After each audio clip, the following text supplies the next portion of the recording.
good evening. Welcome back for some Civ6 action. We do have tonight La Confiture going against Maisonneux. Let's actually see what's going to happen in this best of 3 series. This is the second game, and I understand that Maisonneux did manage to get the first one. And now we're going to need to get jamming. By the looks of it, let me actually open up the screen so we can see what's going on over here. We do have La Confiture on the left side and Maisonneux on the right side. It looks like they're going through the pick and ban phase slowly but surely. Let's actually wait for them. By the way, on the tilted axis, I do need to write this up. I didn't actually write this up beforehand because I did want to announce it to the stream also. The map is tilted axis. Since they are playing a best of 3 series, the first map was chosen by Le Maisonneux. And from what I understand, La Confiture did actually pick tilted axis for us tonight. So we're gonna have them playing quite a bit of naval action over here on this map. Rafifi, bonsoir monsieur et bienvenue. Lancer also, hello there sir, and welcome. Blazecat Games, good day sir, how are you doing? Also telling Zeal about sometime Shondi eternal for Civ. My god, I was like, ain't getting in Toronto, okay? And I was like, sheesh, okay. Yeah, I mean, that's quite a story, what can I say? And Sasu, bonsoir monsieur et bienvenue. Musdras, good morning sir and welcome. Ando, also good evening sir and welcome. The division, that's actually I don't think I have it open, but I think I can get it open. Give me a second over here because I'm pretty sure I can figure it out really quickly just by watching the Mercato and then pin messages and then this, and then I take this and I do this, and we get to see who and where they are. Division 4, actually. They are in Division 4. And I think this is because of the semi-finals. I believe this is their relegation and promotion. So I'm pretty sure they do want to promote over here. We'll see. Give me a second. Also to say hello to everybody else in the chat over here. Guatrino, good evening, sir, and welcome. I do see Fortuna Belli. Good morning, sir, and welcome. In the pick and ban phase, we do have Theodora with Japan, Hojo Tokyo, and Brazil being taken out by La Confiture DRL. Now, while on the right side, it looks like we're gonna have Mapuche with Genghis Khan, and guess what? Scythia gonna be taken out. Yeah, first one. Yeah, that's Scythia being taken out first. Good and open my head closing. Hello there, sir, and welcome. I did see Tidos. Hello there, sir. Good evening. We do have the Beasley. Good afternoon, sir, and welcome. Oh my god, it's Christmas already for you? Amazing. Yeah, let's see the gifts. Uko Supreme, good evening, sir, and welcome. Also, I do want to thank Fortuna Belli for picking up that first promotion, right? It was Fortuna Belli. Yes, it was Fortuna Belli. Okay, we do have Coupe being picked up by La Confiture DRL on the right, on the left side as a ban, and it looks like they only have one ban to go. The other side, Macedon has been banned in the meantime while we're saying hello to everybody on the stream. Let me actually switch a little bit my setup over here so I can actually see the screen. I'm not seeing the screen sometimes, you know, the microphone too big. But anyway, hola senor Eddie Coffin, hello. This Division 4 teams might not appreciate the junks. Oh yeah, I mean, let's actually see if they're gonna go for something like Jongi Jong. We do have Norway being taken out. Longships definitely a big no-no on this map. You don't want to let those sounds loose. Have you seen what happens when you let these ones loose? Unbelievable. On the side of Maisonneux, we do have one more ban to go, and then we're gonna have La Confiture DRL needing to set the tone for the game, for the first ban, for the first pick of their side. Okay, it's fine. Let me actually switch my chat over here, and I'm gonna need to pop the window so I can actually see stuff right beside each other. Give me a second, and just need to click on the correct buttons. This correct buttons. Kick. Anyway, this, and then good evening YouTube, by the way. Good evening everybody on YouTube. Good evening sirs, and welcome. Give me a sec. There we go. Boom, there we go. Now I can actually see the chats in. Oh, so, okay, perfect. I can see now. Okay. Probably Portugal gonna be picked first. Ooh, that's quite a hard one. I would say that's a bit of a stretch over there to pick Portugal first. Are you sure you want to pick Portugal first? I don't know about that. La Confiture does need to know. We do need to know. They did take out Macedon. Wow. Aztec on the side of Maisonneux. We do have Montezuma over there, not allowed to play in the game. And yes, most of the time this map is quite, I should say, navally prone. You do have a lot of space for your cities on the coast, not a lot of fresh water. And I do have to say, sometimes the players are going for a bit of a chance so they can actually get some land attacks going against their opponents. So it's not that unheard of to see land civilizations being picked up. Most of the time, you're going to see something like, how to say, Hojo, that can do land, can do coast as well. You can see Rome, definitely, with the monuments and everything. And also, you can see Egypt. We've seen a lot of Egypts. Now, the question is, what are they going to go? And it looks like, wait a second. So, we got on La Confiture already, Spain being picked up. And then, whoo, from the right side over here, La Maisonneux is making it in with Sumeria. And then Catherine de Medici, the Black Queen. I mean, don't get me wrong, I totally get and respect over there the extra intel on opponents' movements, but where harbors? Where is the gold? You know what I mean? We're gonna need to see what's gonna happen here on the map, since La Confiture are definitely starting to pick their navels, right? We got Indonesia here. Look at them, man. They actually picked Indonesia. There we go, they picked it. You are saying they're not gonna appreciate the Jongi Jongs? Looks like they know. They know it's the flower over there. It's because of the white flower. That's it, guys. Ligi, bonsoir, monsieur, bienvenue. Also, double England for Maisonneux. Woohoo! After this, wait, are we gonna see double England? I don't know if we can gonna see double England, but oh my god. Shah, also, good evening, sir, and welcome. Blair Lalif, also, good evening, sir. At least Black Queen can do fine on water. Yes, no. Yes and no. Yes and no. Half-course harbors, man. It's incredible the advantage that you get from half-course harbors. We will see at least one England for one of the two sides. Well, it looks like they did take out Portugal, but in the second wave of the bans here from La Maisonneux, and they did take out also Elizabeth I. Age of Empire is still here. Age of Steam is still here. We do have Eleanor still here. We have Dido still here. We got some cheeky ones also, like Basil. Kick. No, I don't think they're gonna pick Basil, but I'm saying, you know, we haven't seen him in a while actually use his crusade ability and some Dromon action. Where are the Dromons? They totally destroyed the Dromons. Have you seen that? It's total disappearance of the Dromons.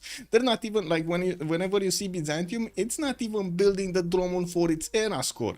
Have you seen that, guys? It got like totally ignored in the game.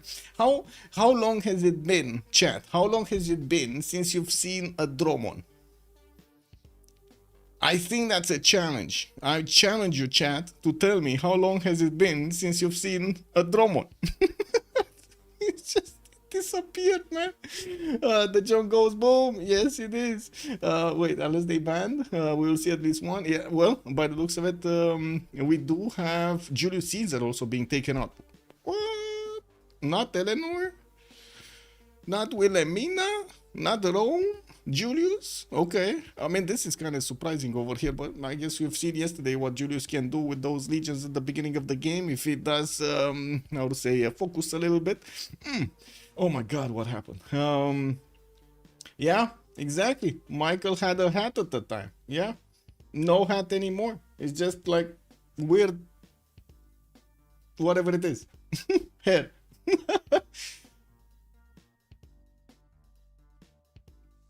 Like never. Yeah. Give me a second. Let me pop this, because this red thing here.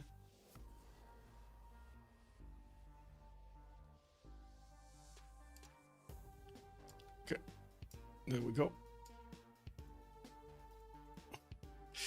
Okay, so last ban was Rome. They did take out both Romes. Both of them. None of them are gonna get in. Wow, is Rome the new India? Uh-oh.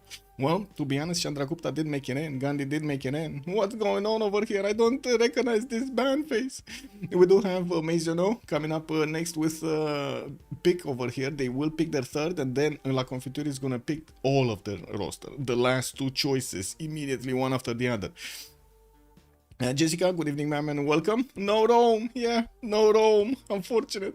I prefer Tokugawa to Wilhelmina on this map, yeah, definitely. And also it's winter now, he doesn't need any more than yeah, true. I mean, it's raining quite a bit outside, and it's like cold, and the cold just gets into your bones. Very cold bones. Yeah, well, Gran Colombia is going to be picked up here by Maisonneux, and it looks like they do have 3 land civs. What is this game? Wait a second, are they actually just totally ignoring the coast? They're gonna totally ignore the coast? This is not the tilted axis I know. Is this the tilted axis you know?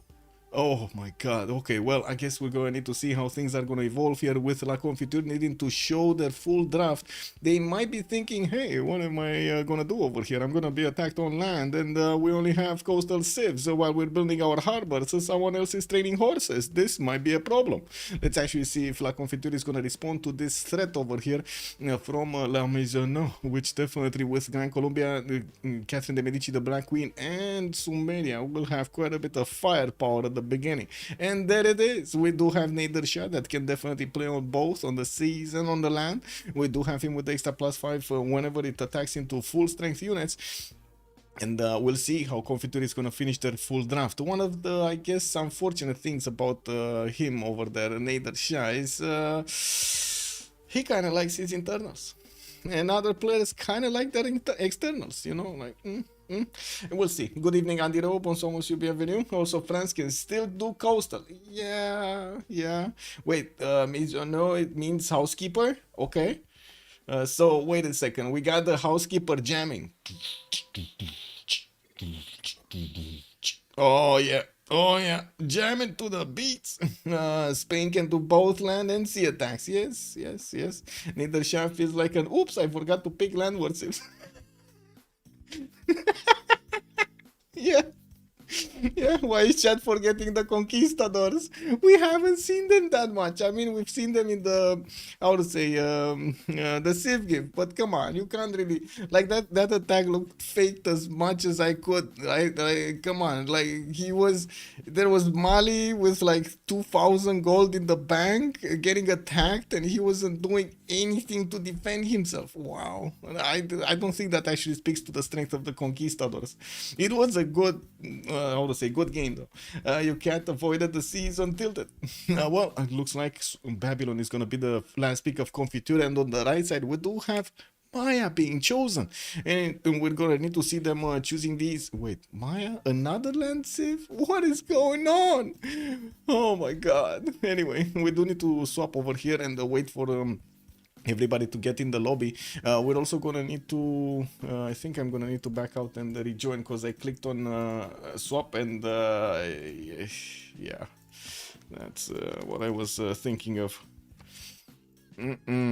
Somebody was joining in while I was clicking swap, and unfortunately I need to reset the connection to the host whenever I do this, because yeah, you know, Civ has in the words of the Carl, the big Carl from Faraxis, it has been tested to a T. It works, okay? It works. I'm not saying anything. Yeah, the game works. Don't you think that, chat? The game works, not perfectly. Where are the two Englands? No two Englands, yeah. Leech, where are the two Englands? This is a tilted axis map. Why no England? I know. The total disrespect over there of England. What is going on?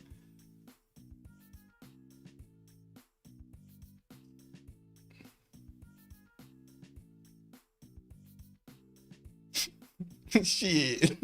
Yeah, shit. Anyway, we do need to wait for the slots to be open here, and definitely we're going to also need to see how they're going to try to prioritize the civilizations in the lobby here. The higher you are in the slot, the bigger the priority for wonders for great people. Let's actually see how things are going to evolve. Okay, we got another one moving. I got the slot. I got in. Okay, what's this? Who this? My god, this guy actually has a different version of the mod. Oh my god. Oh. He should say chocolatin 3 times. Yes. No. Write it down 99 times. Chocolatin. Yes. That's it. Didn't expect zero navy? Me neither. Like, what's going on? Anyway, whoa, we got a lot of disconnects. Oh, I see. They're fixing the 0ms problems. Do I have any 0ms to anybody? I don't think so.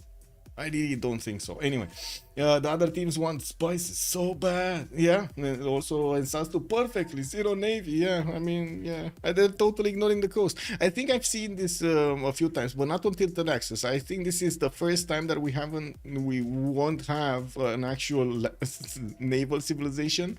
You know, something with like half coast harbors, unique boats, some bonuses on the coast. I don't know, whatever on the coast. But no, yeah.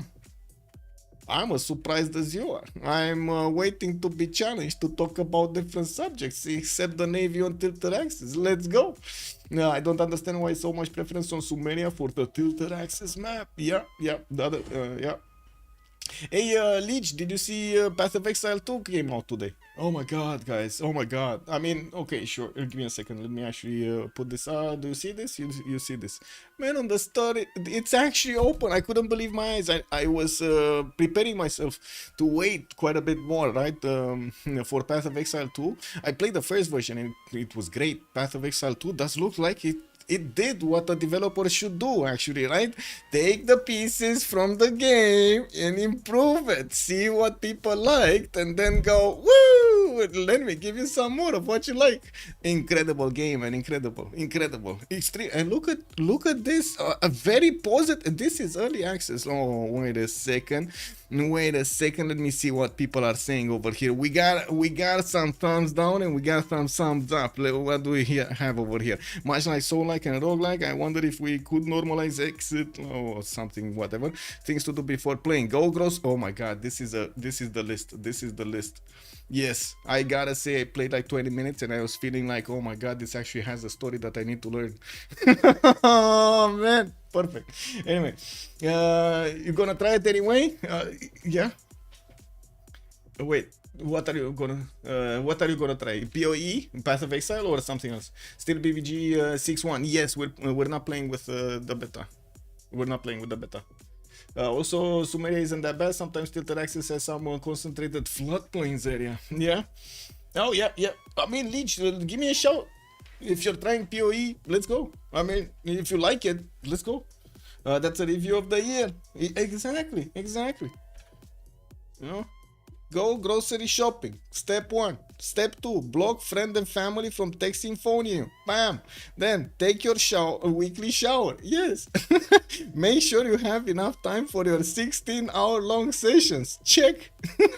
Wait a second. There is more. There is actually more. 1,000+ hours later, and it will be worth it. Yeah. Anyway, let me see what's going on. Who this?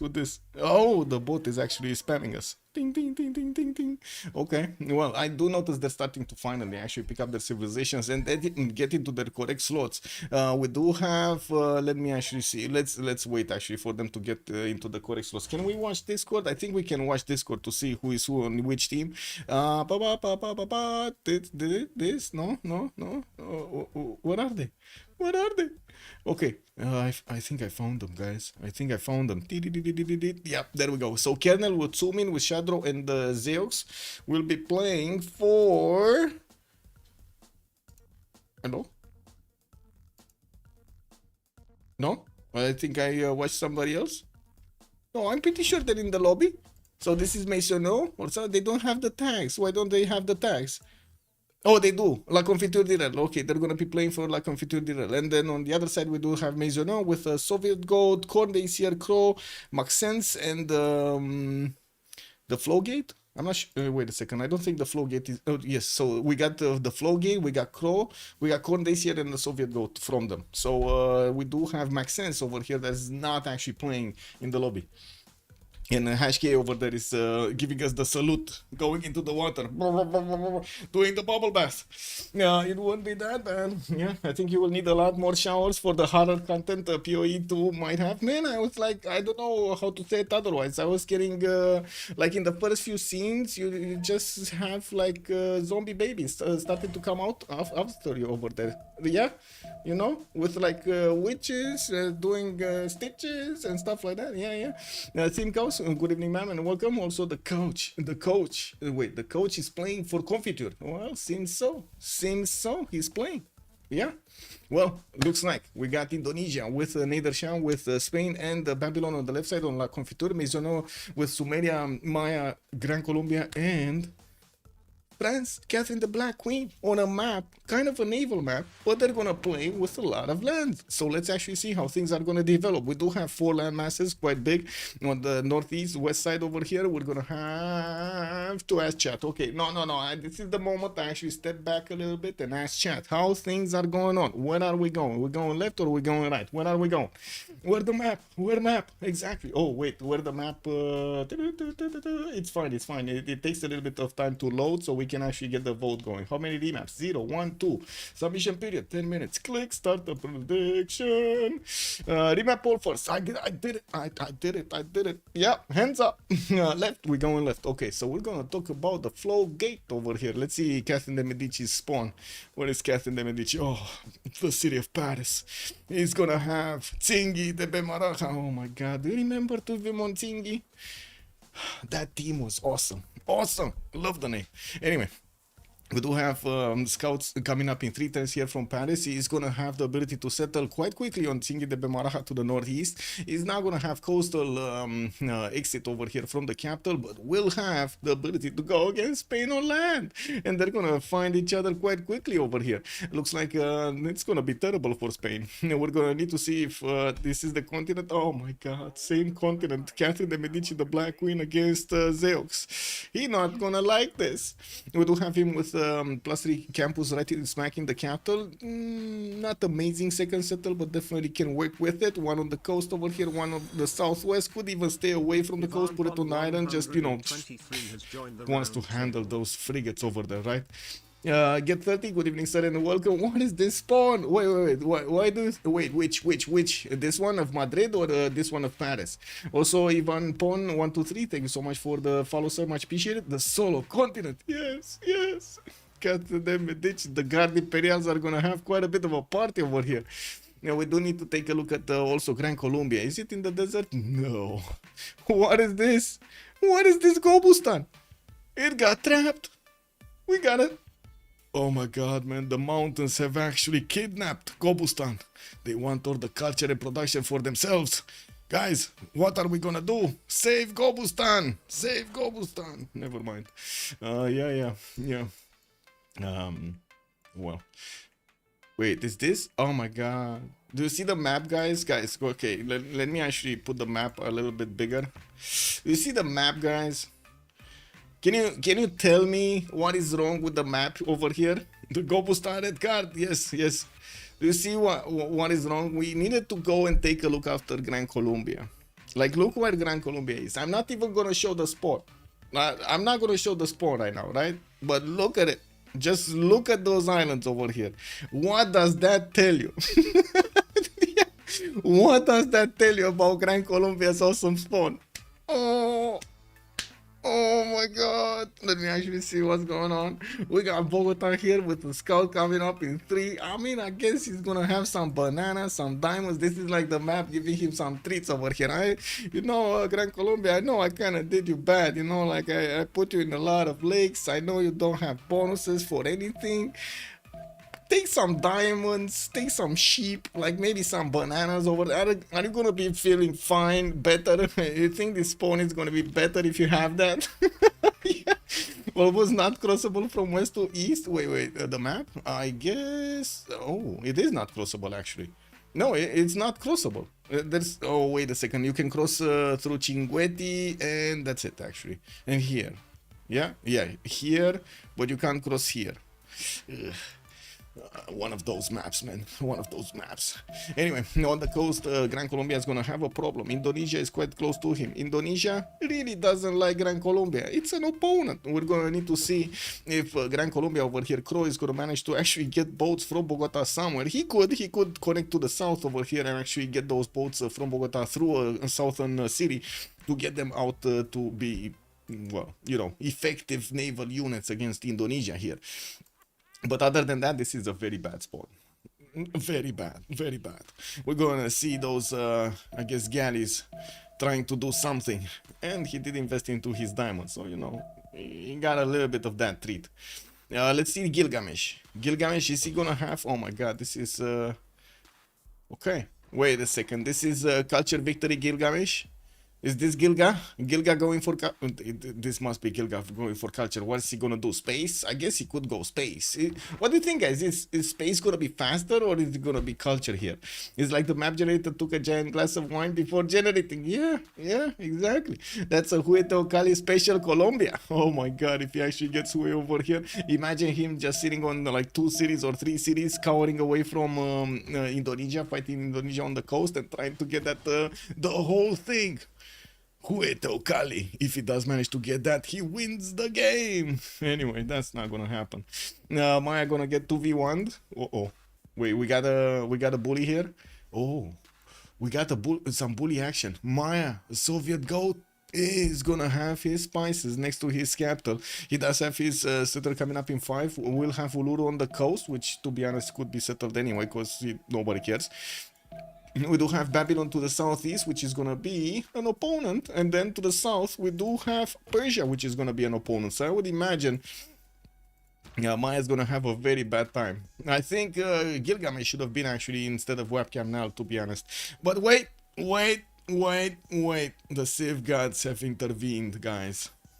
We got forest fires started up over here. A lightning strike just struck from the sky, splintered one of the trees over there, burned it, and now the fire is raging everywhere. The trees are ablaze, and we do see all the things happening over here. Oh my god, can you imagine? Even the Uluru tiles might actually get improved.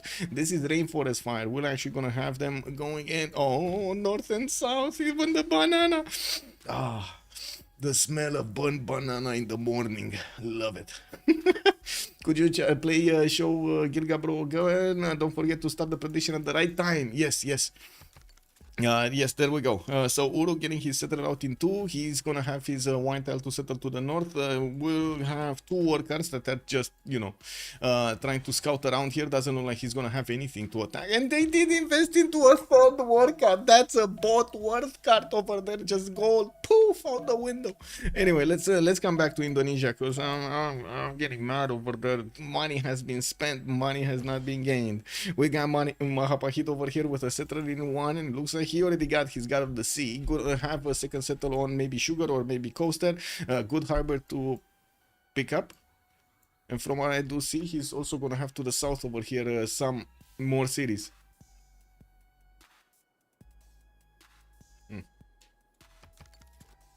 Sorry, weird noises. Philip II did manage to meet France. We'll have Mount Vesuvius to settle next to, and I believe France over here getting his settler is still trying to figure out where is he gonna go.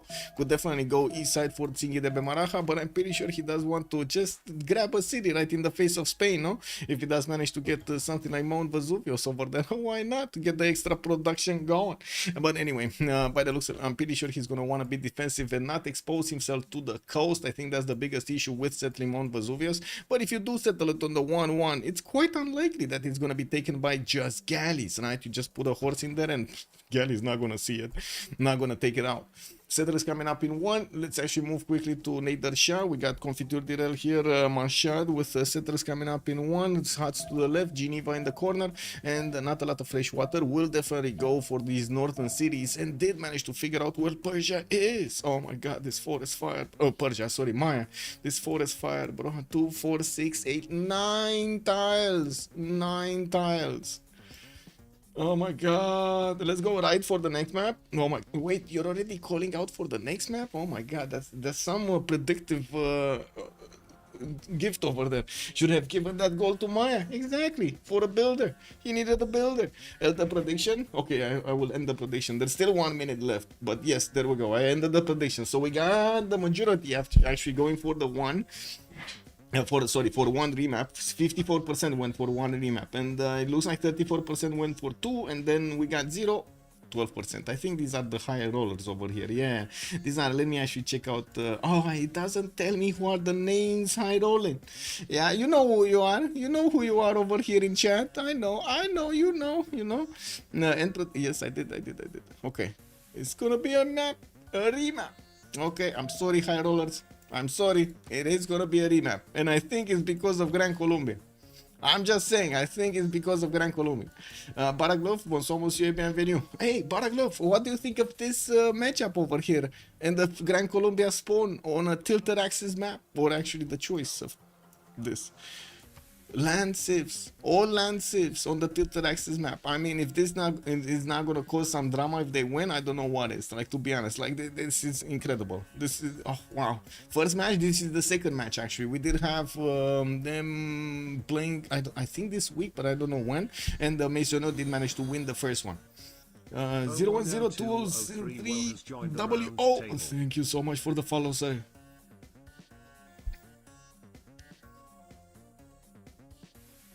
Even the map knows you gotta pick some navals. Yeah, the map knows, man.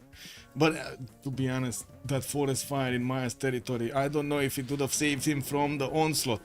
Now the land civs are actually gonna be a bit happier. We do have two big continents. This kind of looks like two lungs over there. You see the heart in the middle, a little bit lower, and the lungs. Beep, beep. Yeah. Anyway, Spain was probably happy to dodge that French matchup. yeah. I'm pretty sure. Can you imagine that? Spain and France again next to each other. Wait, wait. You said where did you say chat? You said something about going right this time, I think. Also get that. It looks like it's sobered up. The map. Yeah. I think the map generator got to focus a little bit. Uko saying right. Okay, we go right. Shadaw. We need to take a look at Shadaw. Where is the big Babylon? Babylon. Shadaw on the coast on the right side. He's gonna have a few tutus, and I do see he's gonna have also quite a few rivers to get his cities going on the left and on the northwest. I do see he's gonna get that tiki hut over there, probably gonna settle also a city on the marsh tile, while he's gonna have this rice to settle in the south. It could definitely settle more coast, and I do think even from the capital he might actually put down a harbor a little bit later on if it's gonna be necessary.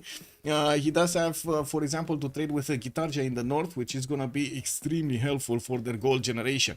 We do have him in the south with Lake Victoria, that again could be easily settled, and Maya on the southwest. Well, Maya is an opponent, and I'm pretty sure they're actually gonna get to trade some punches and for those cocoa tiles over here. You know, it's very important in a man's life to have some cocoa, right? So I'm pretty sure Kerrnel is gonna try to get those plantations going over there, make his people happy. And then we do need to see how Babylon is gonna get to respond and take that cocoa away from him. Resources, man, resources. We do have to take a look also on Nader Shah, which is going to be on the other side of the planet here on Mashhad.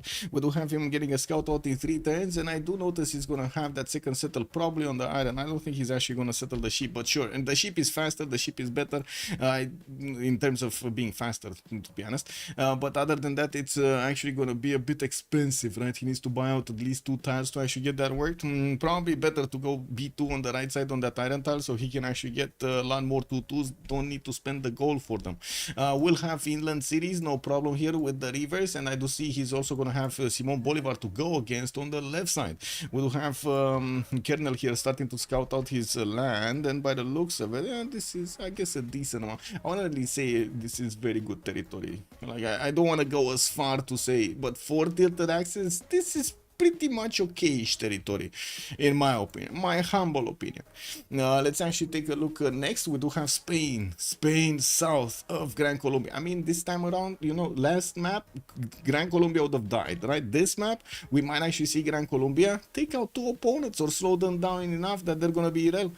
We don't have Madrid on the coast to the south of Bogota, and I do see he's gonna get a scout out in 2 turns. He does have continent split to the east side towards Nova Pangaea here on the right, on the red continent, and I do see that's gonna be a very bad city. Now let's see how she goes for you know, off the fresh water. That's still gonna be a bad city, but anyway, I don't think he's actually gonna go for Temenanki there. What is going on with this city placements?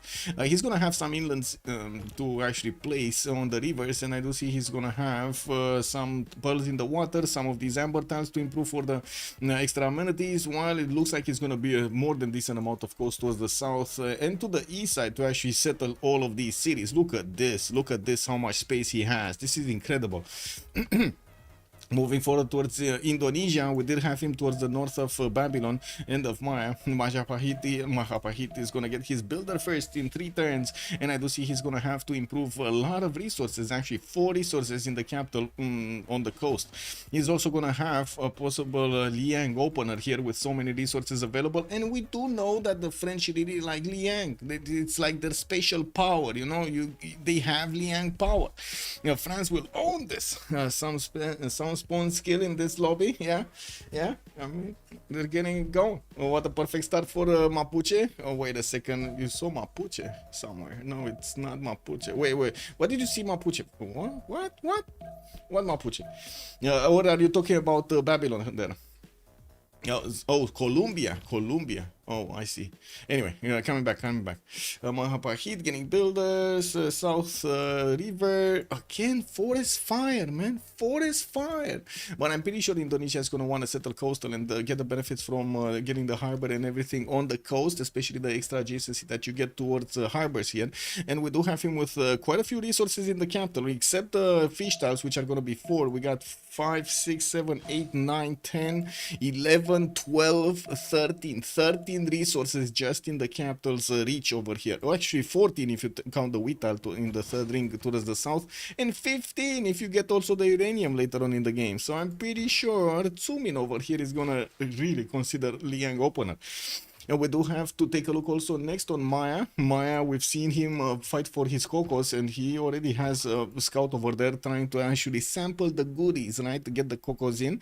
And I do notice Babylon is going to get that warrior to discover and meet the Mayan nation. Kerrnel is going to get another settler in 3, or I guess a settler in 3. Will have that ability to settle north towards the bananas, east towards cocoa tiles, and of course the ivory, which is also going to be quite important. Doesn't really care about fresh water. This is Maya, you get it. You need to do anyway the housing, right? Southeast, more cocoa, more banana, more stone tiles. Beautiful. Anyway, he's gonna have his available land here to actually get all of his settles going, and an ally towards the south, Gilgamesh, Corndacier. Looks like Uruk is already benefiting from some ivory tiles, 2 of them that he can actually grab in the capital for some extra gold, and the ability to actually improve them with the camp and get that Temple of Artemis going for the food, for the amenities. We do have him getting his settler in 3, and it looks like he's gonna have, wait, this, he cannot settle this one, right? No, he cannot. He can settle a little bit further though. Anyway, we'll see. I don't think he's actually gonna settle non-fresh on the ivory. What do you think, guys? Is he gonna settle in between? Look at these rivers, man. Look at these rivers. This is incredible. So he can't settle on his river because it ends up over here. And then, yes, he has an awesome tile to settle on the ivory, right? Which would turn into a 2-3-1 base. Amazing city center. But then, if he moves one more turn, and he can get a 2-2 base on a river with fresh water. But he would need to spend so much movement because, well, the river just stopped where it shouldn't. We do have to take a look also next on Gran Colombia. We did take a peek here with Lake Redbat towards the northeast. Gonna have access to some more spices in the north. A good amount of fresh water around him with all of these rivers giving him that extra... fresh water. I do see he's gonna also have some spices and bananas so he can get the extra food going, and not to mention his amenities, some truffles for the pigs, and will meet Spain in the south. He's gonna have the ability to go against Persia towards the northeast, and also at the same time against Spain. Well, he's gonna have his hands full over here. The question is he gonna go quickly against everybody, or is he gonna take his time to put down cities and you know, sim up? Oh, he took a builder. Oh, wait a second. Persia took a builder from Muscat. Nasty, man. Nasty. That's a 2-charge builder. It did manage to build a farm. So I gotta say, Muscat at least got something out of that builder. And now he's trying to take it back, but Persia's warrior is just saying, no, you can't have it. This is mine. Let's take a look next over here on Catherine de Medici, which, to be honest, is gonna have a lone space on his own island, Tropico. He's gonna play Tropico today. We do have Ren and Paris settled. We do have him also with quite a few bananas. A lot of resources in the capital. 1, 2, 3, 4, 5, 6, 7, 8, 9, 10, 11, 12, 13. Ooh, another Liang opener. We do have him... Wait, this is the... Oh, yeah, this is the map, right? This is the map, because both of them are remaps, so this is the map. Oh my god, I should have actually talked about the strategic resources also. Totally forgot. Is that Maya? Who? The Beasley. This is Maya. This is Maya. Webcam now. This is Maya. War declaration being sent. The players are already starting to be aggressive against each other. Well, let's actually see. Did they smell something bad? Persia got back. No, here. No, we got Madrid over here. No, that works. We got a settler coming up in 6 here from Madrid, but he already got his second one moving westward. Okay, interesting. He's actually going inland. He is going inland. I wouldn't have thought that coming. Anyway, probably he's aware that Colombia is going to be towards his north, and well, he's going to need to do something about it. Okay, let's take it again and take a look at their strategics very quickly. Babylon gonna have his horses in his first ring. He does have his army in the second ring. Gonna also try to actually forward settle his opponent, go and get that city on the rice tile. I'm actually curious if he wants to go for Lake Victoria or not, but I think he's actually going for the rice. Anyway, we do have him getting another settler, and it looks like he's actually working the horse in a 2-2 because that settler is a bit late. We do have a Soviet goat with the ability to actually try to snatch this settler. This settler does have his shift enter settled on, how to say, on the Sabon, so he can actually have the option of fast moving over here against Maya. And there we go, Maya, the Soviet goat, smelled this happening from a mile away, and then moved his scout on the right style. Oh, cheeky, you wanna have this settled? No problem. First, you gotta get through the cats. Let's actually see how things are gonna develop here. There's gonna be definitely some cat fighting over here from the Mayan scout being, you know, attacked by the Sabon Kipidum. To be honest, this guy is not that crazy strong, right? 17 against 14. The scout doesn't even... wait, does it has the 45 defense? How does this have the 45 defense? That guy barely got to move. Wow, whatever. Anyway, I guess they did switch the turn. The turns are moving a bit too fast now. It is what it is. Can you smell it? Yeah. Fair enough, HD. Thank you for reminding me that I should drink something. I don't have water, but I do have quite a bit of coffee here. The last mover, yeah. The greatest tea hoarder in on Central America. Shouldn't Babylon settle the plains hill next to Ivory for a 2-2 base and a 2-2-1 workable tile? Wait. Ivory tile. Next to Ivory tile, you say next to, so you think over here on the coast. I was thinking he's actually going to want to stay away from the coast with the southern cities, but he will probably want to put them on the coast in the north so he can trade with Indonesia. But yeah, he could definitely go on the 2-2 tile, no problem. I'm pretty sure it's no problem. It would have been better over here because river, because palgums and everything, but other than that, it should be all good. Nutria also, good evening, sir, and welcome. 45 defense takes 2 movement, cost minimum. Well, it adds per turn, that's the thing, right? It adds, so you put it in 45 and it adds a +2, and then next turn it will add another +2, but it needs to wait. Anyway, let's see, next. We got Nader, Shah. We got Shah, Tarsus, and I do see Persia did manage to get that builder working here for the horses to improve the pasture. We do have him also with the ability to improve Jade and the reef fish to get that extra food going. He's going to be very close and already for setter Gran Colombia on the left side. He does have access to an iron tile in the capital, and he's going to get that horse improved. He just got his, well, his horse is improved. Guess what? Now, monuments coming around from Tarsus. We'll need those traders as SAP as soon as possible, and we're definitely going to need to see him discover that bronze working. 8 turns to go until he's going to get bronze working. Now, moving to Philip II, we do have him to the south of Gran Colombia. Barcelona and Madrid got settled. Looks like he's gonna get that extra truffle tile, +3 gold coming out from that underneath the settle of Barcelona. While we don't yet have him with a builder to improve these coastal tiles, he does have some reefs that will give him the adjacency towards campuses. And actually, a single campus. There's a single campus that will get that bonus, because otherwise, well, they're either too far from the coast or close to an olive tile, which cannot be, you know, destroyed. Anyway, we do have horses here in the second ring and also an iron tile second ring. We'll have both of these strategic resources available for him. Moving forward, let's see Indonesia really quickly. We do have him settling Surabaya to the west side with a +3 harbor there, a +4 in the capital. Already got his God of the Sea, and will have a lot of resources in both cities to actually use. 4 in the capital, another 2 in the second settle. Yeah, it's 2, right? These two, the Amber and the Crab.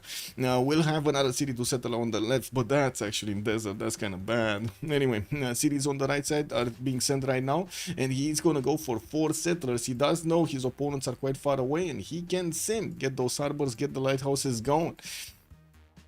Looking on Maya, we do already have him sending a settler towards Babylon. While he did manage to successfully stop Babylon from further settling him on the right style, it looks like Maya is gonna win the Coco battle. We do have Paleng settled to the southwest, yeah, on a river, but it doesn't matter, right? He's gonna get his builder out in 2, and it looks like there is a Sumerian worker that just passed him, trying to get towards the north, towards Indonesia. He did start up on his observatories, but did not actually finish them, and we're going to need to see them being placed to as many of these plantations as possible to get some bonus points there. Now we do have Maya with available horses in the second ring, also available iron in the second ring, and I do see he's getting his builders to improve his plantations.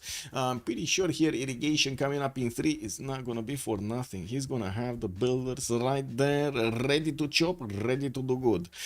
We do need to take a look at Gilgamesh, Uruk and Eridu here being settled. It looks like Uruk is gonna also get another city towards the north on that Mercury tile. Not gonna put it on the coast. Now we do have him with available horses in the second ring, and his iron is nowhere to be. Oh, third ring. Okay, that's quite expensive actually. I'm expecting him to put another city there on the 2-1 base and get his campus there going. Has a decent amount of 2-2s, and will get that iron a little bit closer, right, to that third city. Well, I guess it's gonna be 4th city because he already has this one. Gran Colombia, what is he doing? Is he getting bullied? Not yet. We do have actually him bullying back the Spanish scout here, sending him back to his territory, while Caracas did manage to get God of the Forge as a pantheon. We also see a 3rd city moving towards the Lake Redba. He's gonna try to put it there on the lake, on the 2-2 base on the lake. I do notice he already got an archer out towards his opponent here towards Persia, and at the moment he's going for horseback riding in 18 turns. Does need to get the builder so he can improve his horse style, and he does have it in the second ring here from Bogota, while Caracas doesn't have one. There's not going to be a horse style in the north either. Yeah, a bit surprising that he didn't actually go for right city here towards the mountains, but I guess he is quite wary of exposing himself too much to those immortals of Nader Shah here. We do have also to talk about next, Catherine de Medici. Catherine, 3 cities strong. Wait, is this gonna be... No, come on, this is not gonna be Temenanki, right? Ren is not gonna get the Temenanki, right, guys? He's not gonna get the Temenanki. This is not gonna be one of those games.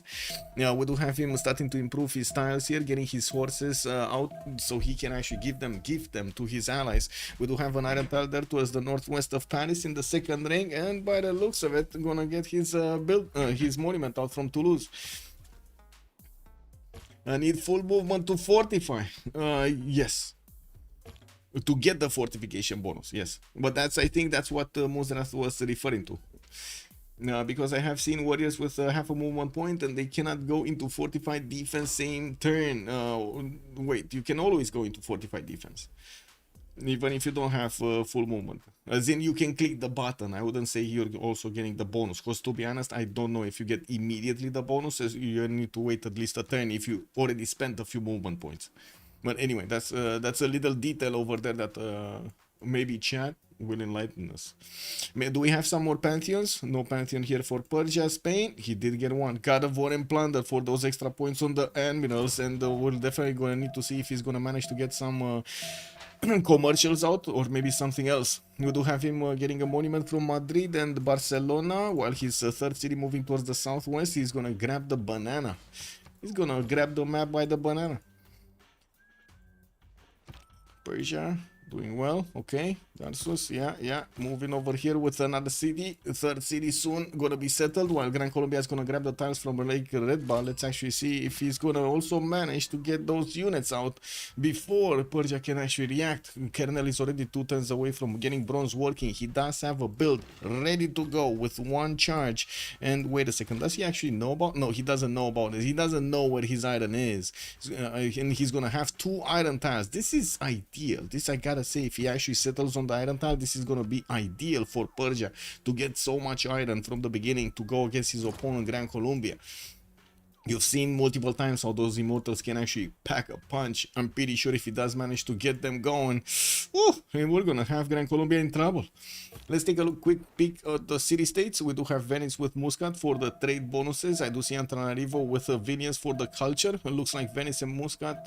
Wait, I did say that. Nazca with Vatican City for the religious bonuses. Bologna for the science. And we do have Cardiff, Johannesburg, and Brussels for the production benefits, while Granada and Engazargamu.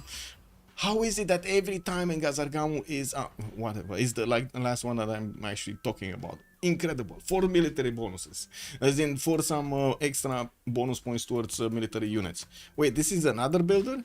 Oh my god, Persia just cannot sustain himself. He got another builder. Wait a second, is this the cucumber attack? And Sasu, what's up with the cucumber, bro? I need to put the shake it. Let me see. Shake it. Yeah, shake that cucumber. Yeah. Needful movement. Colombia full Uga Buga to Irel 2 players. I think he's gonna try to do that. Yeah, we do have his traders coming around, monuments for his extra culture, and he did improve his horse style passion. Now we're gonna need to see if he's also gonna manage to get those horses out in time to go against Nader Shah. Remember, at turn 31, when the era will switch, we're actually gonna have, guess what, a free Commandant General showing up in the game. We're gonna have him appearing over here in Gran Colombia's territory with no problems. He's gonna be like, hey, what's up, bros? Yeah. Whoa. The copper hype. Oh my god, what did you do to Copper and Sasu to make that emote? That's insane. That is amazing. Love it.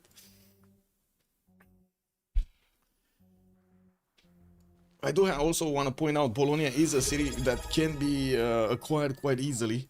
And Old Triangle! Thank you so much, sir. United Primer. Old Triangle 8. Good evening, sir, and thank you so much for the prime. Much appreciated. Also, Rambling Man 420. Good evening, sir, and welcome. We do have encampments here from Mashad, and I do see Bakhtri with Tarsus also going for encampments. We do have him with the ability to get some boats to take out Bologna, but to be honest, I think he's much better off getting those encampments done and making the military units, getting the warriors pre-built here to actually do some damage against Gran Colombia with them.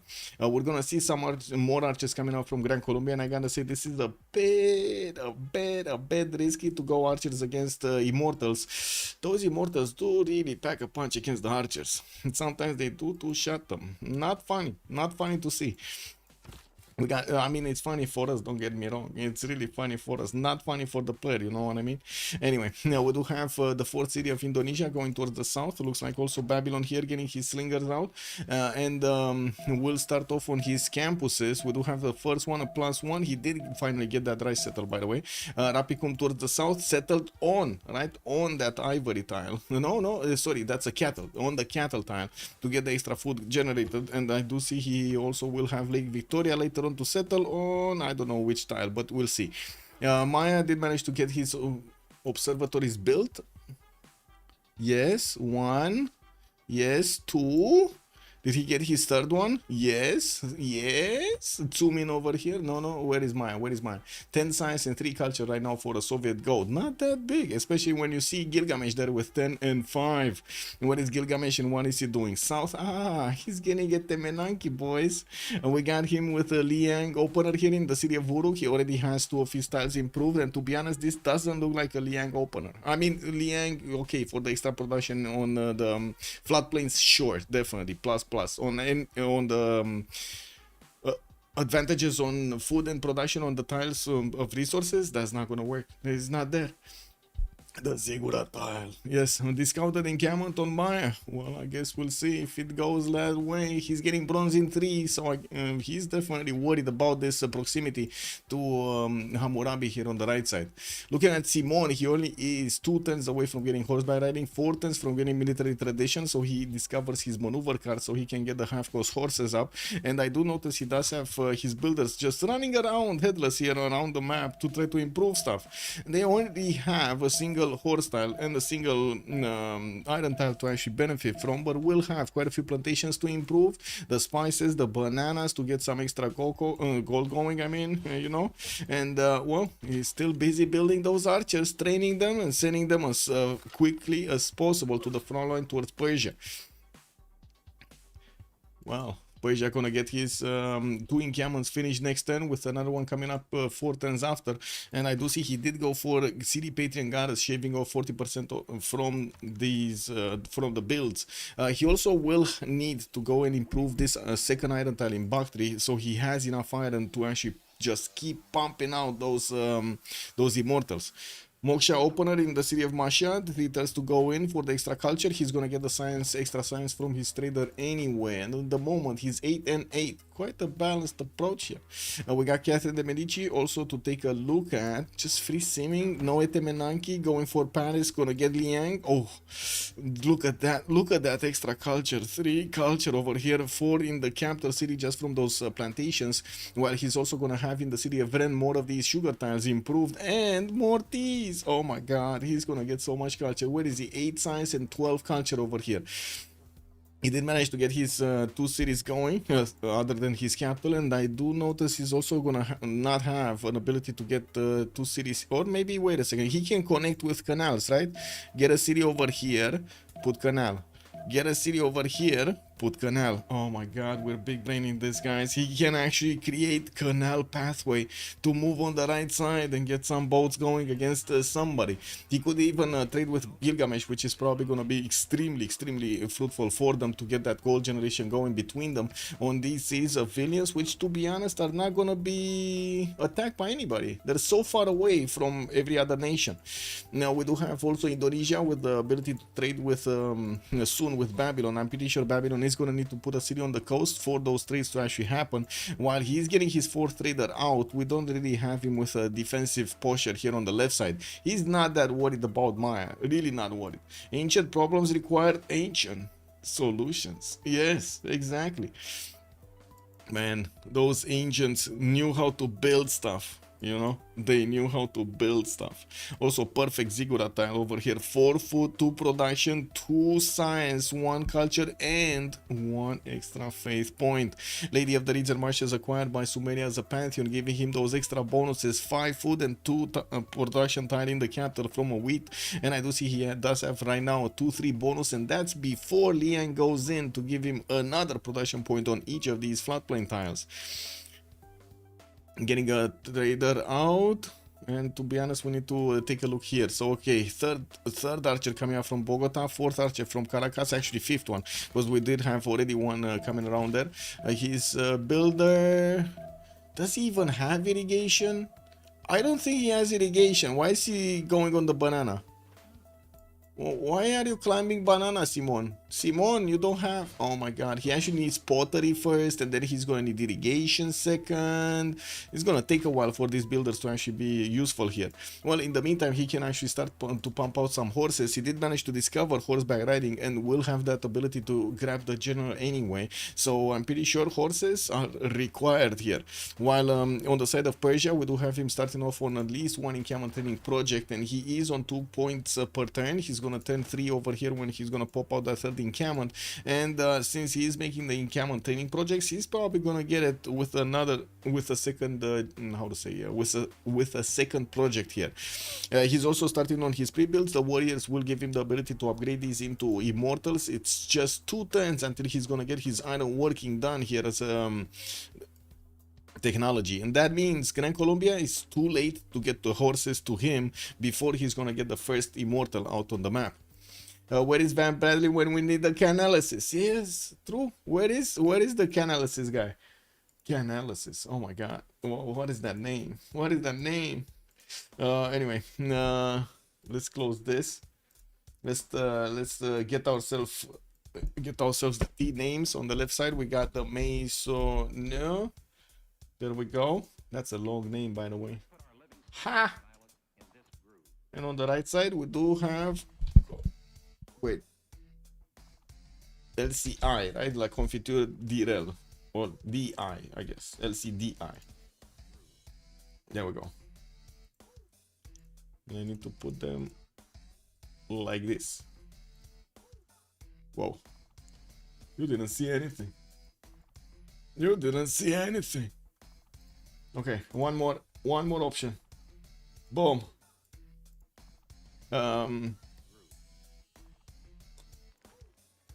Okay, is this the second encampment training project? No, this is still the first one. Wow, it actually, wow. Wait a second, he finished, oh my god, he finished something. And that encampment training project just went up a turn. That's unfortunate. Anyway, we do have an encampment training project here, an encampment next turn from Bactri. And I do see the government plaza being placed from Shah in 2 turns. I'm expecting Warlord's Throne to come out, and I'm expecting the same thing from Gran Colombia. I'm not that sure about Spain though, in the south. He's getting his archers out and will try to get a defensive formation against any kind of attack from Gran Colombia while he's building up his government plaza. I would expect him to actually go harbors here, but he's not. Spain here is going for horseback riding in 4. Oh, wait, is this? Guys, this kind of looks like they're gonna 2v1 Gran Colombia. They're gonna get jiggy with it. I don't see a, how to say, I don't see an encampment here or bronze working discovered by Spain, but he did manage to put his government plaza on that island, so if he does discover bronze, he's gonna get that going. In his text here, he's going for horseback riding, so he definitely wants to have a classical unit out to meet the Gran Colombian army on the battlefield, while he's getting quite a few archers to put up a defensive screen. My question in my mind right now, is he actually gonna want to use those offensively, or is this just gonna be a defensive posture to try to keep Gran Colombia from, you know, doing too much damage to his lands here? Sumeria, builder out. I do see he did manage to get that. Oh my god, he just clicked on it while we were watching. All of that extra production. 21 production, Syria 10, 28, guys. And we do have him with the extra science points started to come around. He can definitely make a lot of farms and get a lot more. And with that builder, I'm pretty sure that's what he's gonna do. We do have him putting down commercials from all 3 cities and started off building them in some, while he's gonna need to get those traders out to connect to the capital. Now we do have also Babylon finishing his campuses, does have a +3 here next to the mountains with another +1, and the Magnus opener here in the city of Babylon. While he's gonna have some chops, I wouldn't really call this amazing, right? 1 2 3 4 5, and then he's gonna have another array here of 3, but they're gonna all be 3rd ring. And the 4th city is probably also gonna go towards the northwest on the river. I don't think he's actually gonna put it coastal, although he should, to try to get that trade going with Indonesia. Liang opener for Indonesia. Oh my god, beautiful. Look at, okay, look at that. Oh my god, getting the extra food going, guys. Not even a lighthouse. All of these tiles are gonna be awesome when he's gonna get the lighthouse. Anyway, yeah, we do have him needing to improve some more of his amenities and also his horses.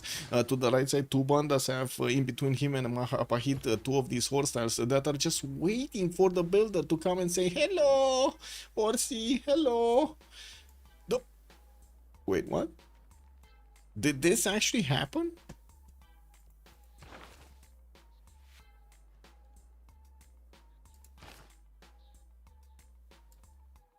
Yes, they actually destroyed the encampment, guys.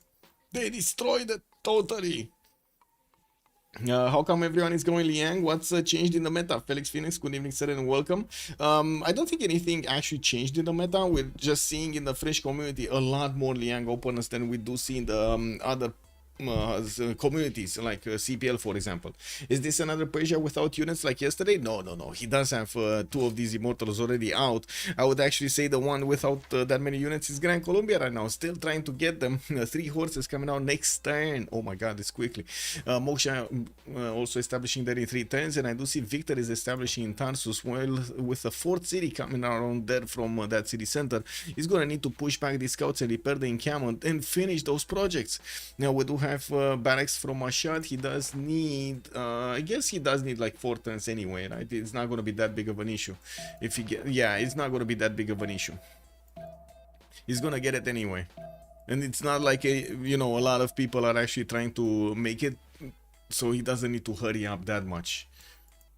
But still, he's going to need to take out these warriors. Okay, didn't manage to get the scout. His immortal is not going to have enough movement to go through the forest and then attack into something. He's just going to move through the forest and he's going to get stuck on a tree over there. That's just how it happens. You know, you go into the forest and then the branches that start slashing out and stopping you from movement. Also, is no defenseless B2 anymore. No defenseless B2. No, it looks like everybody's actually putting quite a bit of respect over here to each other. And it does seem like Gran Colombia is gonna try to lash out against Spain in the south. We're 10:30. We do need to check if everybody got their golden ages. Yes, they did. Let me double check over here. Commercial. Oh my God! Look at Uruk.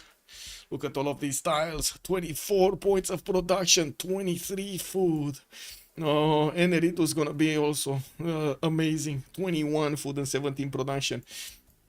Anyway, now we do have Maya going for Divine Spark. He's going to get more points towards his scientist, and I do see he's already on 7.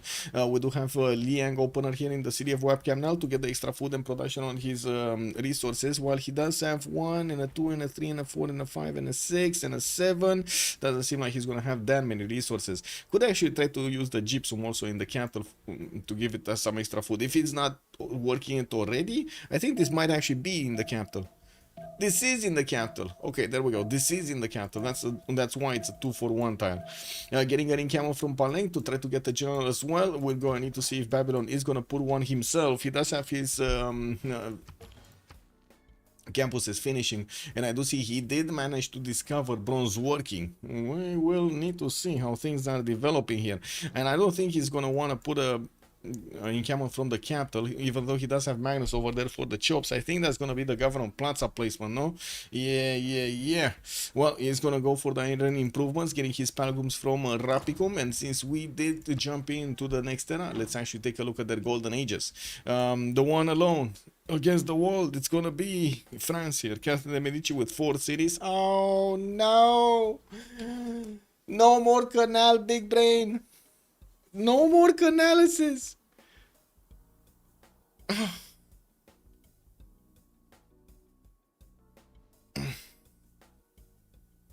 It is what it is. Anyway, we do have commercial hub investments, and by the looks of it, the first grade merchant is gonna be Zhangqian, so he's gonna manage to get those points going. We do also have him with a Liang opener, giving him the extra points of bonus production and food on all of these tiles in the capital, the resources. Now we also need to move forward to see, 11 science and 20 culture, by the way, with 26 gold at 10 and 48 points of production. It looks like he's doing quite well. Yeah, he's doing quite very well, actually. Simon Bolivar, Gran Colombia, a lot of units. Commandant General Francisco de Paula Santander. We do see already he's getting pushed back by those Persian immortals with his archers being in the forest. They are in range of these Persian immortals. Let's actually see if this is gonna die. No, it's not gonna die, but it's gonna be very weak. Oh my God. Okay, yeah. Push back over there. Go back. You beast. We do have Popayan with more horses. Governor Plaza finishing next turn. I'm pretty sure Warlord's Throne is gonna be the choice necessary. And you do notice Spain did actually respect that Gran Colombia is gonna come against him quite quickly, and did manage to get his horses out right on time. Does have another horse coming out from Barcelona, a builder that will be able to chop it next turn, while his opponent is still trying to get that Commandant General through, all of those hills and rainforest and forest to the bottom here. We do already have the Spanish assassination squad on the lake. They're just waiting over there for the armies of Gran Colombia to deploy, and then they're gonna block out the sky with all of those arrows, exactly like in the 300. So many arrows you can't see anywhere. Marseille people don't want to deal with the Spanish little boat. Wait, where is the Spanish little boat, and why does Marseille not want to deal with it? What? Wait. Oh, this one, the tiny one. Yeah, the tiny. Yeah, well, it is what it is. Temple of Artemis also getting built in 4 turns in Paris. Oh my God. Wait a second. 1, 2, 3, 4, 5. in the capital, 5 amenities in the capital, 6 actually, 6 amenities in the capital, with 0 in Marseille, and 1 in Toulouse. Two in Toulouse. Okay, that's not bad. That's not bad. Okay. Well, moving forward, let's see Gilgamesh, 22 science and 17 culture, getting his watermill in Uruk for more production. And while he did manage to finish his 3rd commercial, he started up on a campus here next to Eridu. That's going to be a +2. We do have him also with some archers to push back the Babylonian Sabun Sipidum that did come around to scout out Lagash. We're going to need to see if he's going to manage to actually get some aggression going against Babylon. This is a pretty good defensive territory here for Babylon. So I would imagine Babylon is not going to put a city forward like more than this towards Maya and or Gran Colombia. Looking at Maya, he did manage to get Hanging Gardens, half production. He's 1 turn away from finishing it, and I do see he did manage to get his first Hulches out to push back any kind of Babylonian threat coming against him. He's getting more builders, putting down an encampment from the capital. That's going to be 2 turns there, so it's probably going to finish it in 3. He did get another one in Panleng, and he definitely wants more food and housing in his cities. Moving forward, Gitarja on the coast did go for Pembrush and Voice Golden Age, Ancestral Hall coming around in 2 turns there. He has some amazing tiles to work. Still no lighthouse finished. This guy has started building but never actually finished. And we do have him with improving his horse style. Did put one of his government plaza there on the coast. And did get also his iron improved. I'm actually, wait a second, did he actually get, he got iron working. He actually got iron working, so they want to put as much iron as possible on Persia here to keep her building these immortals and send them against his opponent. We do have a 4th city coming around from Tarsus, moving forward with 2 immortals and a general, while these Persian guys, oh yeah, they do have a +10 against the horses when the horses are gonna be full strength. There's quite a bit of a ruckus here going on in the lands of Spain. We do have Gran Colombia pushing in with a horse, and whoa, go in. What are you doing, Crow? Oh my god, he should have went in, get the builder there. He would have managed to get the builder, even managed to get the chop. I don't think he would have died, no? Anyway, actually Indo can go double canal. Can? Yeah, can, okay. Matutipil. Maya needs to build a Chichen Itza in the city of Chichen Itza, otherwise it will be a great Civ sin. Yes, yes, I think so, yes.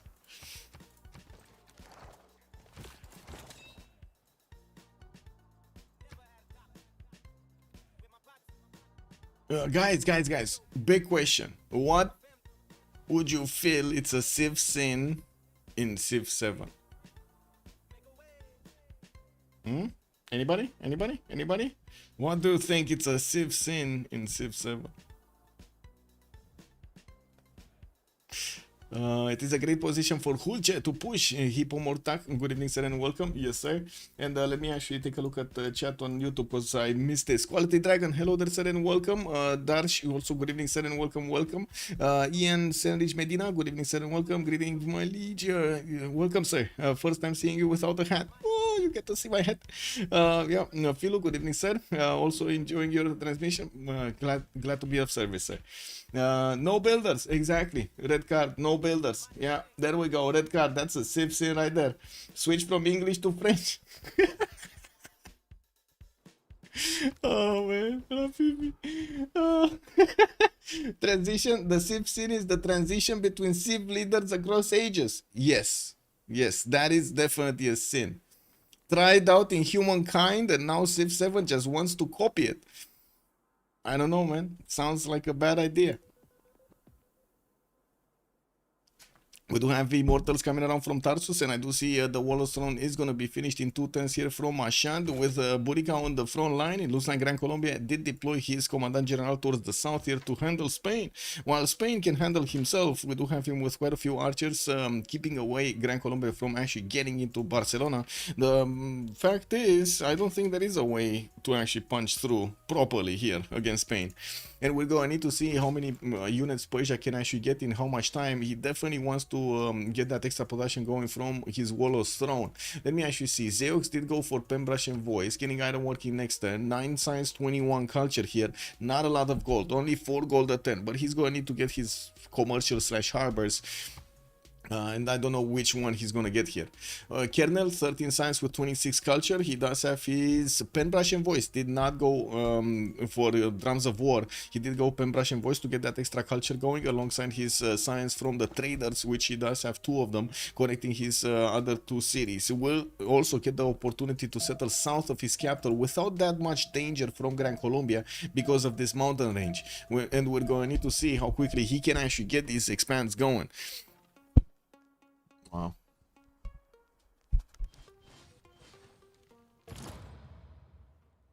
There we go. Okay, wait. Another 2 immortals coming around. Okay, looks like one of the... Oh, he lost the settler. How?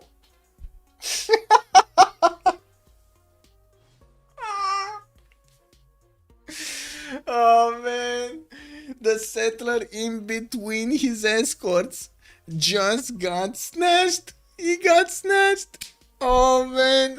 Beautiful. That's just beautiful. Oh, incredible. Incredible. Well, we do have him with some promotions on the Immortals, and by the looks of it, he did manage to take that horse down. There aren't that many units from Gran Colombia to defend what's coming, and by the looks of it, we do have a new wave of Immortals being placed into the combat queues here, and I'm pretty sure he's gonna get some more chops. With Victor established in Tarsus, we might actually see him getting the extra promotions on these Immortals for, so he can get the +7 going immediately against his opponent. Looks like Spain is pushing back Gran Colombia quite nicely, and he's also putting down an encampment so he can get those general points going. Chose to go harbors. Okay, we got an answer here. He did go for harbors in Madrid, and since he did open up with bronze, he will have the ability to also chop these rainforest tiles, which are stopping him from getting better districts. Wait, city got raised before he got settled? Yeah, basically. GG, well played indeed. Settled behind Immortals. I mean, yeah, that's all he needed, right? But losing the capital in exchange for the settler, I think Persia will be happy. That's a good question. If these Immortals could actually get to the capital with you know, the Gran Colombian unit still trying to pump out new horses, new archers, while you do see more chops from Persia, we're gonna need to wait and see. Ooh, that Immortal almost got taken down. Almost. Okay. He's gonna need to move in a line, clamped up over here. Anyway, now we do see Shah did finally finish that Warlord's Throne, and that shaved off a 10 from the build queues of these Immortals. That's very good, very good. And we definitely need to see more of these improvements done by the builders to get those amenities up, so he doesn't actually lose production here. Now we do have 4th and 5th and 6th cities coming on from Maya. He did start off on his production of libraries. I didn't see Hypatia. Oh, there we go. Hypatia did get picked up by Maya early on in the game, while I don't see Zankian, I guess, picked up. France is going to be 1 turn away from getting this merchant, and to be honest, I was thinking he's actually going to get it a lot earlier. But no, we got Temple of Artemis finished in the city of Paris, getting all of those amenities, and I do see +6 in the capital. Rennes is going to be 0, +3 here in Toulouse, and in Toulouse he's also going to get pyramids in 3 for a free builder and a charge on each of his builders from then on. That's awesome. Incredible, by the way, return on investment on the pyramids. That's just incredible. We do have new builders coming around here soon, and the commercials being placed down. With Zankian, he's going to get that extra trader to connect these, and we'll be very happy about it. Indonesia, more settlers. 5th one moving east, 6th and 7th getting, oh, and 8th. We got 8 settlers. He's going 8 cities here, and he did manage to get a holy site, probably half cost in, well, I should say discounted in Ternate. While he's plugging in Moksha in there, he's also gonna get some shrines for the extra bonuses. And this is the moment we need to see Kerrnel make a choice. Is he gonna actually get on into those rainforest tiles? He should, right? I should get a line of units over here, one next to each other in those forest tiles.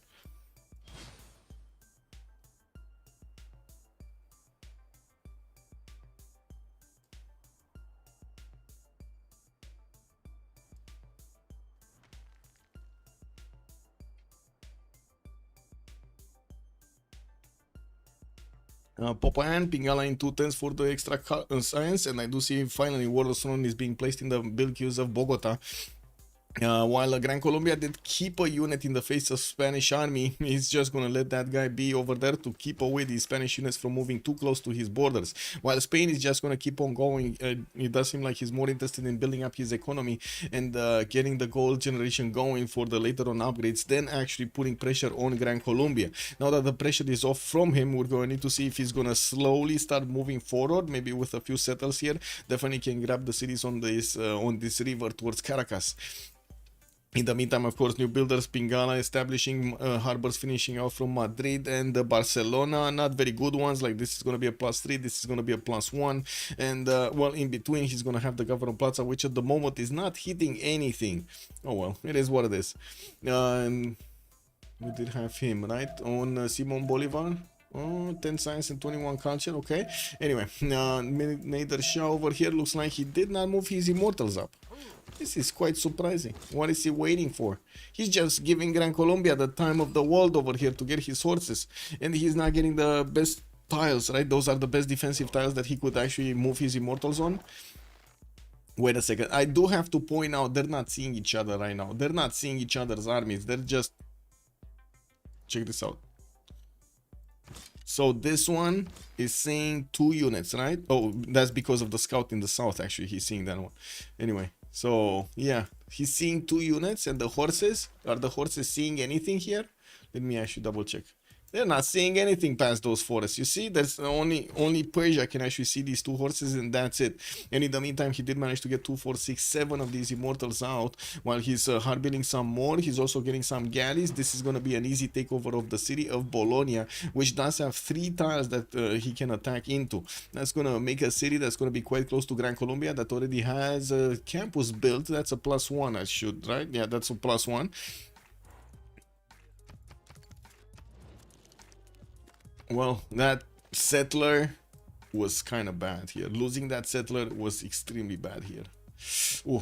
Anyway, is there anything happening here? No encampment being placed down. Yes, we do have an encampment placed down from Rapicum, and I do see Babylon did manage to get 18 science with 28 culture. Second encampment from Karm Shamash, while he's also gonna get some campuses, not very good ones, like another +1 here next to Rapicum, but I'm pretty sure in Borsipa he's gonna get commercial and also one of those campuses right next to the mountain, so he can grab a +3 quite easily. We do have builders, more builders coming around. 2 more settlers from Babylon moving towards the north. They chose to go for Warlord's Throne. Will probably want to take on Maya a little bit later while he's building up his science and culture in the meantime. I do have to say Maya already is on 30 science and 38 culture. Pretty good for Lady 6 guy over here. From the north, we do have an Indonesian scout showing up quite close to the Mayan borders, where there is a settler that probably wants to move northwards. There's also a horse here from Webcam now that's coming up next turn, and we'll have a general giving him the extra movement, so I don't think the Indonesian scout is actually going to be a challenge. Okay, finally, Persia actually mustered some courage here and started getting those immortals a little bit further up on the hilly forest, on the hilly rainforest, taking down these archers from afar.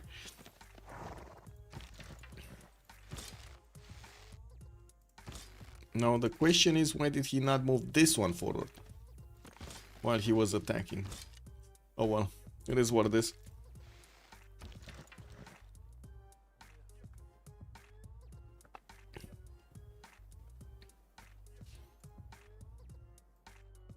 Maya's Gav Plaza is in danger. Wait, danger? Will Robinson danger? Oh, because of the Babylonian scout that's just sitting on the 1-3. Yeah, but it's the horse coming out next turn, right? It could deal with the north scout and with this one, just the same. But anyway, it is what it is. The scout does have movement. It just moved. Okay, it just moved on the government plans, and that's gonna be a pillage. That's definitely gonna be a pillage. Shadaw gonna get a little bit of culture there. More cities from Indonesia finishing. We do have him getting his Holy Site projects quite slowly, and I do see also Sumeria started making some merchant points there.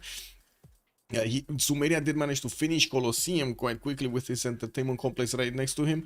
Uruk is gonna get his biggest theater square +5, and I do notice in the north, Government Plaza got pillaged. Horse is too late. And we got an attack going, by the way. I'm sorry. It looks like the streets are attacking us right now. Doing the wee woo. It is what it is.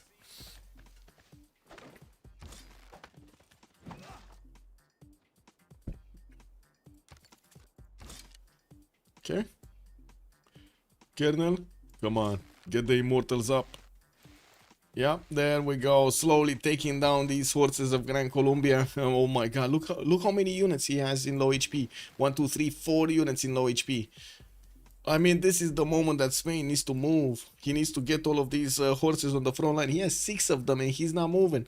I mean, that doesn't need to care about the archers that much, but they could linger on. And I do notice he sent a squad. This is basically the grief squad that he's sending around the Gran Colombian army to try to get into Popayan Caracas's backhand.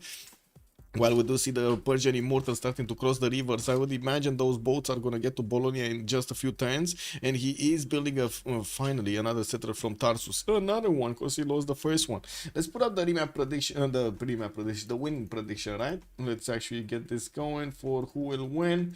We do have Maisonneux. No? Confiture. There we go.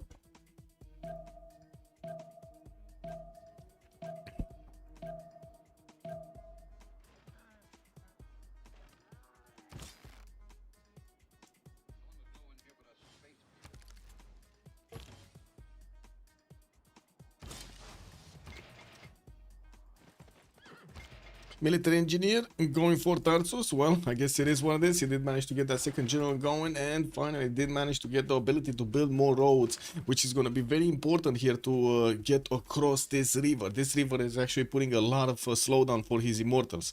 Now that he did make that line of offense, he's going to get closer to the Gran Colombian horses and slowly pepper them down with his amazing spears. We do have, I do have to say right now, quite a bit of a difference when it comes to the science and the culture.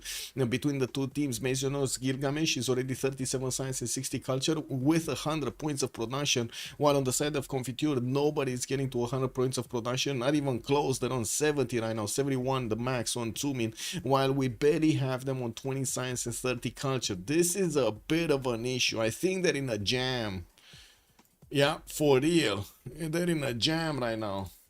Is Uruk 50 of those product? Yes, probably. Probably Uruk is like 50. Let's see. He's 64. Guys, you saw it here first. This is like one city challenge. What is this? This is more than half the Empire's production, man. He's getting to 1 turn on Ancestral Hall. Not 2 turns, right? Not 2 turns, but 1 turn on Ancestral Hall. Wow. Anyway, Amphitheater coming out from Lagash there. He does definitely want a lot more culture. With Colosseum, he did manage to get 2 cities on the under, but I'm pretty sure he's gonna get more on the left and on the right. We do need to see the Immortals showing up in the borders of Gran Colombia, and it looks like they are smashing down heads over here, or I should say hoofs. We do have, a trade going on. Okay. I mean, yeah, definitely Persia wants those trades. He will have the stronger units to trade with. Now we do have Immortals moving forward, and will do damage to more of these horses. 3 of them could actually attack this horse, and I think they're gonna take it down, while more need to go through the forest. You can easily see how Persia is trying to make way for the next ones. There we go, another horse is down. So 2 horses for 1 immortal, that sounds like a good job. And also Spain putting pressure on the left side of Caracas is forcing Gran Colombia to defend his back side as well as his front side, while the immortals will have a much easier time to get through toward the defense of Bogota city settle. Okay, finally 4th city moving off. We do have Bologna about to be attacked here. More immortals coming around. Pingal establishing Bactri for the science, and the 5th settler also coming around from Mashhad. Not bad at all. France, what is he doing? Magnus in Bordeaux, he's just puddle jumping. He did finish pyramids for the builder and got his chateaus going. Got quite a bit of production also on his side. In the Grey People screen, nothing important happening. As in the merchant screen, we did have Zankian picked up by France, but then there's the next one is just Coleo, so they're not going to be that interested in him. We do have also Maya managing to get more settlers out to the north and to the southeast. Got Koba also settled next to that Coco tile there, and we'll get builders for more points of improvements. Now the question is, does he have the builder card? Does he have feudalism? He's getting builders out. Does he have feudalism? I think he does. He's on 38 culture already, and I do see him going for stirrups and civil service, and I'm pretty sure he wouldn't have gone civil service if he didn't have feudalism. Uh-oh, he doesn't have feudalism. This should have been more charges. Oh my god, he actually got the civil service for Crow. Why is he getting civil service for Crow? Didn't Gilgamesh already get it? I think Gilgamesh already got it for him. Anyway, because he's like, Gilgamesh is getting divine right, no? Anyway, we do have Persia getting closer with the ability to attack into another archer. I think he could actually, wait a second, could he take the horse on? No, he can't take that horse on. He actually needs to be a bit too close for comfort to get there. As in, yes, this, he can attack it once, just once. Yeah, there we go. But then there are more archers, and this is the danger I was talking about. You see this? You see how quickly these archers are actually dying? This is what happens when you actually try to defend yourself against immortals with archers. It's very bad, very bad. Like, these immortals are just two-shotting your archers left, right, and center, one-shotting them with a melee attack, and if somehow you need to actually just defend with archers, it's just gonna overwhelm you slowly but surely. Look what they did to the horses themselves. They don't even get to counterattack here into these immortals. They're so strong. But real talk, so will Sumeria next series be able to build districts fast enough to contribute to anything? That's a good question. That's a good question. I hope so. 110 UH. Wait, what is UH? What is UH? He's wanting a settler, by the way. What is UH? Felix?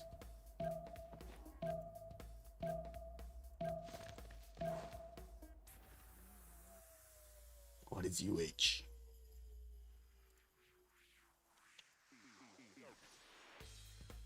Anyway, I guess we'll see. These immortals, some of them do need more promotions, and I do see one is about to get it. I think he will need to attack 2 times or get attacked a few more times. Ah, man. Yeah, he needs one more attack or defense. He's 44 out of 45 points. And yes, we do need to see if this archer is actually gonna grab his destiny by the hand here. But no, he could have actually taken down an immortal. I think that would have been a good price, right? An archer for an immortal, that sounds like a really good price for me. Anyway, we do have ancient walls going up in Bogota, and I gotta say, these Persian immortals don't really care about walls, man. They're just gonna pepper them away, you know, shoot those spears against the city of Bogota. Finally, the Spanish army will have its general, and it's moving towards the Gran Colombian borders here in the city of Caracas, which at the moment is not actually helped by the Commandant General, which is deployed in Bogota. We do have a fourth city from Gran Colombia moving southeast, and I do notice Spanish units are over here next to Barcelona and Madrid. Gonna get a campus from Madrid with a settler coming up from Barcelona in 2 turns. What's going on here? Campus is coming up finally from Indonesia. He's gonna need a lot more science if he wants to keep up with everybody, but he did make a big, so this is quite of a different approach to the game. While Sumeria did go tall as quickly as possible, getting that how to say, Temenanki, managing to get Liang, incredible city, Colosseum, and so on. He stayed on 3 cities. On the other side, we got Txoumin here that wanted to go as wide as possible, and he's gonna have 8 cities already, 7 settled, with another one going out in the south here of Ternate. He will start building and finishing his districts, and now the question is, how quickly can he get to the same level as Corndacier's Gilgamesh, and also overwhelm him, like overtake him. We do have the boats of Persia also getting into Bologna. Oh my god, Bologna got a single heavy chariot and that's it. I think he has a boat in there because that's 43 defense. 40, yeah, plus 10 from a garrison galley. That's a boat in there also. So these galleys are just not gonna do anything. He needs some immortals being sent there, and of course it's much more important to attack into Gran Colombia here. We do need to see if Spain is actually gonna put stronger units on the front line, going for his stirrups or not. By the looks of it, Zeyox is discovering apprenticeship in 5, with Divine Right also coming up in 7. We do have him getting more settlers. Barcelona, Madrid, and Seville, all 3 of these cities built one. And I do notice he's going west. Interesting. Interesting. So this one, Barcelona, I think he's going north, right? Or here somewhere, non-fresh. Or can you imagine if he actually puts it here? This would be awesome. 1, 2, 3, 4, 5, and a 6 to settle. Not bad, not bad. With the immortals appearing right next to the borders of the Gran Colombian center of Bogota, right next to the city center of Bogota, we will need to see if they do manage to take out these archers before they cross the river or after. While we're going to also need to see if the walls are actually going to be a slowdown. We do have him with his general deployed in the middle, and some of these immortals don't actually have the ability to move 2 turns or get the extra movement or the extra damage. While I do see he's going to get his battery ram from Pasagarde, we will need to see if that's gonna be necessary. Ew, Jakarta, no production? Wait, Jakarta? Ew, yeah, ew. That is indeed a very big ew. We do have Reina established there, and that's going to be the connection city towards Magium, towards the Babylonian city, which did get built. And we do have also Babylon here with LC the General. He's going to get his campuses up. I am a bit surprised he didn't put it on the stone tile there. He did manage to put it on a 2 adjacency point. Maya getting to finish those scouts. He pushed them back, getting also heavy chariots for those knights, and we're going to need to see if Babylon is going to get aware of this. I do see a single swordsman coming out from Rapicum, and of course both of them do have generals. Yeah, anyway, here it's already half HP. He doesn't even need the battery ram. Look at this, it's already half HP. What? Oh my god. I think Gran Colombia is gonna lose his capital, guys. And that's Wolo's throne going into poof the air. We won't have Government Plaza anymore. By the way, wait. What happens if you have never built your Government Plaza and you conquer a city from your opponent that has the Government Plaza built with a specialty in it, with a specialty building in it? I don't think I've ever been in that scenario. Like, I really always build my Government Plaza. Does anybody know here? Did anybody not build their Government Plaza and then take a city from their opponents? Does it get deleted, or does it get, do you get to keep it? And what do you mean bug? And why did the host leave? What? Bug. Shocked.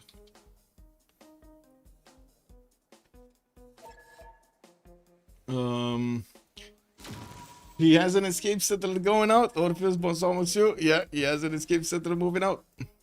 Oh, I see. They just crashed. Okay. Somebody crashed. It's fine. Yeah. I gotta say, man, they tested the shit out of this game, no? The shit out of this game.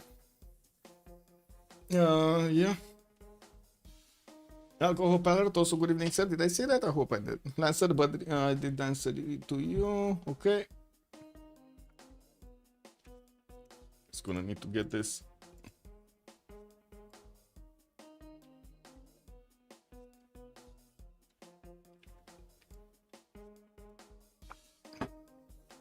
Hello, Mr. Breaking News. Oh my god, man. Mr. Breaking News. We had a lot of breaking news in the last few days. A lot of it. Oh my. I don't know how it's gonna end, but it's feeling like, at least in Romania, we kind of ate a big shawarma of media, like with all of it, and I'm still waiting for the jalapeno to hit, you know. Like in shawarma, you got a little bit of meat, you got a little bit of I would say vegetables, you know, onions and stuff like that, some tomatoes. Hey, what is? Let me actually try to make a lobby. And now we're waiting for the spice. When is it gonna be?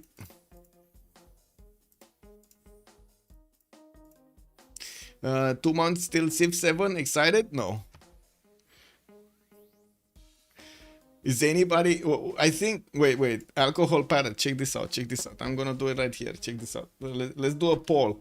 I would actually do a poll with everybody, and maybe without any bots from like YouTube or like Twitch or stuff like that. I'm pretty sure it's YouTube more full of bots than anything else. Maybe without the bots in the commentary and without everything else. So let's see actually human reactions over here. Are you excited for Civilization 7? Let me actually ask the big question. Yay or nay? It's just very simple. Very simple. Let's actually see. Do we have any fire accent in the lobby over here? Ooh, actually Kerrnel is offline. It's probably restarting Steam or something. It's probably Trump's fault.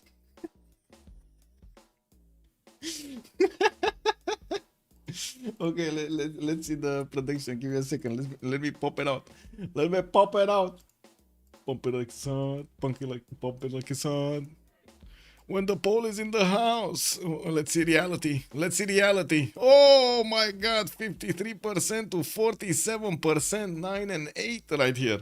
Okay. I think we have some fire accents here. We got 10 and 8, 11 and 8. Remember, no bots, guys. Not like on YouTube, right? No bots here.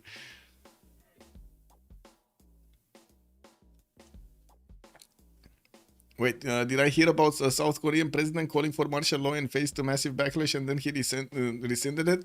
I'm not sure about the details, please, Cat Games. I did hear about the problem. The problem, in my humble opinion, and I think I've said it also in the off-topic channel in Civ, how to say, in CPL. In my opinion, the ability to pay for advertising on the social media platforms is causing all of these problems, and it cannot be stopped. Like, unless you manage to somehow delete that option, like literally delete it from the social media, it's not going to stop. You're just going to see it is incredibly easy. They made it so easy right now to push, and you don't even need, the stupid thing is you don't even need to push enough money, so to say. You don't need to push a lot of money into politics. You just need to push it, like tip it over the edge so he wins against an opponent. That's it. And it doesn't matter, right? You just push it a little bit and that's it. And anybody could do that. That's how social media works. That's literally how it works. You can buy advertising for anybody on the platforms, and what are they gonna do? Like really, what are they gonna do? So yeah, I would say if there is anybody at fault for what's going on right now, in general, what's going on right now, it's exactly this thing. It's exactly this thing, the ability to pay for advertising. The only concern I have with Civ7 is multiplayer, the competitive part. It seems like totally ignored the multiplayer community. Well, what they did is not really ignore, but redesign, and I can explain. So what they did try to do is minimize the time spent for each, how to say. So they increased the total time of the game necessary to finish the game from zero, from like minus 3500 whenever the year starts and until the end. But what they did is split the game into two quite distinct parts, right? The early game, the mid game, and the late game, using the age system, which is okay. Let's get over the subjective part that I have, that I don't like that age system. Oh, we got 16 yays. Excited for Civ7 and 10 nays. There we go. Looks like my chat is quite excited about Civ7. Let's actually see if when it comes out they're actually gonna get to play it for more than 100 hours. The problem with what they're doing here is going to be like 3 different games, right? You're going to have the early game, the mid game, and the late game. You cannot properly in a competitive environment do it from the beginning to the end. You cannot complete the game properly like we do in Civ6, like we do in Civ5, like we do in Civ4, like any other Civ actually, because it's first of all way too long. Second of all, it's like totally different bonuses because you switch the leader in the meantime, in between, and you're just not going to have the land available, not enough I would say map available for you, and so on, because you can't even get 6 players in the early game. You have a max of 4 or something, right? So what might happen as a multiplayer tournament, you might see tournaments dedicated to special ages, right? Only tournaments dedicated to the early age, or tournaments in the first stage they go for early age, then in the second stage they go for the mid game, and then in the late game they go for late game or something like this. You could, I guess, design around this, right? Around that problem, but it's still gonna be shit. I don't think it's gonna be good. Anyway, we'll see. Let's see if oh my god, good news everybody! Woo! Woo! We got 10 gifted subs. Thank you so much, sir. Much appreciated, sir. 10 gifted subs. Thank you. Guarantee you that majority of players play single player, so it doesn't matter. Ozone, you say that it doesn't matter, but the word of mouth is probably the most important marketing that you can do, and the content creators are also on the second part, right? The first part is word of mouth. If they're not going to get to play with each other, they're not going to be interested in telling others, let's play together, because there are too few of them. And most of the players, or I should say most of the games, as you've seen, they are at a different number. Or at least right now in the multiplayer community as they did develop it. We shall see. I have big doubts about the ability of Civ7 of actually retaining its own audience, because it's definitely going to be a different audience. They changed the target, they lowered a lot the age necessary and the age requirements for the game, as in who are they addressing their messages to. It's a lot less and that was another one of my worry. They're targeting between 18 and 30, I believe, right now, while beforehand they were targeting over 24. But oh well, we'll see. And the leaders looking like kids over there. Oh my god, that is so stupid. That feels like I don't know, man. I guess it's a kid's game, right? That's another one of the marketing options for lowering the target. It makes them feel a little bit more appropriate, right? When like the players playing, when they see, oh, look at that, he's my age over there. He's not gonna be like the old man. Lol. Monstras, good evening, sir. Thank you so much for the 100 biddies. Much appreciated. Also, hot sauce. Cheers, sir. Thank you so much for the prime. Much appreciated. But anyway, the thing is, and that's one of the things that I didn't actually want to make that much of a fuss about. These decisions were made a long time ago. A long time ago. Like if any of the multiplayer community actually wanted to have a bit of a say in what's going on, we would have needed to be at least informed of what they will do. And since they didn't put out anything, right now we're left without no option, right? We're gonna need to wait and see. If it flops, it flops. If it wins, it wins. It is what it is, right? We're gonna roll with the punches and see how it develops. We'll see. We shall see. Ataranxian, good evening, sir. I don't think he played Civ7 yet. No, I didn't play Civ7 yet. The only information I have is like watching the stories, watching them talk about the game and what they wanted to do about the game, and how to say, taking a look at the presentation videos. I didn't look that much at the content creators making the videos out of Civ7, because that's a lot of assumptions going on like in their movies over there. It looks like that's just content for content. It feels like without the value for me. But their presentations were, I mean, they did try to explain it, to explain the rationality behind it. I just don't find it natural. As in, I don't find the way of developing Civ7, the logical way the game should have developed at this stage, when already it built up such an audience for a certain type of gameplay. It feels like they just, you know, made the right turn. Or a left turn, whatever. And they made a turn. Let's actually see if it's gonna be one more turn or it's gonna be one last turn.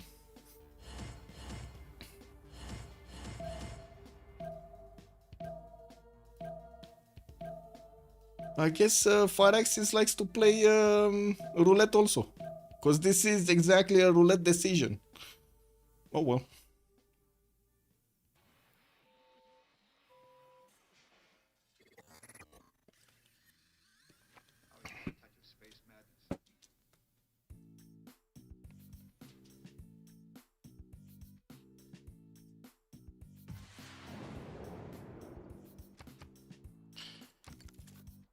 Okay. We did have Persia taking down half of the HP over here of Bogota before it got the walls up. That's how it got so low. We're going to need to see the Immortals starting off their next attack. They do need to do the same moves until the real lobby happens, so I'm pretty sure it's going to be the same result here. We do have another wave of encampment training projects coming up from Persia. He's going to try to get more generals, and he's still trying to bonk Bologna, but his 3 galleys are probably going to die at its borders. There are a few pillages that he could do to replenish the health of 2 of his galleys, but not the 3rd one. And I'm pretty sure he's going to need to get some more if he actually wants to succeed in taking out Bologna. It should actually require around like 6 galleys or something like that. Anyway, let's see. What do we have here? We do have Maya getting his pre-builds going. Wolostrom finishing next turn. Got hit by a flood and needs to repair all of those farms here in Uxmal. While he's getting his heavy chariots to pre-build his knights, we're going to need to see if he's actually going to attack Babylon here or it's going to be more for a defensive stance. We do have Masha, also another city from Babylon, settled on the left side of Borsipa, with Magium getting those builders out to connect, to improve the tiles around them. He's also going to need to start connecting those cities to Indonesia soon. They're starting to coordinate between each other to see if they're missing any kind of moves. I don't think it's that much of importance, but I guess it's fine. We did have a Persian Immortal that did cross the river, and I don't think it did the last time. I don't think I've seen any unit actually cross that river the last time. I don't know what he did here, but anyway, it is what it is. Bogota definitely gonna get smashed over here. The Immortal, maybe that's why I didn't see it, because it got, you know, taken down. Wait, I got a bear. Whoa, whoa, I unlocked a bear. What is this? What is this? Red card. Actually, I unlocked a red... What? What? Wait. How is that emote? Oh, it says unlockable emotes. And it says unlock now. But I can't do it. What? Oh my god, did you unlock it, Moonstras? Because you are the conductor over here. Did you unlock the emote? The bear holding up a red the red something? Wait, red card emote. Rewards. Okay, share. Yeah. Choo choo. There we go. Choo choo. Red card. In Civ8, words will be fought among builders. Oh man. No. Lancer. In Civ8, you don't need to do anything anymore. You just press manage city, and that's it, and then press attack that nation, and that's it. That's all there is in Civ8. They're gonna simplify everything, right? Why do you need builders? Do you need to optimize stuff? Do you need to min-max? There's no min-maxing to be done. Civ8 aka labor strike, yeah. But besides their choices for the game, there is also the whole price de novo problem also. Yes, I tend to agree here also with Paragloof. That is quite a high price to charge, but I think a lot of it is coming from their branding. This is quite a long-standing brand, and a lot of players do trust in their ability, the ability of Firaxis to actually get a well-done game going. Some of it because they don't have competition, some of it because they did have a lot of good tiles in the back. I don't know what happened in between Civ6 and Civ7, but it looks like they did change quite a bit about their procedure. We're gonna need to see. Again, I do want to see the actual game to make my opinion about it. Right now, it just smells funny. It is what it is. You missed it. You missed it. No, you didn't unlock the big emote, the bear emote. Civ7 will be cheap very soon. It might be. I mean, remember what was it? If nobody, I mean, I guess. Let's not do these assumptions actually, because it feels like it's a bit too much to actually like look at the numbers, get some scenarios going, and see what they can do and what they cannot do. I think it's a bit too much. Like, we can do it. We can split up their budget in a million ways and see exactly what they're paying for everything, or what they are expecting to get out of everything. But I don't think that's like, it takes us a bit too much time to go through that. And that's a cool email. Yeah, Medicine, good evening, sir, and welcome. Pantheon recap. Okay, let's get it quickly. God of the Forge over here for Gran Colombia. We do have City Patron Goddess for Persia. Nader Shah. Spain did go for God of War and Plunder. Indonesia, God of the Sea, of course. We got Babylon here with religious settlement settlements. He's gonna get that extra production on his settlers, and also how to say, more tiles when he's gonna put down a city. Divine Spark for Maya. We did have Lady of the Reeds and Marshes for Sumeria, biggest city in the game, by the way. Uruk has more production than actual civs in the game. Can you imagine that? Like, he's on, check this out, this city is 63.7 production, and look at these nations. Crow is 42. He has in one city more production than his ally cities, 3 cities combined.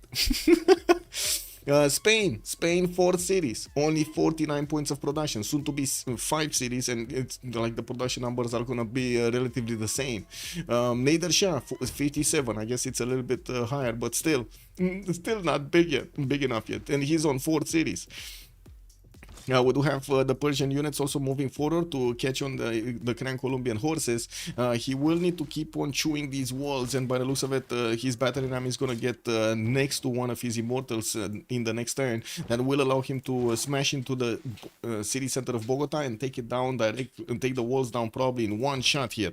Now, we do have, of course, a lot more immortals showing up, and I do see he's getting those next wave of encampment training projects while he's still trying to hit Bologna. That city is not being put under siege. He did get a few promotions on his galleys, repaired them with free health that he got from these fishing boats, and well, in the meantime, he's not getting at least 2 immortals. 2 immortals would have finished the job on Bologna, but oh well, he couldn't really take away from his main goal over here, taking down Gran Colombia.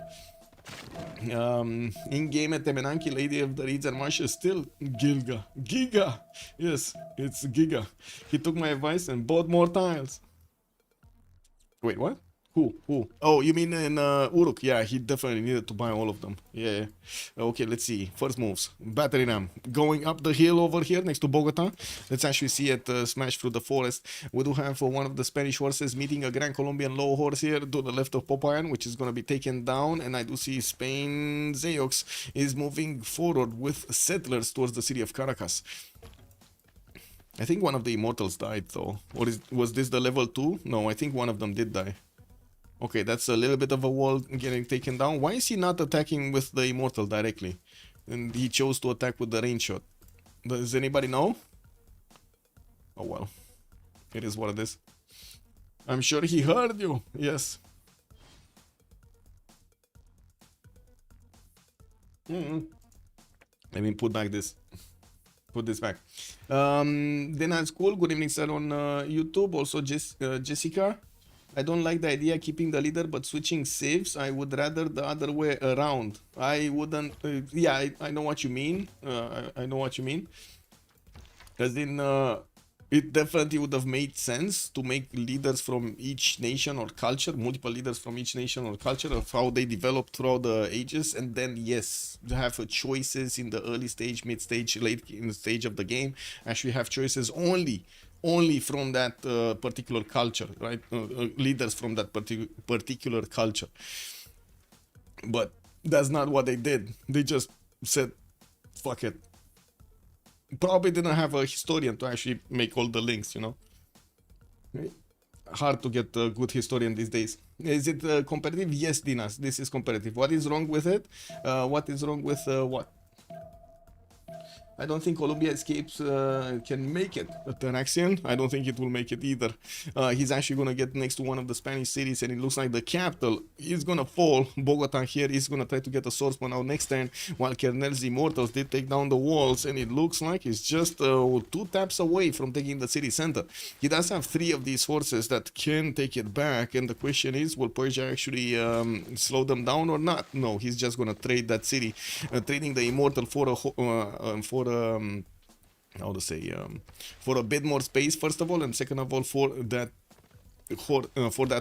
swordsman that was first there in the city center. From the south, doesn't seem like Spain is moving in that much. We do have more immortals finally getting trained here from Bactrian Tarsus, while the city of Bologna is still getting smashed here. One of the Persian galleys is about to die. Oh well. We do have the 5th city also from Persia being towards the east side to grab another iron tile, and of course another city on the coast, while Indonesia is making its way there. That's going to be an ally, so it shouldn't be a problem. Looking here, though, we do have an attack from Maya against Babylon. Shadaw is in trouble. He's getting his spearmen out as quickly as possible. Did probably click on getting the meta times technology. His military tactics is coming out in 3 times. And of course, the Maya Knights look very mean over here. They are about to start going through that encampment tile, which at the moment is very, very low HP, 15 out of 100. And by the looks of it, these knights can two-shot the horses of Babylon, and that's general versus general, right? Both. Oh, El Cid is not a good general for Babylon. That's why. That's the problem right here. These horses do not have general bonus because El Cid is medieval Renaissance, and these horses are classical. He's not giving the bonuses to the classical units. He doesn't know to, how to say, train ancient people over there. What do you mean, ancient people? Civ6 for not having more galleys. Yes. Leader solution was probably more difficult to do because it requires a lot of leaders. That is true, Andiro, but that, I mean, man, that would have been so much better as a marketing scheme, not gonna lie. But anyway, as in they're already putting the marketing scheme, making it like how to say, leader packs, right? And they did this in Civ6 already. Imagine having French packs or you know, German packs, or getting I don't know, whatever, English packs or something like that, right? Through the leaders.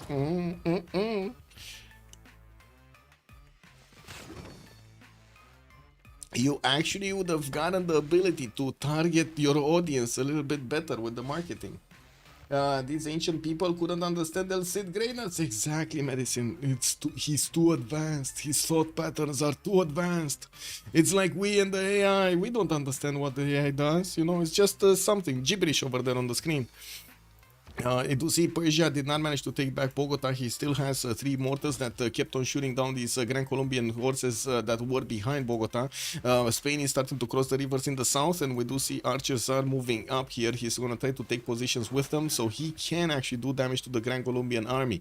With also Persia needing a few more immortals, he's sending them, and of course he did manage to build that river bridge between Passagarde and Tarsus, allowing him to actually move these much faster over there against his opponent. Still did not build more boats. My idea of going to Bologna is not happening. Looks like Persia is just going to totally ignore taking that city center, and will just keep on putting units in the face of Gran Colombia, which is probably the best choice that he could do. Harbor shipping projects from Madrid. Does he actually have anybody to go against? Oh, what is France? France actually does have the ability to go against Philip II, right? 2 cities can be taken out, and this is gonna probably do quite a bit of damage to Spain. It's gonna lose his government plaza, and of course that city will allow his opponent to get into the tiles of Spain. This is also France here managing to put a single city on the coast. He did manage to get his harbor from Paris, and we'll have another one, a third one here. It looks like the Spanish boat did reveal the presence of Spain on this coast by the looks of it, and I guess he enraged France. France is not happy about this. He did manage to get already 2, 4, 5 of these galleys, gonna get another 1, 2 more. And I'm pretty sure he's gonna want his cartography. Butters coming up in 2 turns, mercenaries in 1. Okay, let's see what's going on here. Oh my god, I hope the pause is coming up soon, because I need to go to the bathroom. Spain is on shipbuilding and France is on buttress. Yeah, I mean, Spain does have other priorities, right? He's trying to get a general out, an admiral out. He's also trying to get a few more boats, but doesn't have a lot of productive cities here on the coast. Only 2 of them, Madrid and Valencia. He never put a, oh, he did put a harbor from Seville. That city can actually work an extra tile. It's a 0 adjacency harbor. That's gonna be so bad for the next part of the game. Like the the shipyard bonus, the double harbor and so on is like no bonus for the extra science. Kind of hard. Oh well, it is what it is. Tarsus, Passagarde, back 3 mashot. Okay, let's see. Wait, bro, just go. Congress isn't coming for a bit. We can chill staring at Bogota. Yeah, it's fine. It's fine. I'm just gonna start, keeping my legs moving, and that's it. Great Lighthouse in Mahapahit. We do have new builders here, Jakarta and Tuban, and of course Ternate. While he's gonna get that city of Banjar Mason next to Mato Tipila, he's also gonna start improving those tiles for the better yields. Yeah, we did have Maya actually managing to breach through the encampment tile and the initial defense of Babylon, but now Babylon does have pikemen out to fend off this attack, and these are much stronger, even the spearmen much stronger to actually defend the attack. There isn't that much territory for the army of Maya, even if it does have a lot of numbers to deploy, right? We only have like 4 tiles that he could actually attack. So that's definitely going to be bad, and it does look like the pikemen of Babylon are strong enough to push back these units of Maya. Yeah, they are strong enough to push back these units of Maya. And there we go. Maya is just slowly gonna need to retreat. Can't really push until he's gonna get stronger units. This is a bit too hard of a choke point for him. Maybe later on he can actually grab a tunnel. You can imagine what's gonna happen if he actually builds a tunnel here. He's gonna be like, woo, going in. I'm free, I'm free. Okay, looks like Persia is starting to lose his grasp on the city of Bogota. He couldn't retake it, and from the south, Spain did not manage to come in with enough troops. He did stop building replacements for the units he was losing on the front line, and that actually slowed down this attack. If he would have kept on building units instead of settlers, he would have been in a much stronger position, would have probably already taken down Gran Colombia right now. But because of all of those like 10 turns that he spent to get settlers out, get them moving, improve something else, put down commercials and so on, he just doesn't have the army to keep on going, because yes, they kept on churning each other, they kept on trading each other, and the Gran Colombia did keep on building units while Persia did not, and this is what happens. Did you hear about the new waterfall they found in Scotland? Whoa, Scotland? No, I didn't. France may want to help Colombia with naval pressure on Spain. I'm pretty sure this is what's happening. Yeah, I'm pretty sure. We do have 60 science over here. Catherine de Medici with 81 culture, definitely much higher than Zeyox's 35 and 36. While I do see Corndacier already with 142 culture and 69 science. Also, Jessica's, after Civ7 being released, is there still CWC on Civ6? Very good question. I don't know.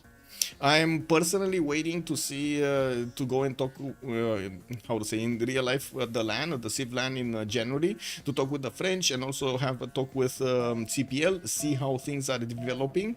How to say, as much as we want to assume stuff, I want to stay away from assuming stuff and keep business as usual, as in, we're gonna need to see when it comes out if a lot of players are gonna switch towards Civ7 immediately and will not want to play Civ6 anymore in the multiplayer community, or they're gonna play it for a week and then come back to Civ6, or they're just not gonna buy Civ7. I have no idea. Like there are a few scenarios that could play out in the in that period, right, of the Civ7 opener.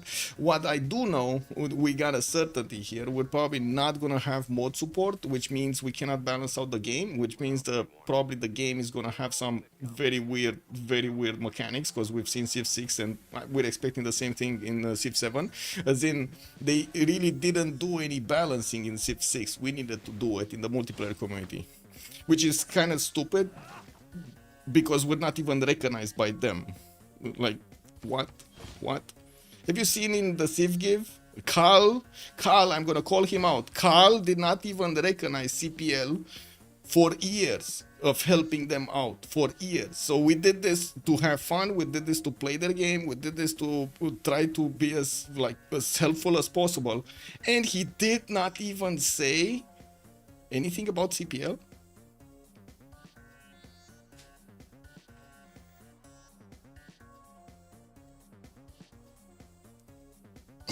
I think everybody understands this. We do have Persia moving in with new immortals coming out from Pasagarde, and I do see a swordsman coming out from Bogota. We're going to need to see from the south if Spain is actually going to move something against Caracas. While on the southeast, it does seem like French did manage to get that Spanish galley. Oh, in Czech over here next to Cardiff. We do need to see if he's going to manage to get his cartography soon. Yes, 4 turns. And let's double check because we have 3 more turns for the era score. We do have Catherine de Medici managing to get secure his golden age. We do have Crow 47 out of 48, and we're going to need to see how things evolve. Gilgamesh 63-62. We do have him securing his golden age. Lady 6 guy 54-52. He got his, and looks like the attack is, yeah, this attack is over. We do have Zeyox also not managing to get his golden age. He's very far away. He's actually 9 points out, and that's a bit too much actually for the next few turns. Yeah, I don't think he's gonna get it. I don't think he's gonna get it. Anyway, Indonesia did manage to secure his second golden. We do have Nader Shah also 7 points out. Doesn't seem like he did manage to secure his golden, and he's getting pillaged by a Gran Colombian horse on his government plaza. This is eating away his production for immortals because of the loss of the Waller's Throne, not to mention putting a bit more pressure on gold over here on the Kerrnel. But now Kerrnel with these new units, he could actually move forward. We do have crossbows on the side of Gran Colombia that will actually get to do more damage against these Persian immortals, and we're going to need to see if this is going to be enough to stop the bleed. The small multiplayer community is not the target group. Shuko Bannon, yes, we're very small. Yes, it's very small. 14,000 players is very small. Yes, yes. It's very small community. We don't have games per day. We don't have competitions. We didn't build a lot of stuff. We didn't do anything. Right? It's 10 players, guys. It's only 10 players. I mean, he has a trebuchet, so Bogota should be easy kill. Yeah, we're going to need to see it getting in there. Battery ram moving forward, and yes, we do have swordsman coming out from Bogota in 2 turns here. 90% of the players are single player deity challenge. Man, I keep hearing that shit. I call bullshit on it, Blaze Games.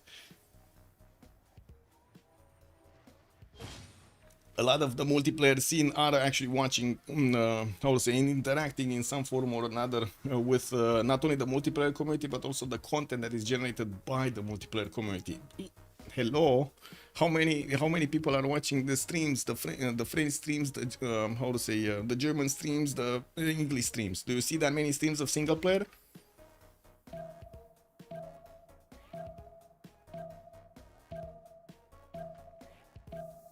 Not really, no. Civ6 sales 11 million. Yes, that is true. Civ6 sales, Civ6 was an amazing game, but it was amazing. The Civ6 game was amazing in its advertising well before the game came out, because it built upon what Civ5 was. I play Basiste, good evening, sir. 14,000 players is nothing. Exactly, Ozone, it's nothing. They don't need to care about us. Who cares about minorities, right? I play mostly single player, but I love to watch multiplayer. Exactly. That's so true. A lot of people, that's exactly what they're doing. They like to play in single player and just watch the multiplayer scene. That's how it works in every game.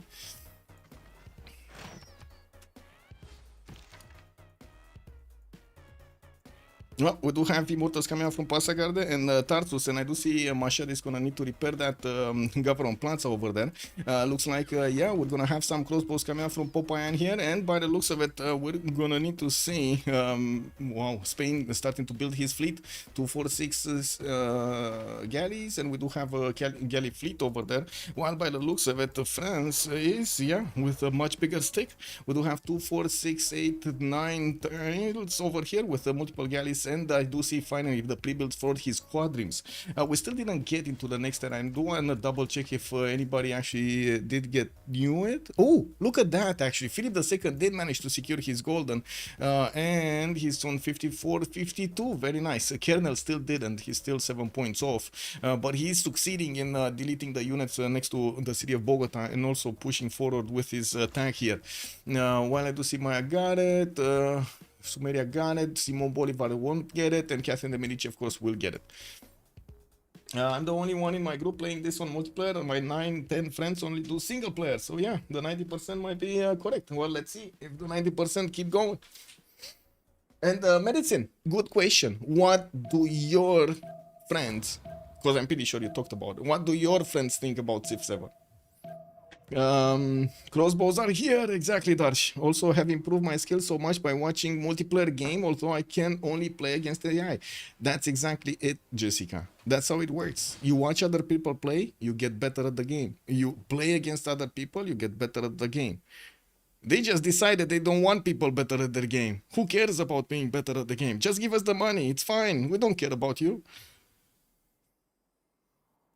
CPL and other PPG MP communities are just way more passionate. The single player players are casual players. They just chill and play for fun. Exactly. But in terms of numbers, way less. Yeah. Yeah. Yeah. I'm not saying no. Let's see it. Let's see the money flowing. I can't wait. I can't wait to see it. Wallow's Throne also coming up in Madrid one turn, and I do see Persia is about to retake the city of Bogota. He took it for one turn and then lost. Actually, it wasn't even a full turn. With more crossbows being upgraded here by Gran Colombia, he started to run out of actual meaty units, the stronger units that were on the front line, to help him retake cities and also keep away these pesky immortals from getting too close to the crossbows. If these immortals are getting next to, I mean, the melee attack next to the crossbows, that's gonna be a problem. Civ6 and 7 is too successful to care about multiplayers. They make the money, yeah, exactly, make the money for console sales, no? Yeah, so yeah, our community will be more vocal on Civ changes and stuff, whereas single player players are just chilling, and that's exactly what they want. Give us money, but don't comment. You know. Anyway, my friends already get it. I still reluctant though. Probably wait until wait. But you didn't really say what's their opinion, so they already got it. But yeah, what's their opinion of it? Did they make an opinion of it, or actually they didn't get to test it out because nobody knows about it, right? We all got to see only the like 4 images that they shown us, right? The 4 pictures. Balancing for multiplayer and single player are way too different. No, they're not. No, please, cat games. No. You can balance both, no problems. Like BBG is balanced in single player just as well as is balanced in multiplayer. I call bullshit on that one, Blazecat. I'm sorry, I call bullshit. That's not how it works. Again, that's not how it works. Let's see, digital, gold, and you. Oh my god, I need to go to the toilet. Be right back. Wait, he said he votes. Yeah, okay.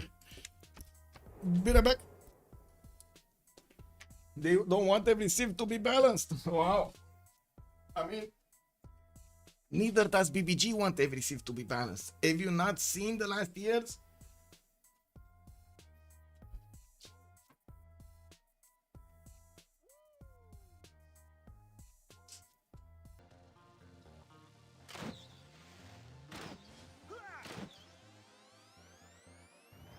Hey, Bogota over here coming in with the Immortals through. We do see the series quite low in HP. Let's actually see. Monarchy did gain a wildcard policy slot. Production 50% until next Congress for producing units. Very good. And it looks like it passed via tiebreaker. While we do have Guitarja also passing through via tiebreaker for his Diplo points. We do have France getting his upgrades on caravels. Looks like we're gonna have this show on the road here, while Spain is gonna need to get. Oh my god, he's getting an apprenticeship. I really hope he's like 1 or 2 turns away from getting cartography, even though I wouldn't hold my breath. He's only like 42 science, so unless he beelined it, I don't think he's gonna get there. Let's take it from France, right? What do we have here? 78 science, 100 culture on Catherine de Medici, Pembrashe and Voice, getting more harbors out, and I do see he's building foreign ministry here, getting quadrims pre-built in the coastal cities so he can actually get frigates afterwards and finish off any kind of aggression here from Spain. Looks like also we do need to take a look at Nader Shah, Nader Shah is here. We do have him with 1, 2, 3 immortals, 4 immortals coming in from his cities, going forward towards Gran Colombia to finish the job. While I'm pretty sure the next wave is gonna definitely finish the job. He's gonna need to start rebuilding his cities here, or I should say his government plaza, and repair the tiles. He does have a builder from Ray coming around, which is gonna get there. And I think I went 1 and 2, so we're gonna come back to Gran Colombia because this is where the meat is. We do have Gran Colombia going in against Bogota here, and definitely will will take out those crossbows.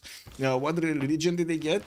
Zoroastrianism. Only Indonesia did manage to get a religion for Zen meditation and stewardship, extra amenities and extra science with gold there.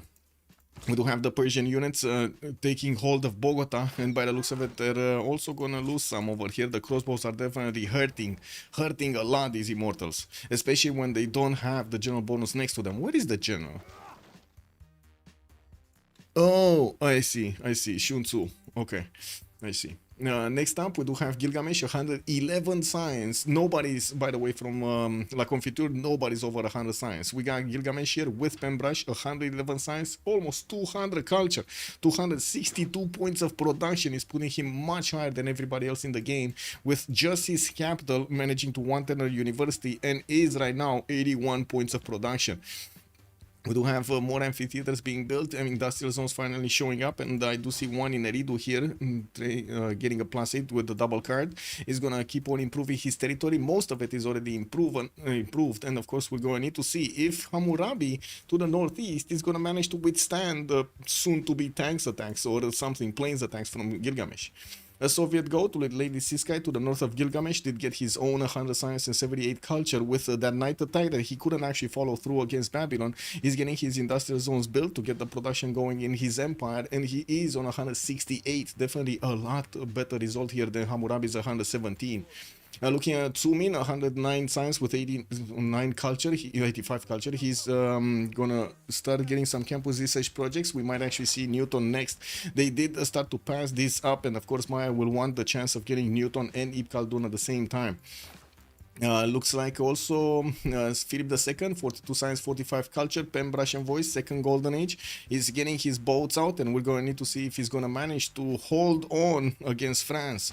France will need to put a spy in his opponent's cities here to get the extra intel, and I'm pretty sure he did manage to get castles, or he's around getting castles. He's on education right now in 2 turns. Probably that spy is moving. Does he actually have vision over his opponent's cities? Yes, he does. Like 1, 2, 3, 4, including the capital. That should be more than enough to place a spy in there.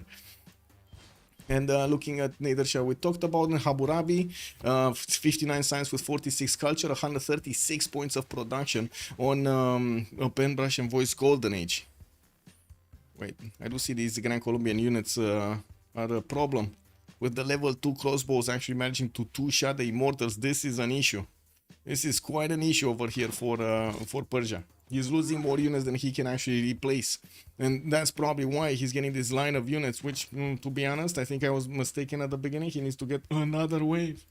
Which CS though? Yellow. Good evening, sir, and welcome. Looking dire for Colombia. Yeah, it does look quite dire. Also, Tyler, good evening, sir. Please, does Colombia have escape settler like with a CS kill? Yeah, true. Attraction, where does Colombian settler go? He just keeps going, guys. He just keeps going. He might actually end up seeing one of the Spanish horses in the meantime. We do have Cardiff being smashed over here by the French caravels. And it looks like they're going to have vision over the last city of Gran Colombia. He's not going to get out of there, like sail away to some magical lands. Wait, I need to read a lot. Give me a second. Besides, every multiplayer community uses balanced mods. For now, Phoenix it just sees that and it's like, we don't need to balance it. Just make the game good for our SP fans. Yeah. Not saying no, but we needing to do the balance mods is because they didn't do it. They didn't. I think every game actually has the developers working on this. Oh well, I guess it is what it is. Even with BBG, they say nerfing too much of their OP stuff. Okay, and more support for modders in game. I mean, we might not have any mod support. Please, does Colombia have escape city like with a CS kill? Gran Colombia. I mean. He might because of France, right? He might get this.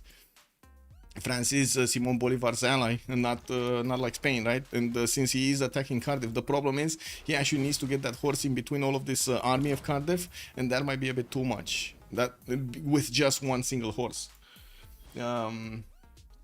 Yeah, if Colombia escapes, it should be one for Maisonneux. I think even if Colombia doesn't escape, it still might be a win for Maisonneux just because of how big Gilgamesh is and how big Spain will get. Sorry, France will get. If he manages to actually take down Spain over here, and I do notice it will be a hard problem because the caravels are going to get fleeted up and they're going to be quite strong. You do see them 88 on the defense. That's a bit too much, right? For this, just for the caravels of France to handle. They need more extra spy attack, and they do need the frigates to come around. With more science, Catherine de Medici will get there quicker than his opponent Zeyox, and we do have Catherine de Medici 4 turns away from square rigging with 5 turns nationalism.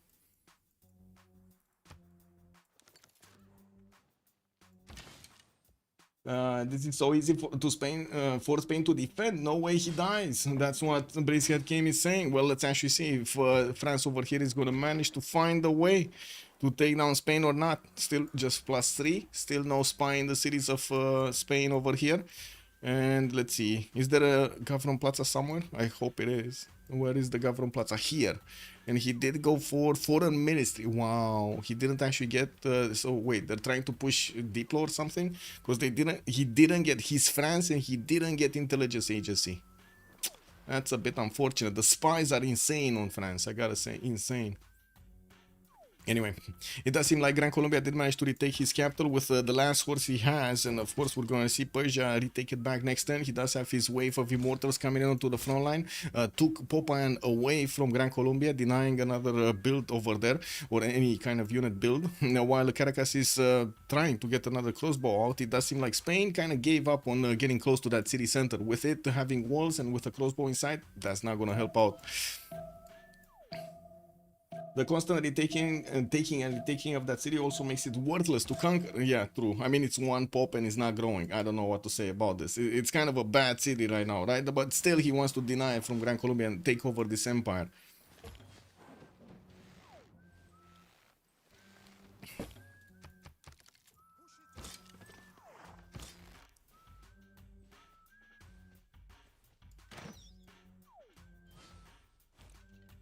Okay. Campus research projects coming in. They still passed and nobody actually picked this one up. We might see Gran Colombia, oh my god, in 2 turns picking this one. He has 1 point a turn and he's gonna open it up for everybody else with Maya, Indonesia, Babylon, and soon to be Sumeria having enough points to pick up the next scientists. We're going to need to see who they are. Indonesia here getting more libraries. He did manage to jump up to 95 science. Still not big as Gilgamesh or Soviet Goat, but he's getting there. And we're going to need to see with his production capabilities if this wide play is actually going to serve him right. He does have the ability to actually go against both of his opponents, France and Sumeria in the south here, with boats later on in the game, especially with battleships able to attack into the city of Ur, Nippur, Eridu, Isin, and Adab. All of these are going to be exposed to the battleships. The same can be said about a lot of the French cities, but unfortunately he can't get to them here. He needs to go through here, right through the Baie de Somme. He could take down Reims, La Rochelle, retake Cardiff, and then with the battleships take Paris. We'll see if Txoumin here is going to manage to actually get going. He does have similar stats to the Theflowgate, to Catherine de Medici, the Black Queen. Anyway, he did manage to get his caravel tech, but not enough units. And I do see he does also have great lighthouse, which allows him to make much faster movements with his caravels. Okay, retaken. Bogota got retaken. Kerrnel did manage to get onto the front line. His new wave of units, getting builders out. And I do see Indonesia is actually putting a boat right next to him. Yeah, that's, how to say, that's his ally, so it shouldn't be a problem.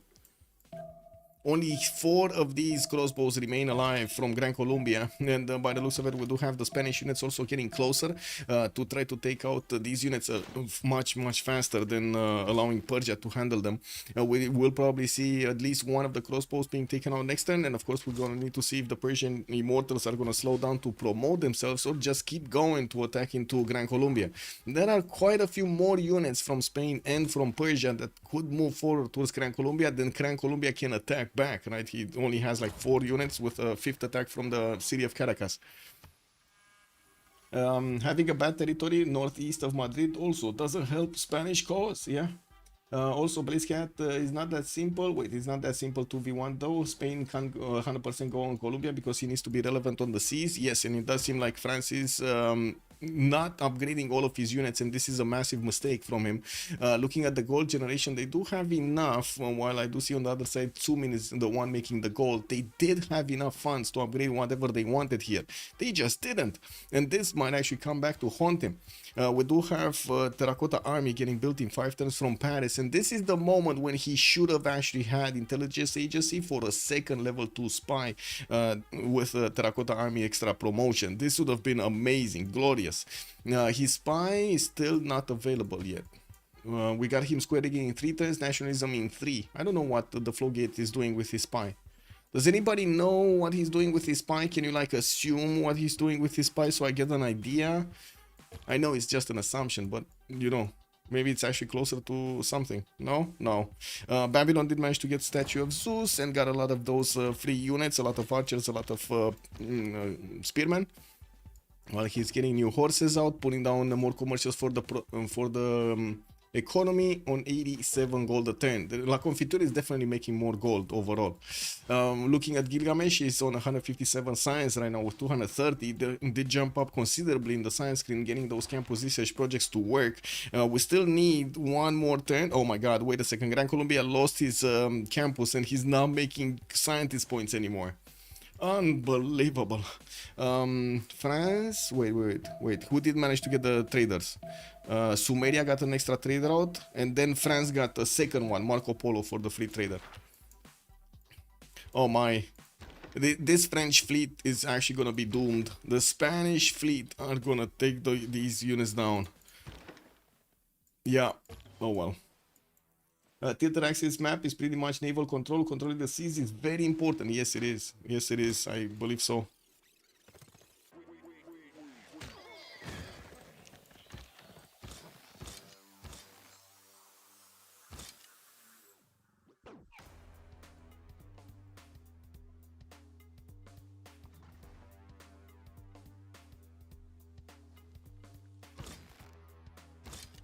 Yeah, the seas all connect. If you ignore naval, you're giving your opponent control over way too much territory. But they kind of gave up on naval from the beginning, right? As in when they picked land civilizations, like including Catherine de Medici, it's not really a naval power. It would have been totally different here to have Age of Empire fight Spain. But anyway, we'll see. We'll see how things develop. Finally, the spy arrived in Toledo, and he's gonna await assignment. He's gonna get that extra Diplo, and he's also gonna have the plans too when he's gonna get that Terracotta Army finished in 4 turns. Does still have a chop for it, though. He's not getting it. I'm pretty sure he actually got bronze working, but I'm not sure. Does he have? Yes, he does have the extra iron science. Anyway, Cardiff got walls, guys. Cardiff actually got walls. Cartagena de Indias did get placed, and now Spain is probably going to get a whiff of where that safety settle is from Gran Colombia, and we'll probably need to get that information to Persia to send some units there. With Gran Colombia down to 2 of his units, we're going to need to see if, wait a second, who was it? Babylon, right? Babylon did manage to get the Diplo? No, Gitarja. Okay, Gitarja. They might actually win with the Diplo. If they do manage to take out Simon Bolivar, we will have Gitarja with a free way to get those Diplo points on his side every Congress. So if they do manage to defend themselves, they might actually win this with Diplo against a superior science and culture team. 300 points of production here on Gilgamesh, and we do have 190 on the Soviet Goat, and by the way, it looks of it, Theflowgate is on 195. A fleet can also help you create a 2 versus 1 and 3 versus 2 situation, cutting off other players too. It doesn't matter late game whether you are coastal lord, they can battleship you. Exactly. Yeah, they can. Also, just embarked units. Okay. Okay, so finally we do have the shots on the walls of Caracas. Even the Spanish army is starting to get into the borders of that city center, and Persia is taking down the walls. We will see the immortals wrap around. The city is not being placed under siege yet. It needs to be another unit closer, and it doesn't seem like Spain at the moment is having the movement or the willpower to get there. In this specific case, Sumeria is seeming hard and getting ahead of everyone. If Spain was ignored by France, navally Spain could eventually control the seas and harass everyone, which threatens their carry, Gilgamesh. Yeah. Well, let's actually see if Gilgamesh is gonna feel threatened by this. He definitely has the science and the culture to go for his own units here to defend, especially siege units on the coast against like artillery, so for example, against battleships and or other ranged units. Ooh, wait a second, they started picking these up. So France did get Newton, and looks like Galileo and Sumeria. Ibn Khaldun is the next one, and Indonesia with Babylon have enough points. Which one of these are gonna pick it? Is gonna pick it? Because these are from the same team, right? Opponent's team, actually. Okay, well, at least it's gonna be 1 and 1.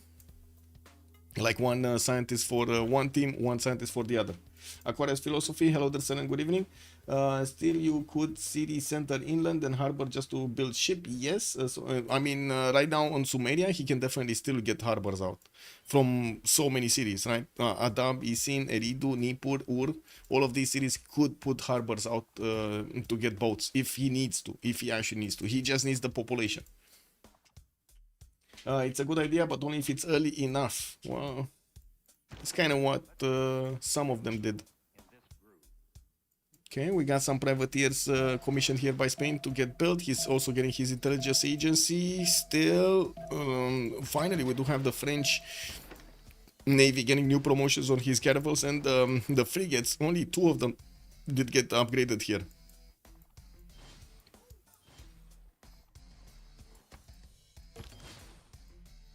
Okay, I think Caracas is gonna go down this turn by the looks of it. And yeah, that's it for the main core series of Gran Colombia. Now he's going to need to finish off Cartagena de Indias. And we're going to need to see if Gran Colombia is going to manage to get more units. I would imagine knights should actually be built by Persia to handle that threat in the war. Or even coursers, why not, to actually send them further out, because there's a lot of land to actually get through. Multiple rivers to slow his units down. He definitely needs fast ones. He's getting some horses right now, and yeah, I'm pretty sure with Castle's upgrade on the coursers, he's gonna have strong enough units. I guess the question is how quickly he can get to Cartagena even with those units. What is this going on? Why are these units just randomly on the map? Guys, they tested the game.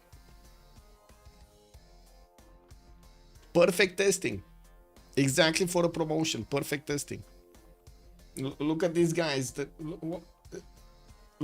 Guys, this is an 8-year-old game. Ironclads, good evening, sir. France is so much ahead of Spain in stats. He should just go Ironclads. Oh, yeah. I mean, I'm pretty sure he's gonna go Ironclads. But at the same time, he wants to do the attack right now. I don't really believe in his chances here. Let's actually see. Maybe I'm... Oh, okay. With +6 intel now, he's much better. Those units did start to move away from the coast. And by the looks of it, he does have a lot less units than his opponent. He's going to need to clump up if he wants his support bonus to actually shine here, as Spain is getting it, right? We do have some units that do have like what, +8? They're +8 support bonus. Why is Spain sending out units? Why not?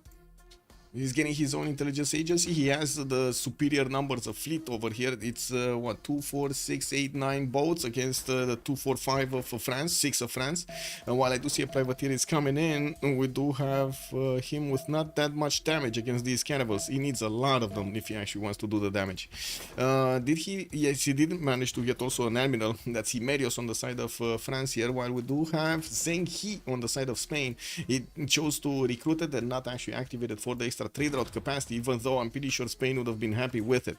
Now the thing is, with the Terracotta army giving an extra +5, I believe, on the French units from the emblem promotion, this is gonna be a lot tougher to handle on the defense from Spain, especially when the frigates come in. When the frigates come into play, that's gonna be amazing. He does need more though. He only has like 3 of them, and it looks like he's fleeting up as well. He got nationalism, right? So he's on the same civic basically as Philip II, right? On the same abilities of Philip II, able to fleet up his units.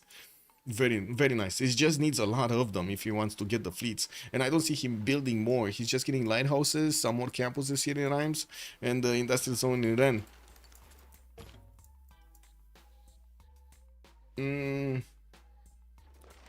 Nationalism, France is way ahead. Yes, he got so much culture so quickly, and look at that. Beautiful. Industrial zone in Rennes. To have over here getting the setup going between the aqueducts, very nice. And I do see Magnus is establishing Reims with 2 chops only available. We do have Indonesia moving in from the north with 4 of these caravels and a junk. There is painting the junk power, guys. We got Reims in trouble.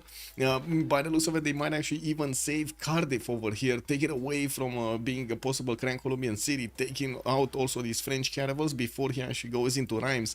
To be honest, I think that's gonna give the time to Reims to get some walls up and maybe some more of those galleys slash frigates to defend itself there. Okay, just Navy watching Navy, not much happening between them. Here, Persia is pushing back these units.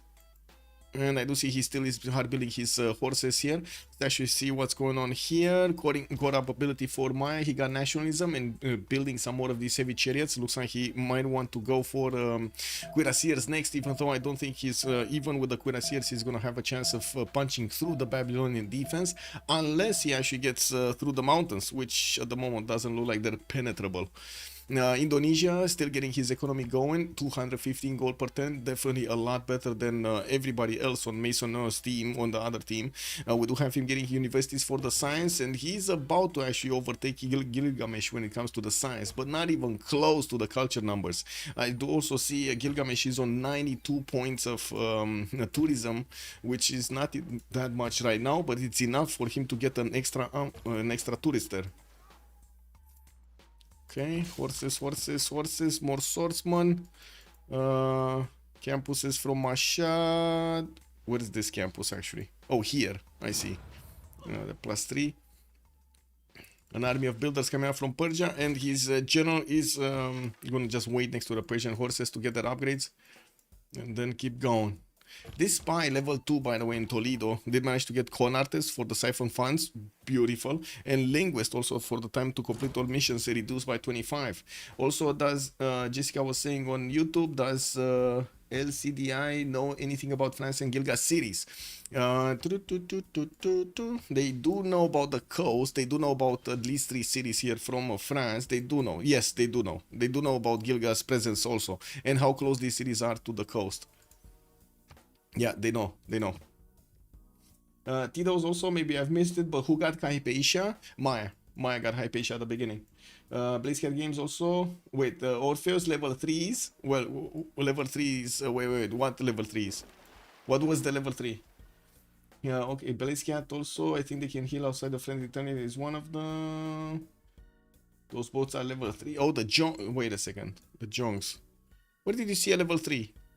Oh, this one, the cannibal fleet over here. Okay, so he has the emblem, the reinforced hull, and the convoy, but he doesn't have an escort, so the convoy doesn't work. Actually, he actually needs to be in a formation, which means he needs to get an admiral or a support unit or scout or whatever to connect to the cannibal. Oh, look at that! That got discovered, and it's gonna get taken down, even if it is a level 3. Yeah. Oh my. I think Indonesia is just gonna give over here France the hug of death to the caravel fleet out of the fog of war. We did have 4 of these Indonesian caravels just wrapping it. Oh my god, it got killed by the city-state, guys. It got killed by the city-state walls and archers. Oh my god. They did the final attack there. And Reims did get walls quite quickly. He did manage to chop them. Definitely didn't want to use Magnus for that, but it is what it is. And we do have, by the way, Magnus is still establishing 2 turns there. We did have France managing... well, to get 1 horse in there. I think it was there. The Jong will need a few turns to actually deal the damage on the walls. It will also get a promotion to heal back up. And here in the seas, we do have the French Navy about to actually encounter the Spanish one. We're going to need to see if they do manage to actually do damage here, because this is dangerous. Spain does have a lot of numbers, 2, 4, 6, 8, 10, 11 units versus the 2, 4, 6, 8, 9 of France. I guess, yeah, these guys need to get there. But the problem is now he needs to defend his coast also, right? Because we have units from Indonesia starting to get through the chokes of Cardiff, and they will get into La Rochelle. They're gonna get to pillage harbors and so on. It's not that cool to just leave them be.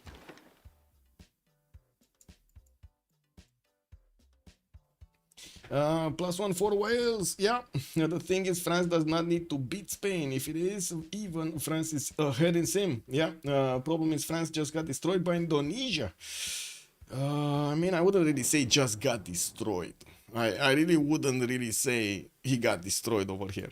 But yes, we'll see. We'll see. And we do have France 2 turning caravels, and the question is, does he actually have press cans? Yes, he does. 4 turning caravels also from La Rochelle. That does seem quite low production there. Now, while we do have him still trying to get industrialization in 2 turns, looks like he's getting another wave of settlers. Actually, one more settler from Toulouse. There is no harbor from Marseille, but he will probably get to put one on the western coast over there without any issues. And looking around here, we do need to see if there's gonna be any movement. I'm so confused how he didn't build more boats. As in, he needed to have like 20 boats to secure the kill on Spain. Now he's just like, this investment is just making him look at his opponent. It's not making him win. Unfortunately. Let's see. It's a chance, I guess. There is a chance. As in, there is a chance that Spain might F up his defensive moves and France is gonna manage to overtake him. But that's a chance, and that boils down to the tactical abilities of each of the players, which I guess we will see displayed. Okay, he's taking on the big boss. And the big boss is dead. Immediately, Spain loses one of his caravels, and that's the fleet. And I do see France did manage to fleet up one of his boats as well. It's going to be much stronger than the Spanish caravels. Now, it looks like Zeyox is in trouble. He is in trouble. The extra frigates, man, they do all the magic. Problem is, Indol is like their only chance of winning late game. So, add-on FPS. Good evening, sir, and welcome. I got a problem with BBG. When I start a game with it, it says one or more mods couldn't load. Anybody knows of flakes? Well, I mean, I guess it kind of depends on which kind of other mods you're using. It might be a problem with that. Or you might have lingering mods in your Steam folder because just Steam. You might need to clear them out. Yeah, you might have an incompatible mod with BBG. And also it does require the 2, how to say, Gathering Storm and the other one. What is it? Rise and Fall, the 2 expansions. Urek, good evening, sir, and welcome. Yeah, Rise and Fall, yeah.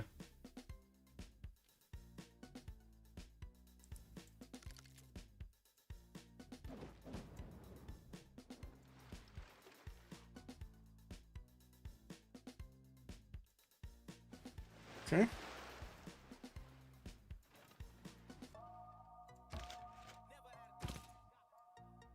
Wow. What is Babylon doing with this army? He's actually trying to get to Maya's territory, and Maya is bringing in heavy chariots to defend his ally here. We do have Babylon sending so many units on the coast with El Cid, the great general, also swimming in the water. Maya did put the night corps to handle this threat, and I do want to see also what's going on here with the safety settle of Gran Colombia. Looks like the horses of Persia still didn't get their upgrades going. And let's see what's going on here. Clumping up of units from Spain. He did not manage to keep building his caravels, and by the looks of it, France is pushing him back quite nicely. Yeah, we're going to see his his arrival in the borders of Madrid and of course Valencia to get back his health, and also have the ability to heal every turn. While he definitely needs a lot more boats. He's getting 3 of them in the next 3 turns. We will need to see if Spain is also, France is also going to manage to defend his coast. He's getting new caravels out, and I do notice he did manage to plug the choke. And I think he also took down one of the caravels of Indonesia. There were 2 of them here, and it's only 1 remaining. Yeah, we do have more junks appearing on the front line with great admirals with them. Leif Erikson, for example, which is going to be very good, and Artemisia, not very good, but still, it's there. It's giving an extra +5 to the junk because it's linked to it. Rhymes is definitely gonna go down next turn. We do have the 2 junks ability to attack into the city center and another caravel. I'm pretty sure he's just gonna raise the city. I don't think he wants to keep it. What do we have here? My territory, Cuirassier upgrades. He's getting his field cannons up. And I do see right now Babylon, well, still swimming. Babylon is still swimming. And we got zoo being built in Uruk for extra amenities, and I do see a wave of art museums coming around from quite a few cities, universities in Nippur, and yeah, libraries in Isin. We're gonna have amphitheater in Adab with Chancery to get those Diplo favor points going. He's still way far ahead of everybody else in the game. 157 science, okay, sure, that's not that far ahead, especially since Gitarja has more, but that's a pen, brush, and voice. Well, I guess versus a pen, brush, and voice. Never mind. 326 culture on Gilgamesh, though. That is so big. Only 108 tourism. He's going to need a lot more if he wants to be successful in getting the culture victory, I mean. Could be left over in your mod. I already installed all mods and I'm only using the better balance mods. Could be left over in your installing the game might work if you delete the game files completely and make sure you aren't accidentally subscribed to anything. Wait, Aaron, I think you need to go. Wait, give me a second.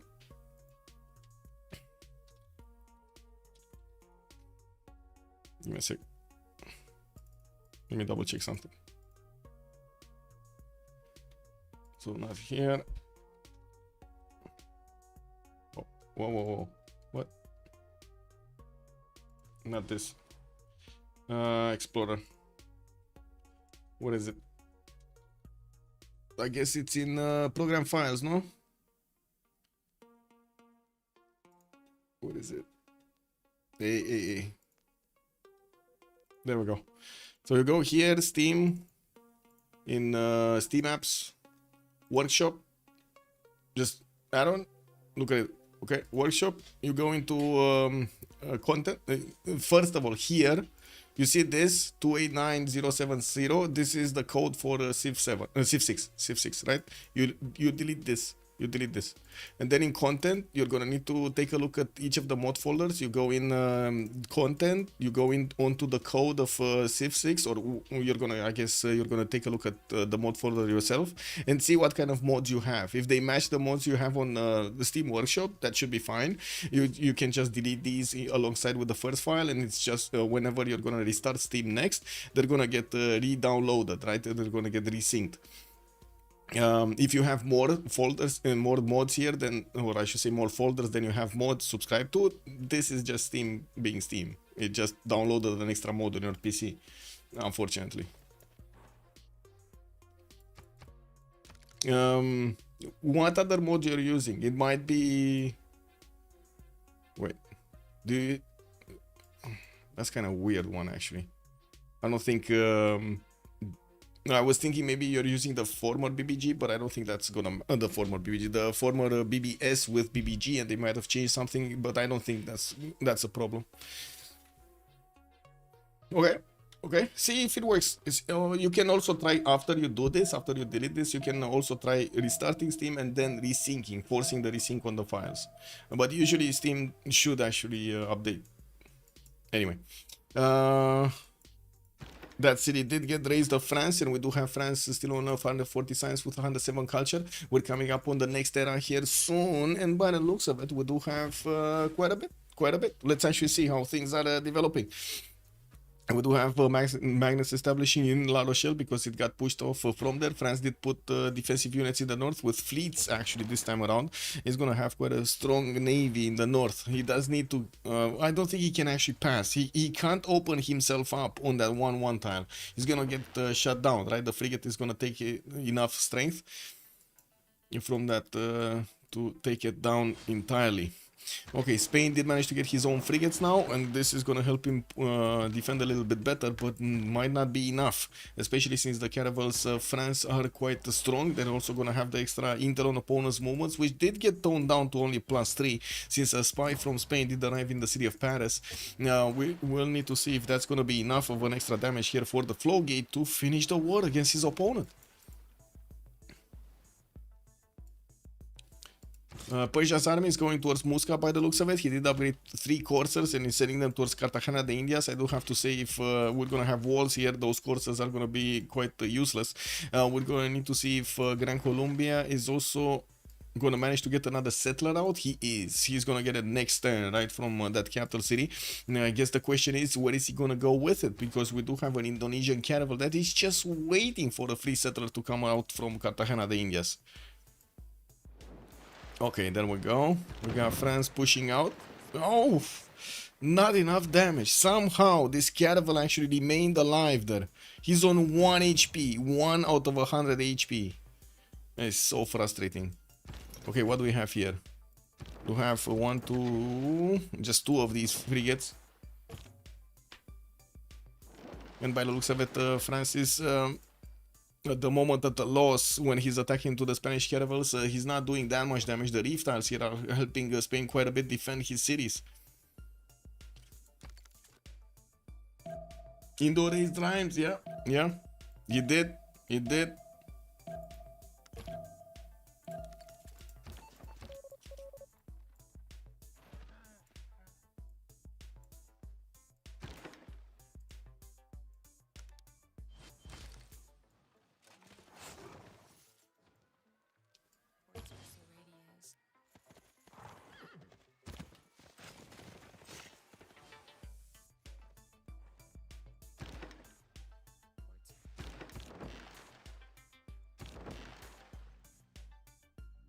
Nah, rhymes no age. Rhymes, okay. Indonesia, let's see what we have here. More of these industrial zone logistics projects. He's gonna try to eyeball those engineers with production towards wonders. And I do see we do have also Sumeria, Indonesia, France, and Maya making these industrial zone I would say those projects. While I do also notice Babylon is just wait a second, is he actually getting away with this? Because I definitely, well, I guess we do have a few Cuirassier cores here from Maya. He is going to have like at least 4 of them to upgrade, so they should be more than strong enough to handle the Babylonian threat with only coursers. We got 2, 4, 6, 8 coursers. Maybe they're going to get a pillage or 2 on the city of Ada, but that's about it. And there's also Gitarja coming from the south there to see what's going on in the borders, and he's seeing Sumeria doesn't have a unit on the coast. Now, there is an archer from Sumeria deployed on the right side peak here. It will see probably the Babylonian units come around. While he did send a war cart also to see if they're coming around the bend. We do have Maya with Cuirassier cores that are going to be strong enough to punch through pike shots. Well, I guess not all of them. The field cannons are going to be the ones that are going to give him the chance of punching through. You see how much damage these field cannons do against their opponents here. Lesinio Caro Corp. What does this mean? What does this mean? Lesinio Caro Corp. Does anybody know? I'm pretty sure somebody knows. For more than 1,000 years, the French kings were crowned at Notre Dame Cathedral. You know, rhymes. Very nice, very nice. Why not?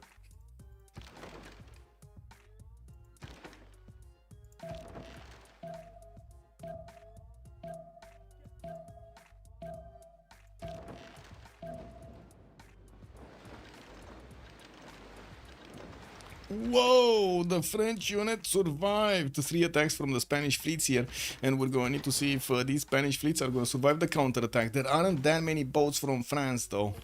You do see how unfortunately he kind of lost his advantage. I think he just lost the coast. Yeah, he can't handle Spain. Not enough boats, not enough boats. That's the main issue here, not enough boats.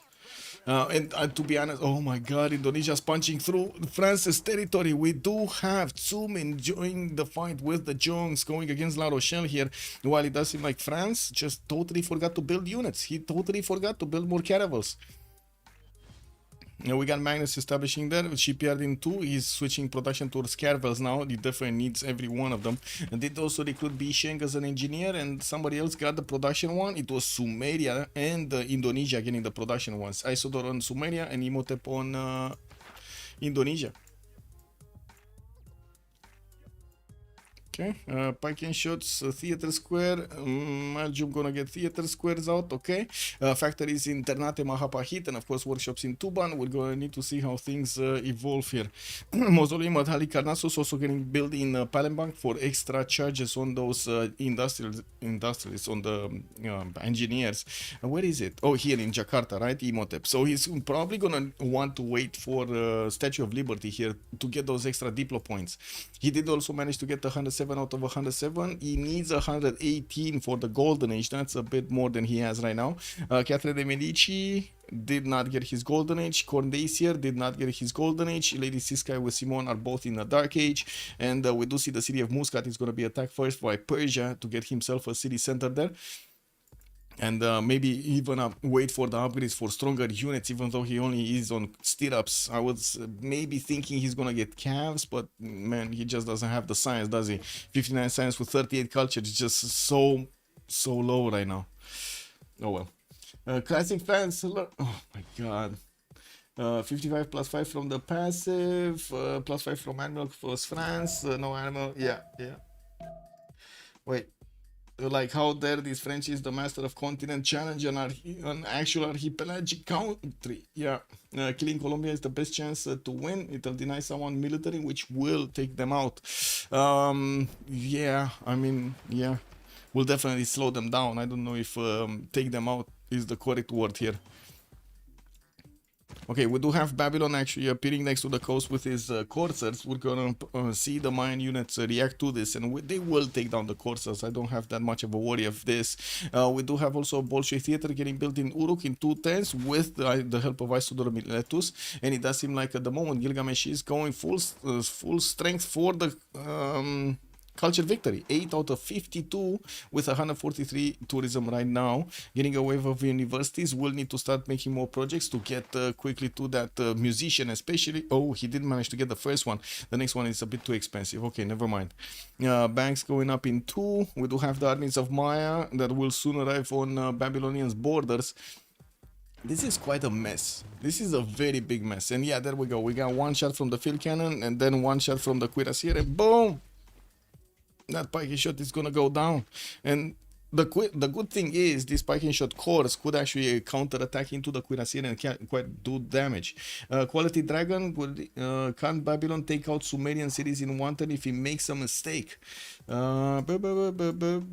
Yes, he could. He could take out the dab, for example, if he makes a mistake, but I don't think that's gonna work. As in, he would have needed to be extremely stealthy and get over here, and then last move on a dab, and then attack with how to say, with the element of surprise on his side, and this is just not what's happening, right? He did reveal his intentions when he actually sent these courses next to the coast. They did also get seen over here next to Rapicum because they needed to go through the shallow water, not through the deep water. Trying to circumnavigate this flat earth. Yeah, I don't know where this guy is going. South. Indonesia actually levied everything here. Indonesia levied a massive army in the city of Cardiff, which is gonna take on that Gran Colombian settler. We do have the settler with the option to actually settle next turn. It's a bad city, but at least he's gonna get another city. And I do notice Indonesia did manage to block one of the production cities for boats from France. He's gonna take out La Rochelle. I'm pretty sure also France is gonna get hunted down by the Spanish fleet here with a frigate armada and more frigates on the way, not to mention quite a few caravels. It does seem like France is in big trouble. 3 of his units are lower than half HP with 2 full HP, but in the capture he just is not making enough. Just not enough, guys. Not enough. About to lose another city here. Yeah, the Stern 76 Warrior Levy does the trick. Yeah, it does the trick.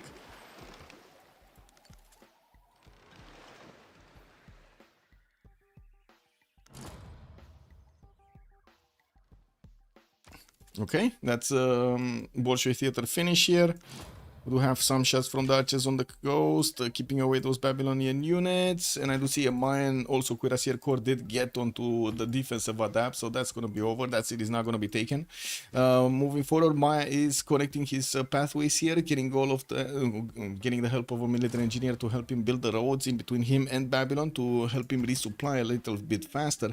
He only has a single field cannon core, and we're going to need to see a few more showing up on the front line. Has another one on the way. So he can actually do more, I would say, damage to 2 units and not just 1. Even take out units in 1 turn. Oxford University in Nipur, Indonesia. Where is he? Nationalism. Okay, he's not yet at social engineering. We're going to need to see. Is that social engineering or something else? Give me a second. Civil engineering. Okay, civil engineering. We did jump into the new era, and it does seem like only 2 of them did manage to get the golden age. Txoumin on Gitarja and Kerrnel on Nader Shah. While I do see their stats, well, I mean, right now Txoumin does have the bigger science stake, but it's still not close to Gilgamesh's power. 187 science with 460 culture on Gilgamesh, 153 tourism, while Gitarja is only 237 science. He's only 79 culture, and this is the big issue. If nobody's gonna start defending the culture victory, and it doesn't seem like from the La Confiture Direl I would say nations leaders, none of them are actually putting the work for the defense of the culture victory. My first thought was, after the war Persia did, he might as well just put down theater squares here. He's doing it, but he's so far away. So far away. We're gonna have a pause here for 2 minutes so they can get through the Congress, and we're gonna come back to see what's going on. Also, will France lose another city? Definitely. Like, yeah, he's definitely gonna lose another city there. Okay.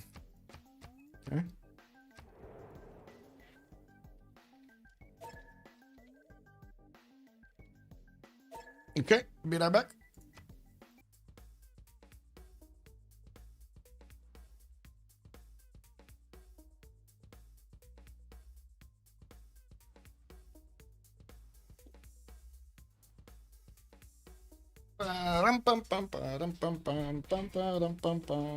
Ponkas! Dolan. Nice culture victory defense. Yeah, culture victory is the best shot probably. Yeah, it is. We do need to see if Persia here is gonna do it. Gilgamesh, international trade routes. Ooh, losing gold. The theater squares 100% production. Ooh, okay. And the Gitarja loses 2 diplo points. Well, we do see it's gonna be much harder now to build the theater squares. We already see Gilgamesh here having the benefit of quite a few of them. Aerodromes coming out from Lagash already. This guy, man, steam power in 1 turn, is gonna get fascism soon. And by the looks of it, the units of Babylon are starting to creep closer to him, maybe even get next to that +4 campus here next to the city of Adab.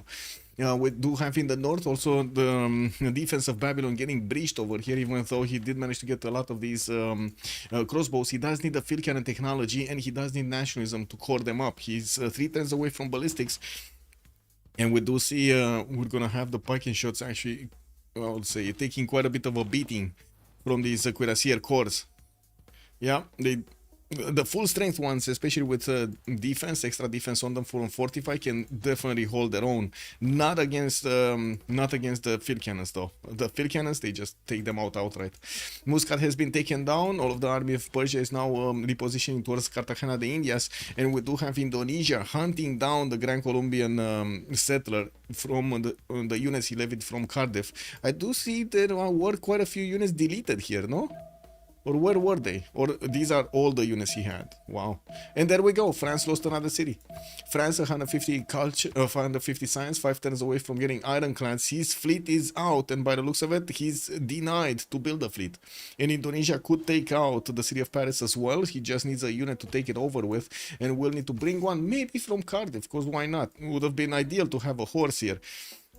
It doesn't seem like he actually brought a horse with him when he left home. Oh well, it is what it is. Spain is still hunting down the French fleet, and they're gonna join forces with Indonesia's Jongs. And we do see France's harbor, the initial one from the capital city, is gonna be denying Paris building another caravel. That's just not gonna pop out. It's not gonna pop out, guys. Too bad they cannot get to Persia. Yeah. The round table. What is Gilga versus Indo tech situation? Well, Txoumin is on 35 techs and Gilga is on 33 techs actually. Settler lost. Yeah, Settler got taken by Indonesia. He's gonna get to put another city out from the cities of Gran Colombia. We got another settler from Gran Colombia moving westward, while the Persian army is getting very, very close to attacking to the final city, the final bastion of Crow here. We're gonna see if this is gonna be successful or not. Also, thank you so much for the follow. One key, much appreciated. One key actually. Turn 79 radio and suffrage. Yeah, bro. Yeah. Confiture Muscat sounds tasty. Yeah, the big jamming going on. Okay, what's going on here? Babylon getting some units in the lake. Okay. I mean, what are these guys doing? Just chilling over there? I guess so. We do have the field gunner repositioning towards the north. Looks like he's gonna want to start attacking the city center here soon, since he does have 2 units next to it. Could actually attack into it and do a lot of damage. The walls going up will mean, even if he does damage this time, to lower the health of the garrison. Unfortunately, when the walls go up, it's just gonna, how to say, make the units attack into the wall strength and not into the city center. It will slow down the attack. Anything happening here? Few more boats from France on the right side. He's just trying to get more caravels out, and I do see Paris is starting to build catapults. He wasn't really ready to defend against Indonesia from the north, which is unfortunate. He should have had a unit here deployed in between him and Indonesia, so he would be aware if he's gonna get attacked or not. LCI loves to hostage, don't they? Oh, well, I guess it is what it is. Let's actually see. Let's see if they managed to get that Diplo. Did they manage to get the second? No, he lost the Diplo, right? He lost the Diplo on the second round. So that's unfortunate. We do have him on 5 out of 20. And let's actually see. Mahabodhi Temple. Does he have Mahabodhi Temple? Where was his holy site? Here. He doesn't have Mahabodhi Temple. He's going to need to get another one of those holy sites to build Mahabodhi Temple for an extra 2 points. Very important. Colossus got built with the help of Imhotep, and I do see, well, he does have another tile there for Statue of Liberty. What's this? Oh, I see. Bombards are coming around. Okay, and he needs Potala, right? And he does have a decent amount of mountains to build Potala on the hill next to a mountain. It should be fine. It should be fine. Anything happening here? Not really. Babylon is clumping up his courses to actually disembark on the city of Adab's borders. It doesn't seem like he's actually going to be successful, more than maybe pillaging that campus tile. That's about it. Maya's definitely going to counterattack here, and we're going to have planes not far off from getting built. Ce faci, mă? Aoleu. Ce te-ai trezit cu fața la pele? Hai fi loc. Athena just woke up. She was sitting on my chair over there, on my feet chair, and now she woke up and she's a bit cranky. I'm sorry, she's a bit cranky. Cranky! Planes are gonna be huge for Maisonneux. Best defense versus boats if you have no boats of your own and if you don't have any anti-air on those boats. Yeah, the fighters are definitely gonna do so much damage.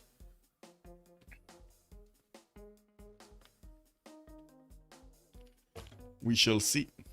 Okay, finally the units of Persia are getting next to the cities of Indonesia. That Corsair is about to take the Gran Colombian settler. He does have enough movement next turn, and I'm pretty sure Gran Colombia is going to try to get it out of there. We do have also Indonesia about to settle another city on the right style, and we do need to see the Spanish army getting close. Antananarivo is going to get attacked by Spain. Oh no, wait, he's not going to do anything. That's a 92 defense strength city with 75 fortification strength, guys. 92 defense strength city. Good thing is Spain does have frigate armadas, which are gonna slowly take on that city center. It has 48 from outside influence.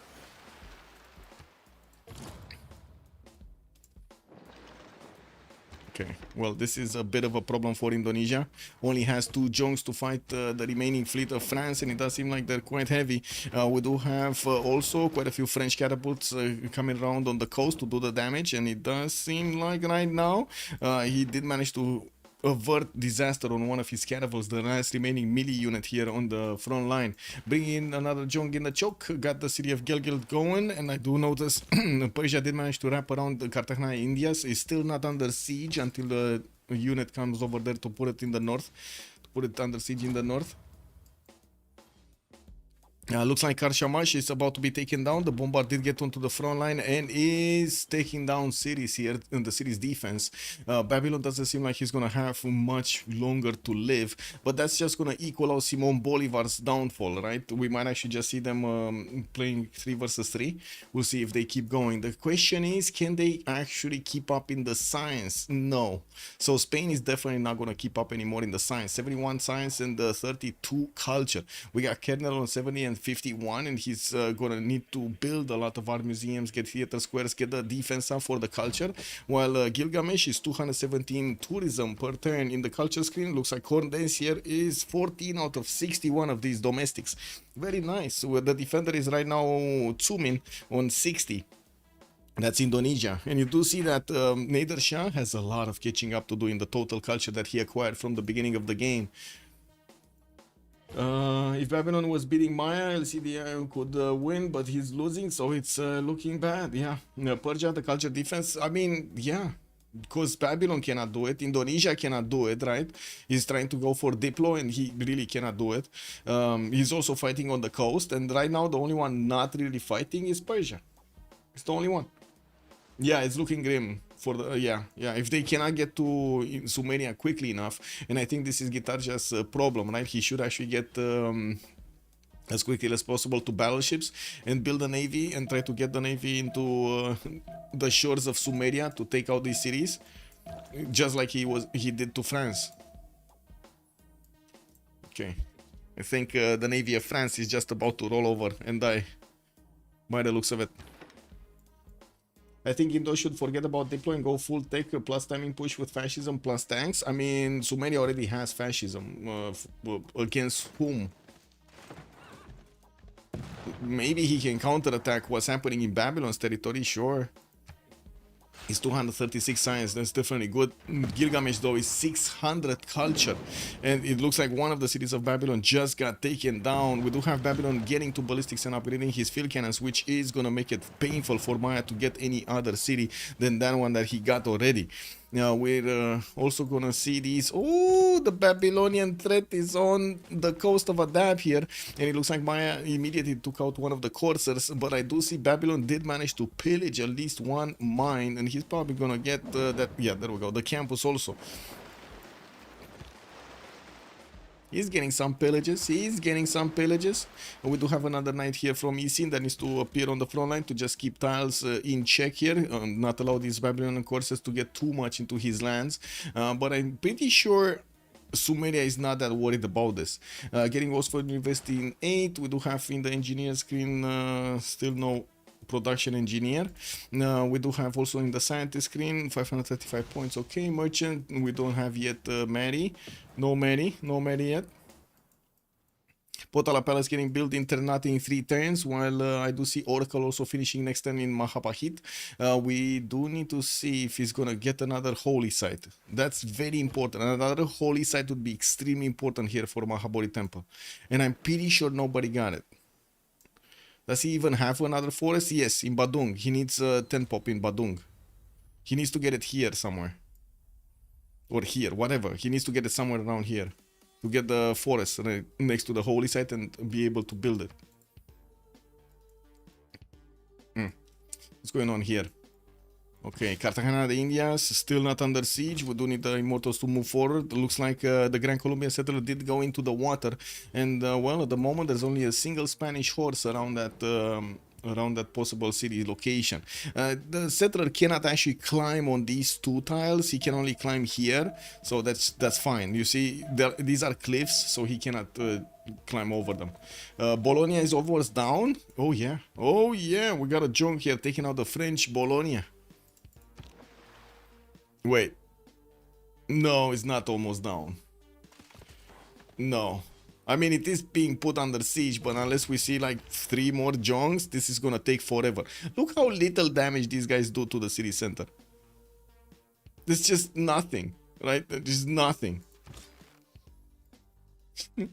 I mean, 4 versus 3 is a start for deploy. Yeah, it is. It is, and it does seem like it will be a 4 versus 3 situation. But for Maisonneux, which already does have the lead when it comes to the game, 15 out of 63 for the culture victory, and they do have the bigger sticks, I guess the bigger stats. The production though is right now on Gitarja, 560 points of production on Gitarja's Empire, which does have a lot more cities. 2, 4, 6, 2, 4, 6, 8, 10 versus the 2, 4, 6, 8 of Sumeria. So he has 2 more. Ironclads from France, looks like they didn't manage to clean up the junks of Indonesia over here. Quite unfortunate for Indonesia. While Spain is going to get his caravel fleets to attack into this, it shouldn't be a problem to take on even Ironclads. He does have a caravel armada, and he left a few boats to keep on attacking into Antananarivo's defenses. He has 2 frigates over there that are doing damage to the city center every other turn. The problem is, it's going to take forever and a day here to go through the 90 strength garrison defense, especially without battleships. Even if he doesn't have steel walls, that's an extremely strong defense. In the culture, we do have Kerrnel still 55. He's barely getting his amphitheaters, and a lot of theaters getting spammed here, but it just takes him so long to build them. So long. Oh my god, how many points does he have right now in the writers? So France is on 7, we got Indonesia on 5, Sumeria is on 86, he's getting projects, Persia is on 10, Maya is only on 1. Persia is also 5 artist points, okay, sure.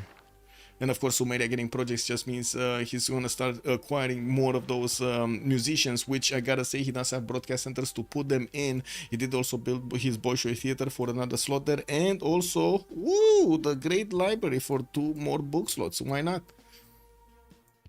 Very nice, very nice. And the armies of Maya did return from Babylon. Babylon is crippled, 118 size with 59 culture. That's a problem. Only 200 points of production here. Next to Maya's 144, 83, and 284 points of production. Gold per turn, though, it's a very big problem on Gilgamesh. I should say on the side of Maisonneux. They just don't have a lot of gold per turn. This is a major problem actually on their side. On the side of Confiture, they have so much more gold, and we might actually see a comeback from La Confiture dealer into this game because of those extra funds, and especially because of the fact that they did manage to take out. That's it, 4 versus 3 situation here. We got one of the players of Maisonneux taken out entirely from the game. Crow lives. Whoa, leaves the game, I mean. Yep. Check tourists. What's up with the 17 out of 66? Oh, or tourism. He's on 234. He actually got a lot more in just a few turns. He got like what, 70 or 60 from one turn to the other. Entertainment complex is also getting built. Broadcast centers, biplanes. It looks like he did manage to finish the job here. Babylon only has 2 units remaining, and by the looks of it, he's just gonna repair his campus and is gonna be done with it. Should be fine. Also, I do have to say, Sumeria deploying planes in the face of Babylon, which is only defending himself with Viking shots and field cannons, is gonna be catastrophic. If we're gonna have like 3 or 4 fighters over here, these are gonna crumble so fast, it's not gonna be even funny. He just needs to get enough of them. He's starting to build biplanes, and I do see in the tech side, we do have Corndacier going for sanitation for the, I would say, for the sewers, getting Cold War. In the meantime, does he even have somebody to play those? I guess he does have France on the west side, and he does have a few wonders in France also, right? 1, 2, 3. Should be fine. Should be fine actually in France's cities to play those rock bands if he needs to. Should be fine. If France actually keeps up with the defense. And unfortunately, Spain is playing this defensively. He's not going to want to wrap around the Ironclad. And because of that, well, unfortunately, his boats might get overwhelmed by the Ironclads. These units are stronger than his caravel fleets right now. Yeah. The goal difference is insane. Yes, it is. Yes, it is. I mean, we barely have like 140 points on one side, 150 points on one side, while on the other side we got only from Txoumin 353. That's double the amount of the entirety of Maisonneux's goal per turn. And I gotta say, if Confiture gets this game, we're gonna have a third one. Not today, but we're gonna have a third one in this series. I don't know exactly when it's gonna be. I would say. when it's gonna be played. I know tomorrow we're gonna have Freitos de la Vega going against Singe Clownesque, and then Monday we might actually get to see the second game between Arcane and who did they play against? Oh my god, I forgot the name. Give me a second.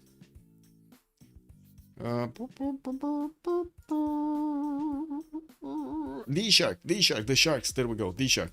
It was Arcane winning. The fast game that we had yesterday. So they failed to wipe out France's naval fleet? Yeah. Paris would have been a great city to raise, though. I mean, yes, would have been a great city, but you can't raise this city, unfortunately. It's a capital, so you can't raise it.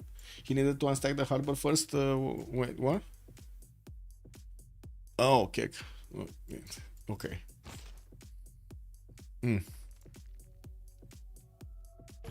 It's fine. More biplanes coming around.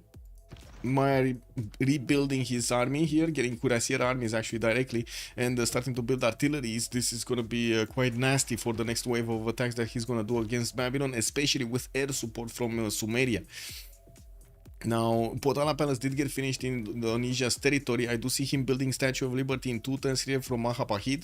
He looks like he's going to be quite fast. We do have him 14 out of 66 here. What is Catherine de Medici doing? He has 51 tourism. Anyway, Gilgamesh is getting more and more tourism by the turn here, and I'm pretty sure it's going to explode when he's going to start acquiring a lot more of those musicians. It's just a matter of time until he's gonna get to the number, the magical number 535 to recruit the first one, and then boom, the next ones are gonna be 210, 270, a lot less than of course 535. Now we do have also John Spilsbury in the merchant screen for more amenities here. We're going to need to see how things are gonna shape up. How many diplo points on indoor right now? Give me a second. We do have him on 6 out of 20. He just got 1 more diplo point. So with the statue, he's gonna get 9 out of 20, and then with the Mahabodhi Temple, he could get actually 11 out of 20. Building Forbidden City in 5 turns in Tuban, and I still don't see him putting down. Well, I guess he could chop the rice tile, to be honest. He could chop the rice tile for the next 2 population points in Badung, and he has some march also to go for. To get to 10 pop, lays down the holy site, and then start building the Mahabodhi temple. So he's like 2 congresses away from getting the victory. 2 congresses is quite some time though. That's like 30 turns from now. Okay, here we do have France scoring up his iron class, definitely much stronger than his opponents, just caravels. And I do see Antanarivo's walls are down, the city is down to also 79 defense, and the frigate armadas are gonna actually chew through the defense quickly enough. The city is not under siege, it's not, I would say, gonna be denied the repair though. We'll see if that actually matters. Spain finally gonna get more spies. We do have new caravels coming out and libraries, while we do have Spain barely getting astronomy and nationalism. We do have him on 71 science and 39 culture. That is quite a lot lower than Catherine de Medici's 170, but still, Catherine de Medici lost a lot of his production capabilities on the coast, only has a single city that he can pump out boats, and unfortunately Spain just lost the initiative because he couldn't handle that harbor tile. He left his frigates to attack into Antananarivo, and this didn't allow him to trade shots with the trebuchets or the catapults on the coast to keep France at bay, unfortunately. Oh well, I guess we're gonna need to see if France is gonna manage to get a big enough fleet to counterattack into or defend against Spain here. More planes getting built.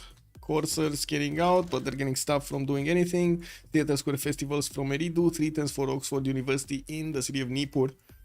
While I do see at the moment Maya's army is repositioning in Uxmal, we might actually see him waiting for combustion. He's just 4 turns away. I think he's gonna wait for combustion and just take on the Babylonian army face first and see what happens. We do have Babylon 5 turns from rifling, while Maya is 4 turns from combustion. We do have Indonesia actually upgrading some of his junks on the coast of Babylon. Might actually want to go towards the south, maybe take on a dab here. That's not going to work, right? We're going to see the biplanes just tear apart those junks from the air. It's not going to be that easy. B2 and B3 way inland. Yeah, how does France still have triple Spain's production with all those lost cities? Shipyards. No? No shippers, no. More city, wait. 176? Wait, what? Wait. So, how does France still have triple Spain's production? 312. Oh, France. I was thinking Spain. Sorry. He got his industrial setup going. That's why. He got his industrial setup going. Could have Spain settle more, just like Persia. He could have, yes, but he didn't have the opportunity because he needed to build a big fleet, and he's still needing to build quite a few caravels so he can keep the defense against these ironclads. I don't think he's gonna have enough science quickly to actually get to his own ironclad, so his only way out of this is just sheer numbers.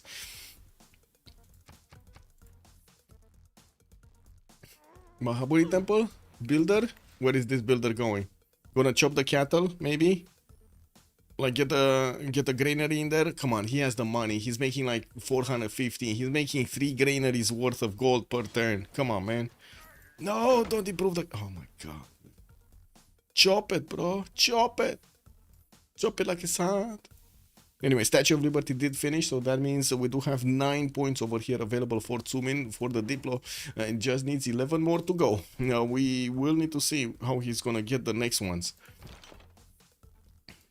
In the cities of Persia, we do still have amphitheaters coming around, Theater Square Festival, so he gets closer to these great writers, artists, and musicians. While I do see Sumeria is coming very close to recruiting Dimitrie Cantemir, that's going to give him 3 works of music actually worth. We did have also toys being picked up by Maya, John Spilsbury, while Dimitri Mendeleev got picked up by France.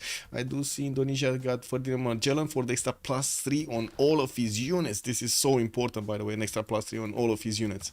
How far is Indonesia from battleships? Getting flight into colonialism, still actually working with junks and not battleships.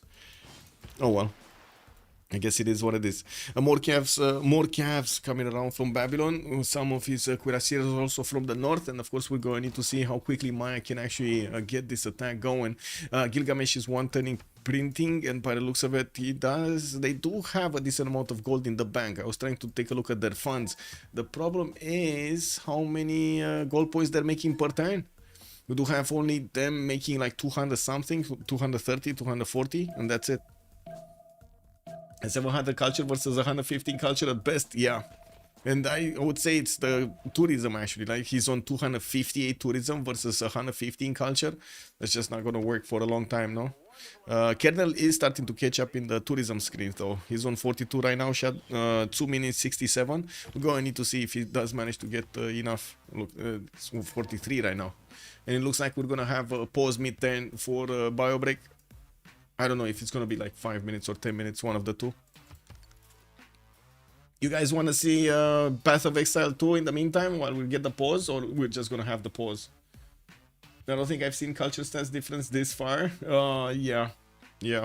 Well, nobody actually got to defend the culture victory from the beginning, right? Nobody got the setup going for theater squares and everything to get the culture up, and also have access to the early writers, early artists, musicians, and so on.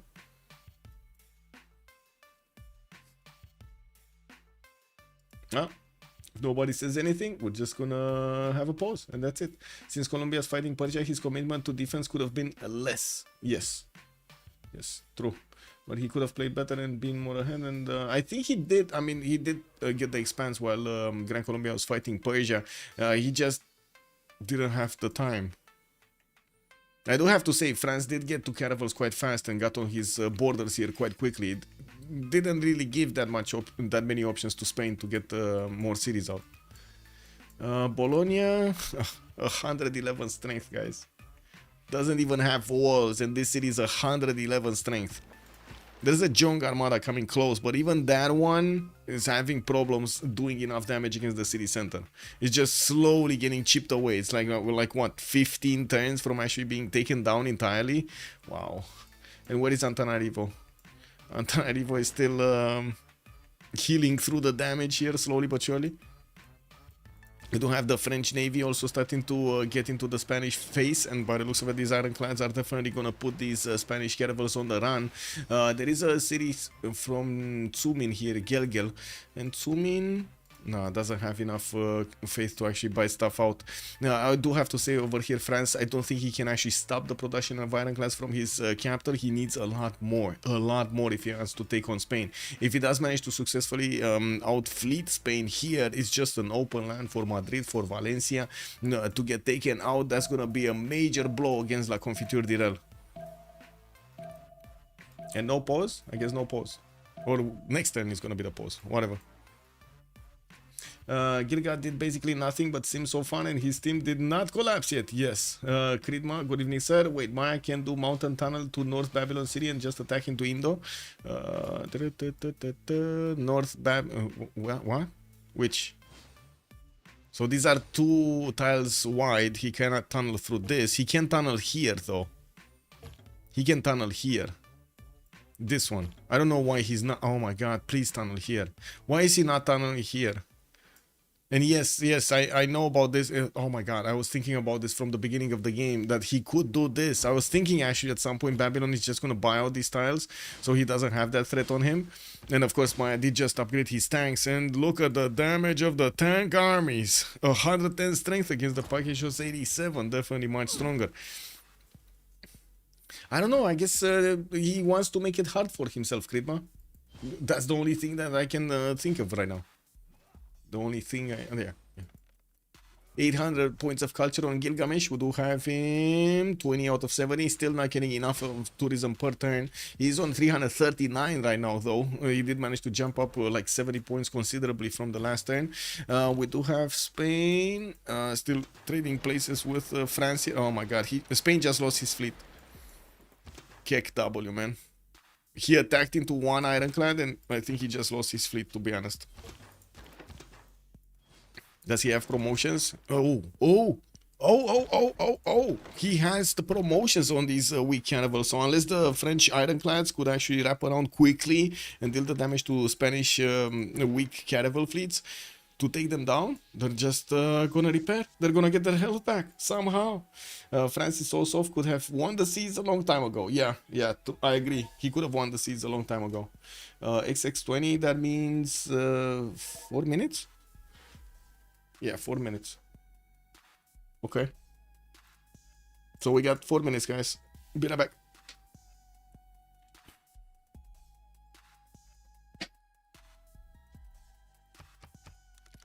Spain can just shift enter and promote. Yes, he can. He didn't set it yet, though. He didn't set his shift enters. We'll see.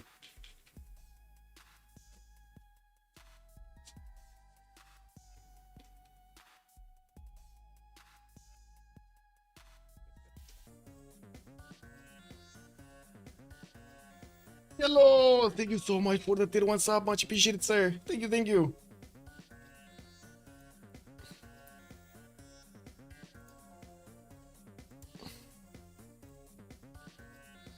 Oh my god, amazing days, guys. Amazing day. Thank you so much, sirs.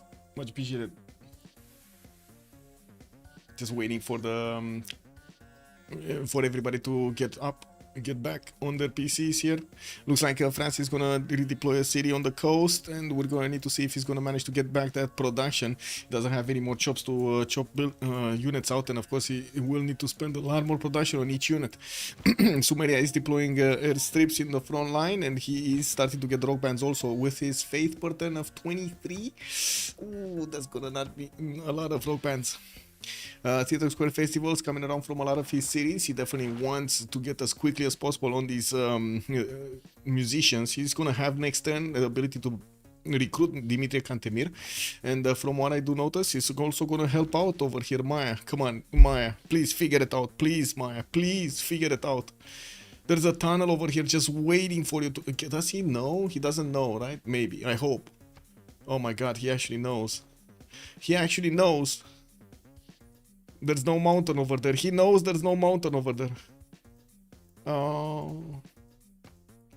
Oh well. It is what it is. Here comes the engineer. Yeah, let's get to 250. Oh, I hope, man. I'm trying to get to that goal for a year now. Yeah, yeah. Here comes the engineer. Let's see it. Let's see it if it actually goes there. This would be awesome if it goes there. Maya does also have Abu Al-Qasim Al-Zakhravi with him. He's gonna get the extra heals going up, and we're gonna need to see how a Soviet goat is going to choose to go against his opponent. Don't get me wrong, he can definitely take on Babylon's direct army here. It shouldn't be that big of a problem, especially with the biplanes and soon-to-be fighters here from Sumeria. 3 of them are actually deployed. He's going to get some more. To the northeast, while I do see also Filippo is available for him as an engineer. He's building the railroads towards the north to have a bit more gold on his side. They did manage to get 81, 80, and 21. Well, there is a bit more gold on their side, but not a lot more. Yeah, looks like production capabilities between Gilgamesh and Gitarja not that far apart right now, but we do have Lady 6 guys significantly higher than Hammurabi with 100 more production, and I do see Catherine de Medici is also going to have a lot more than both Philip II and Nader Shah basically combined. Looks like Philippe got a few more caravels here. He's gonna need to rebuild his fleet because he basically lost most of it. We still have the French ironclads dealing the damage against an ironclad caravel armada here from Spain. While I'm pretty sure new ironclads are gonna need to come out from the city of Paris soon. We're gonna have France, by the way, getting that city on the coast. Looks like Antananarivo is not. I don't think he's gonna die here, guys. I don't think he's gonna die. It's actually healing through the damage. It's healing through the damage. Txoumin got the Rule Valley. He still didn't put... Okay, he's 9 pop. 9 pop. He needs one more in Badung. He needs one more to place a holy site here in Badung. We do have a lot of campus research projects coming out from... oh, I see. It's Noble. We do have another point for Diplo here on Noble. So right now, he's 9 out of 20. He can get 10. He can get another 2 from Mahabodhi Temple. So he could be on 12 before the next World Congress. Or, well, around the next World Congress. Never mind. He's getting Mahabodhi Temple here in Jambi. I just saw he got the holy site there and not in Badung. Okay, got it. That was, I guess, a bit faster population growth. That's fine. So 2 turning it, he's gonna get to finish his religion, and he's also gonna get to add those 2 diplo points on his side, putting him only 2 congresses away from getting this win.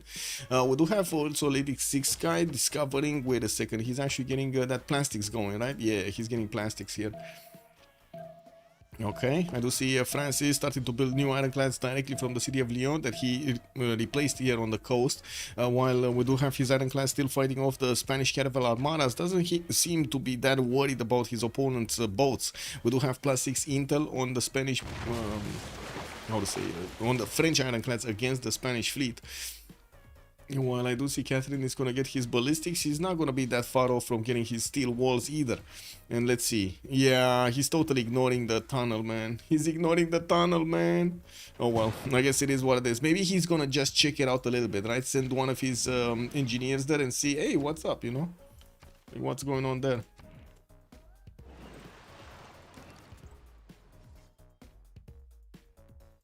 Oh, we do have Indonesian battleship fleets starting to be deployed towards the south, and of course the biplanes, the fighters actually are wow. So he repositioned them on the front line, and then he got them back to promote them. Perfect. What can I say? He just lost a turn or two moving them up and down.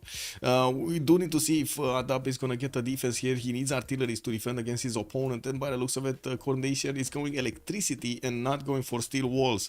His cities are not that high in strength. He never actually did manage to get cuirassiers, even though he does have the upgrade. He didn't go for them. We do have some units from France also deployed on the coast. He might actually need to pick up a defense here on the right side to stop the invasion of Indonesia. I don't think anybody sees this though. Oh, he does. There's a Mayan spy in the city of Rapicum. Let me see Maya. Yeah, there is a spy that sees the battleship fleets. Okay. And you do see how quickly actually Maya is punching through the Babylonian defense, especially with the tank armies. Yeah, they're doing so much damage, man. So much damage. He did take out that encampment from Rapicum, and we do need to see if he's gonna get more artilleries. No, another tank army. And Sumeria did manage to get the pop... no, Glamour. Okay, never mind. I thought it's pop... never mind. Rina Rock and Glamlock. He just got 40 album sales. Well, might as well. Where is he? He did manage to get his the tourists, right? 405 tourism per turn right now. More campus research projects, iron clients. Okay. Oh, wait, this is France. Maya does have a straight line towards Einstein, by the way. That's gonna be a plus 4 science for him, for his research labs when he's gonna get there. Is Sumeria getting campus. Okay, so he's trying to get that also. Bombers coming out from Lagash. The 2 fighters, yeah, 2 fighters did get deployed. Okay. With the fighters and the bombers, it's gonna make it so easy to actually go against Babylon here. Okay, let's see. Let's see what's going on. Wow, battleships actually attacking into a tank army, a single tank army, and barely got enough damage done. Wow. Yeah. Well, that is what it is. Come on, get the tunnel. Yes! He got the tunnel. He got the tunnel. He got the tunnel. Look at that. Look at that. Taking out the city of Borsippa over here with his tanks. No problems. No questions asked. In the tank side, we do have Hammurabi actually getting steel walls next turn. So unless we do have a tank attacking into the city center to take it down this turn, that city is not going to go down next turn. You know, it's only 58 defense strength though. Let's see. Does he not have enough movement to attack into this? He has another... Oh my god. Looks like no. Looks like actually no. I think this... No, this tank doesn't have any more movement. This! Come on. Come on, you can attack with this one. Maya, you can attack with this one. Oh, that's too late. Oh, he closed it down. Machu Picchu closed down the tunnel. Oh well. Well, it took him quite a bit of time to think about the tunnel, no? Yeah. Oh well. France, level 2 spy, caravels, a lot of caravels, a lot of them from Spain. Definitely a lot more production towards boats while France is trying to catch up. Did manage to armor up one of his ironclads. This guy is gonna be so strong. And more of these rock bands are playing the lands of Maya towards the north. He doesn't actually send them towards France here towards the west side. Neither of them. No, he does only have 2 of them, and I think both of them actually successfully played. Or one. I don't see the second one. I just see one. So I think one died, one played, right? And this one is the Silver Technologies with 80 album sales. Okay. So the other one, the Glam Rock, died.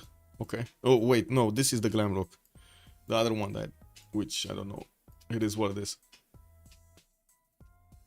Someone could make a mod which creates always new music with the Suno. What? What? With Suno? What do you mean Suno? Maya didn't even need to win, just hold, but this is so over. Yeah. Environmentalism coming up in 2 turns for Gilgamesh. He's gonna get more tourism with that. 755 tourism, by the way, on Gilgamesh. Now he's gonna start rolling through the through these much quicker, while Maya is starting to also pillage the lands of Borsippa here. He does have 2 tanks that cross that, by the way, cross that mountain. We're gonna need to see if they're gonna manage to wrap around here and go against Babylon directly. And while the fighters are getting deployed on the coast on the right side, they're gonna block the movement of these Indonesian battleships to get easy access to the seas of Sumeria. He can't block total access, right? They just need to go around, adding another 2 turns to their journey towards the lands of Sumeria, and they're gonna get spotted anyway. By the looks of it, also these fighters are gonna probably take out these Babylonian cav corps from the water, as they will get movement next turn. Now, since they get deployed, they have no movement. Funny game, not so perfect playing, but it doesn't matter. Yeah, no, it's still good. It's still a good game. Yep. Okay, Taj Mahal in 2 turns internate. Mahabodhi temple did get built. Yeah, it did get built. Let's actually see the score. Deploy. He's on 11 out of 20. Okay. So wait, he didn't get noble? Oh, he didn't activate noble. That's why. Okay, he did manage to recruit it. He just didn't activate it. It's just sitting over here. Okay. Rule Valley getting built in Shurabai 5, where he does have quite a few mines. That's fine. And getting his own aerodromes out. He will need to get planes in the air to actually defend the attack that's coming against him, with Maya and Sumeria having the ability to put the planes closer and closer to him. Of course, this is going to be a problem. And we're going to need to see if he will manage to defend his ally here, Babylon, or not.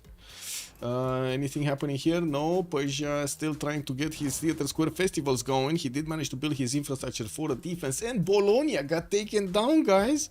Bologna, after Indonesia did upgrade his battleships, that's what did the job. That's what did the job over here. And I guess that's gonna hurt quite a bit their opponents when it comes to the science, but I can't really say it hurts them that much, especially since they're focusing mostly on culture here, on Gilgamesh. More science, more bombers. I'm pretty sure one bomber did get deployed somewhere. Is it, no, here? Oh my god. No? We only got like 6 fighters. Where's the bomber? Where is the bomber?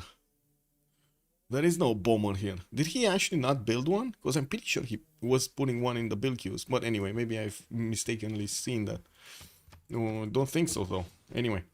Harbors from Lyon. We do have the 2 ironclads still fighting off something there. Where's the third one? Wasn't he building harbor? How to say, another ironclad from Lyon? Did he lose that? Anyway, Antananarivo still is healing through the damage. Looks like the Spanish frigate armadas just clumped up over here to take some damage from the catapults, and that's it. We do have a Spanish frigate fleet that is very low HP and it's not gonna get to heal, while the French ironclads are still fighting off over there in the north with a Spanish horse, by the way. While I do see factories and more production capabilities are coming around from France. He's on 343 production versus Spain's only 100. He has 3 times the production capabilities of Spain, but not all of his cities are on the coast to actually allow him to use that production. Sumeria, whoa, just rolled a lot of these. 36 out of 81. Computer is saying victory in 5 turns, guys. Computer is saying victory in 5 turns. I don't believe the computer, but oh my god. Now, we do have fighters from Sumeria deployed as far as he could in the north, and we're going to need to see them starting to chew through the defenses of Borsippa's steel walls, while the armies, the tank armies of Maya are chewing through the last remaining units here of Babylon next to the city of, next to the capital city. Beautiful, beautiful. More settlers coming out from France. He might actually replace that city on the copper mine as well to the northwest, where there is no more fleet coming out from Indonesia to contest that. Aquarium in Mahapahit. We do have flood barriers there. Taj Mahal getting built in Ternate.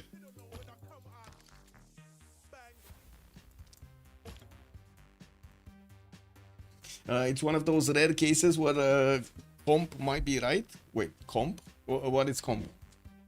It's fine as long as it's not too one-sided. Yeah. Suno creates music with just text prompts. I see. So it creates basically bad music because it's not gonna actually get to hit the spot. Great. Okay.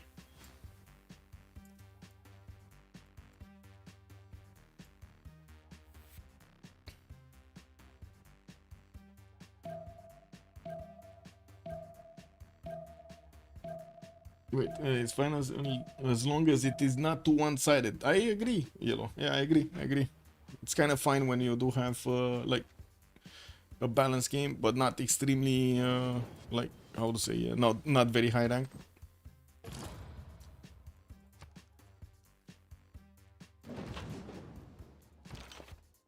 Wait, I think I'm missing. Oh my god, I'm missing the chat on YouTube. Settler lost, Bologna almost down. Yes, indeed. Hello there, sir. Good evening. Good evening also, Sabir. Good evening, sir, and welcome. Computer, I see. Regarding, I was thinking computer, but oh my god, okay. Regarding culture victory calculation, I assume. So you think that is actually correct in 5 turns? Well, looks like he only got to recruit 2 of these. I think it was more of a high roll from one of his, I would say, rock bands. From this rock band. Oh no, actually he lost that rock band that he played earlier. He got a new one, the Loud League. Oh well, I guess it is what it is. He's getting his airports for a bit more aluminium, getting new protest centers on the cities that he has left, and he's about to hit 900 points of culture per turn with Gilgamesh. Also, let's see, era score. He's gonna get his heroic golden age here, not a heroic. He's gonna get golden. Okay, another 80 album sales acquired. We're probably gonna see him on 40 out of 87. He's getting this actually quite quickly. How much defense do we have? Wait a second. Culture. Txoumin is on 80. So it's still Txoumin actually. So check this out. Kerrnel has been trying to get the defense up for the last probably like what, 20 turns, 30 turns. And he's still not getting to the same culture level that Indonesia acquired from the beginning of the game, even if he didn't build anything else other than theater squares, getting amphitheaters in them, and getting the art museums in them. Also, his CDI conquered an entire continent but loses the game because the Sumerians were just too cultured. That's how it works, no? Suno songs are actually pretty good and they're getting better and other similar services. One sec.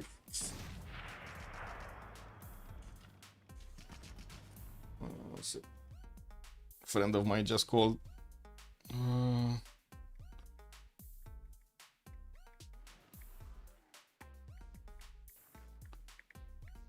Yeah, I mean it's Saturday, you know. Whoa.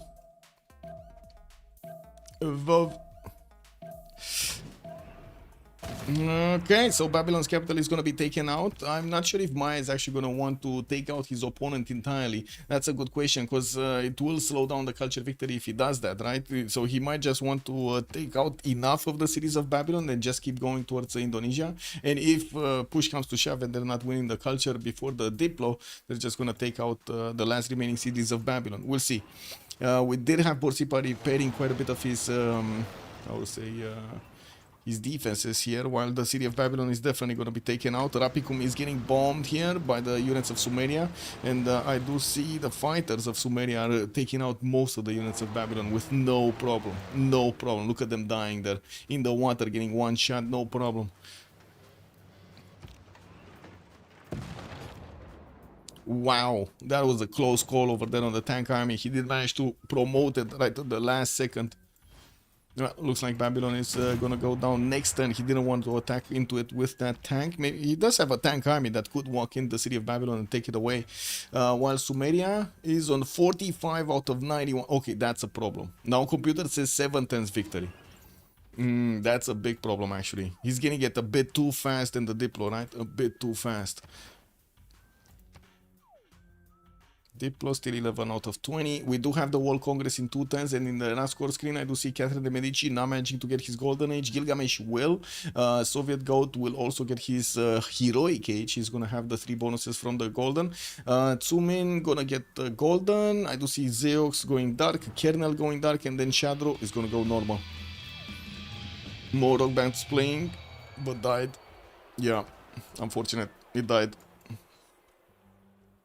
Iceland Duca, good evening sir and welcome. Also Johnny, yeah, it is what it is. Yeah, could you show the victories in victory conditions? Sure. So the first one that we're looking at, it's Sumeria trying to get the culture victory. He's 45 tourists out of 91. He's about to cross over the halfway point, and he did manage to get 926 tourism per turn. The defense is Txoumin. He's defending the culture victory with 90 domestics here, and we were watching how Txoumin didn't manage to get that much more culture, but Kerrnel was trying to get as much culture as possible, still building amphitheaters, getting projects and so on, but he's not getting that. He's just not getting enough. He's only 161 right now, when Gitarja is already 200. He's still getting more. It's incredible. And on the other victories, it's the Diplo victory. In the overall tab, we can see that Gitarja is on 11 out of 20 Diplo points on the other team, and he does also have Noble, which gives him another Diplo victory point, which is gonna mean he's on 12 out of 20. There's a high chance that they're gonna win this World Congress outright because they're 4 players versus 3 players, and they do have a lot more votes available for them to put into the Congress. Not to mention Diplo favor generated per turn. There's no other victory right now. Like religion's victory is not gonna happen. Diplomacy, we talked about it. Science is not. I don't think it's gonna happen. Nobody's empire is set up for science right now. So yeah, I don't think so. Okay, capital city Babylon got taken out. I do see Rapicum is also about to be taken. He just needs to carve a path there with there we go, with the planes to take out the field cannon and allow one of the tanks of Maya to take that city center. There we go. There we go. There we go. And he raised it. Wow. Okay, I guess he didn't want to let it to Indonesia to be retaken or something. He's probably gonna raise these two also, like Maljim and Durmuti. Totally useless cities for him. He doesn't need cities on the coast. Maya is also pillaging as many tiles as he can. He started off with Borsipa, now he's moving to Mashkaf Shapir with the Sumerian fighters overhead here. Wait a second, Maya is actually... Wait a second, he might actually go directly into Indonesia's territory to start chewing through his tiles here. We might see that happening. Maya getting also synthetic materials into, ideology into, so he can get his helicopters. I do see... oh my god, look at this, the squad, the death squad over here. The grief squad is getting ready in Tikal for these, with these cav armies. I do see 1, 2, 3 already there, with another one coming out next turn, and another one from Uxmal in 3 turns. Okay, fighters attacking Borsipa. The fighters should do enough damage. That's only 57 defense strength on the garrison. Yes, it does have steel walls, but with only 57 defense, it's not that hard to go through them. Gitarja advanced flight next turn. He's gonna get his own fighters in the air. Does have 2 pre-built, maybe even 3. I don't know if that one from inside of the airport is actually deployed or not.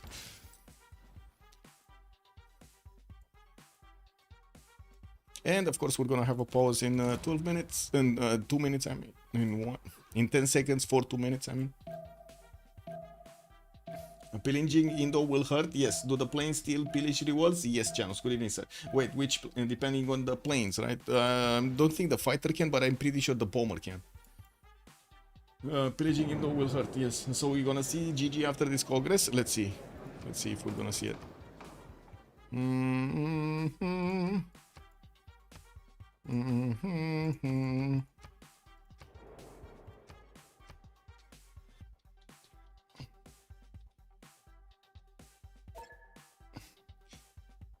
Can borrow a steel and fighter can't?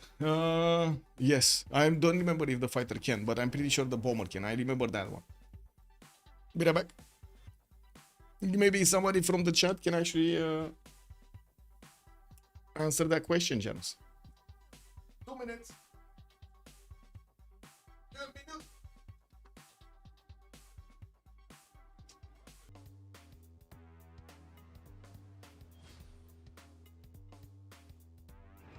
Did they get it? That's the question. Did they get it?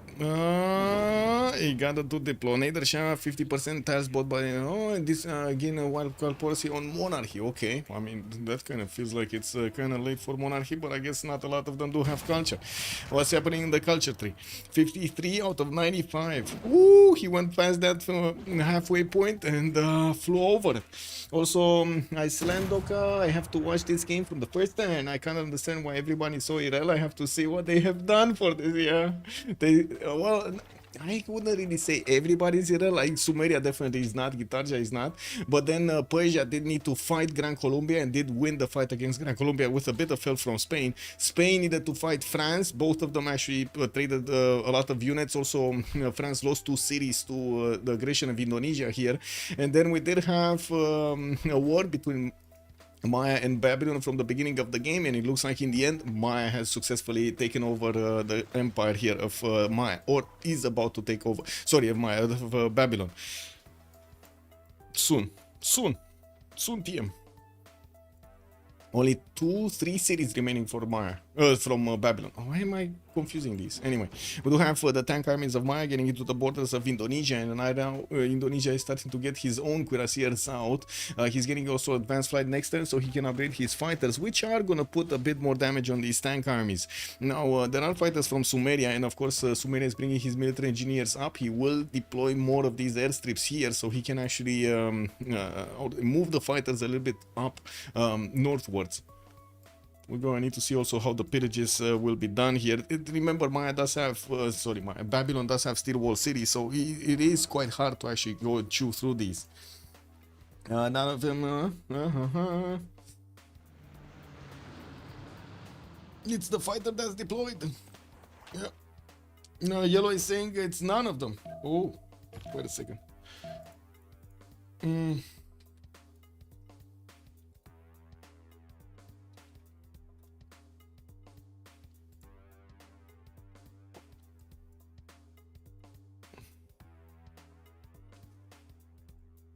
Not gaining yields. So it can pillage the tile improvements, but it cannot gain yields. There we go. And fighters, wait. Fighters, pillage. Wait, Civ6.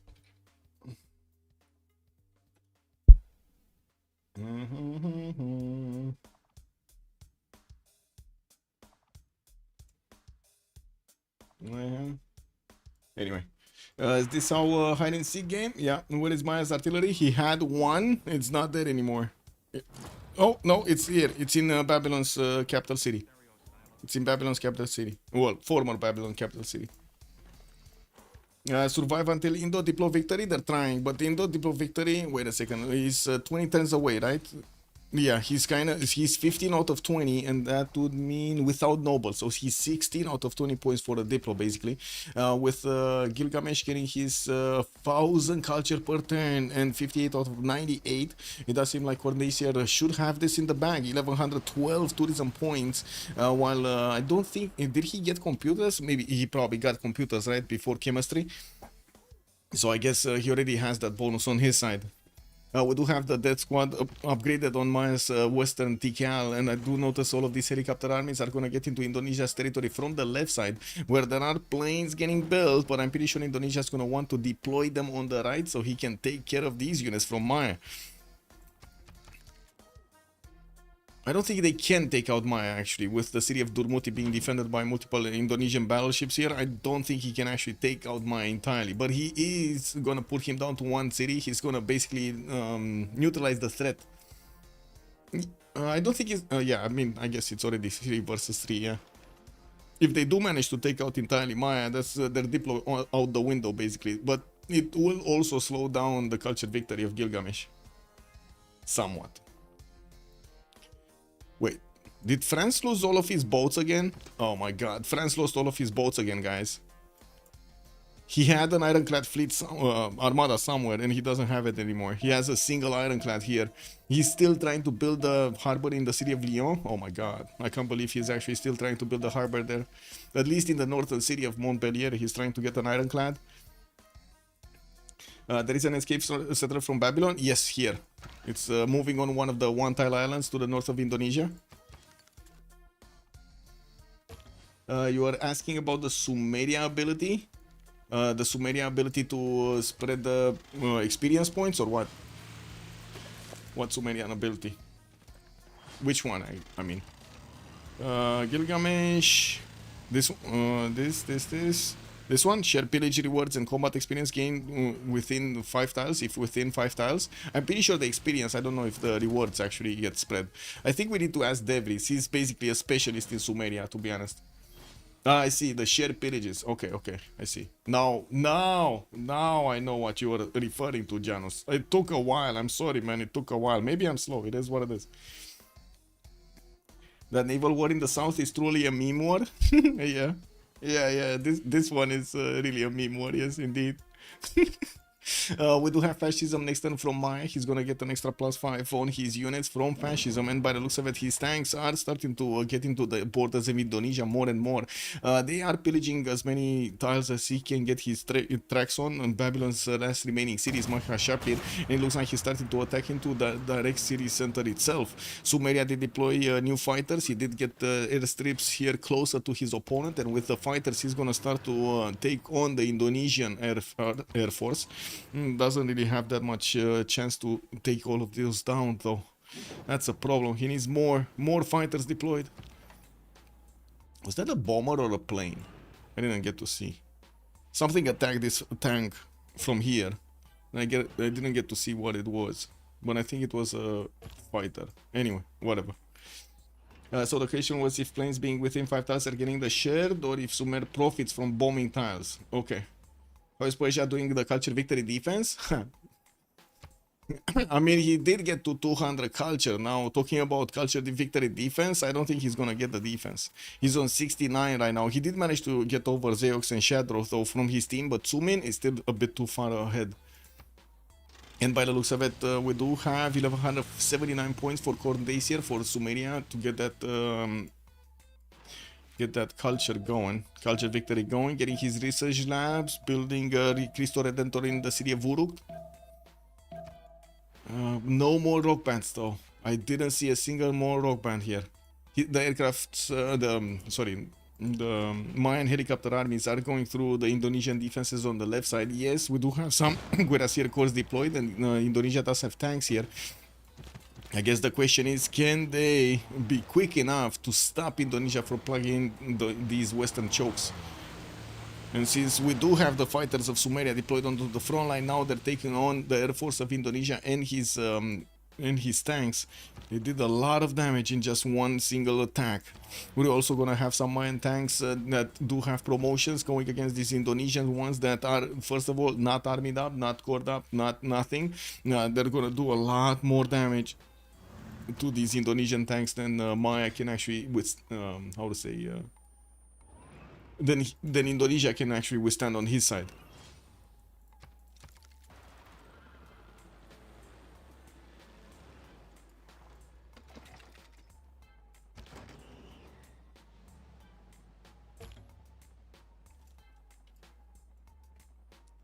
Cristo Redentor, that's checkmate. My god, Cristo Redentor actually being useful. Yeah. Oh well. How many did he manage to get? 72 out of 100. Oh my god. Okay. 72 out of 100. Still no extra. Helicopter armies are too shunning the tanks, the normal tanks of Indonesia. This is not going to be easy for Indonesia to plug the chokes. It does need more. And another fighter is coming up in 3 turns from Badung, but it doesn't seem like he's going to do this. We do have an artillery exposed, and of course this normal tank exposed to the helicopters of Maya. Shouldn't be a problem to push through them. There is also Jose de San Martin, but I don't know what this guy is doing here. Just miming in the rainforest or something, going for a barbecue. More aerodromes coming out from Ahapahit. A lot of fighters are also in tanks coming around from his cities to stop the invasion of Maya. Now we're going to need to see if Txoumin is going to manage to keep his cities alive for the next 17 turns and somehow stop Gilgamesh from getting that win in the next 17 turns. It doesn't seem like the added defense is going to help this. Corndacier does have way too much tourism. Anything happening here? France getting ironclads. We do have fleets of Spain. Whatever doing. New frigate armada. Okay, frigate armadas coming around from 2 cities from Spain, slowly getting to battleships, I'm pretty sure. We do have Philip II 2 turns away from steam power so he can get his ironclads, and of course I'm pretty sure afterwards he's just gonna go immediately for refining. Yeah, there we go. Artillery taken down, tank taken down. Indonesia got through. Maya got through towards Indonesia's territory, and now we're gonna see these helicopter armies just starting to pillage the lands of Indonesia, slowly taking out his production capabilities, not to mention gold capabilities of taking out those trade routes. Maya did manage to successfully take over another Babylonian city. That's the last one from this continent. While we do have Durmuti available, it looks like also Tutul did get settled in the north, where Babylon does have a musician in that city. I mean, you know, it is what it is. Oh, Albert Einstein is about to be picked up by Sumeria. Very nice, very nice. He's gonna, yeah. Oh well, he's gonna get a lot more science. And by the looks of it, he did recruit another artist. How is he on musician points? Next one is 425. He's making 26 a 10. That's pretty good, but he's still gonna need a lot of, I would say, a lot of projects. Anyway. It looks like the fighter screen of Sumeria is working to take out Indonesia's air force, and of course we'll have the opportunity to take out these tanks of Indonesia as well. With a decent amount of damage to the city center, they're definitely not the strongest bombers. And we're going to need to see if there will be bombers. There we go. There is one bomber deployed over here in the airstrip, which should have enough range to take out Palembang. I don't see it having enough movement points. He probably just moved it. I think Indonesia is in trouble, like very big trouble. The jam of irrelevance versus the little homesteaders. Yeah, basically that's basically it. Doesn't seem like he gets the share pillage rewards through planes. I didn't actually get to spot that, to be honest. I wasn't paying attention. Indo and Babylon lost the war versus Maya and Jill. That's why they ultimately lost. Yeah, basically. Yeah, that is actually good to know. So no need to station your planes over the ally pillaging. Yeah, true. Oh, you're talking about the fighters not actually getting the pillages. Okay. Yeah, doesn't look like it. It should appear with the experience gain, right? Or promotions, something. It should appear the message. Yeah. Who should I ask as the expert of Sumeria? Devris. Let me actually write Devris 5th. There we go. Yep, no problem. He plays Sumeria all the time. All the time.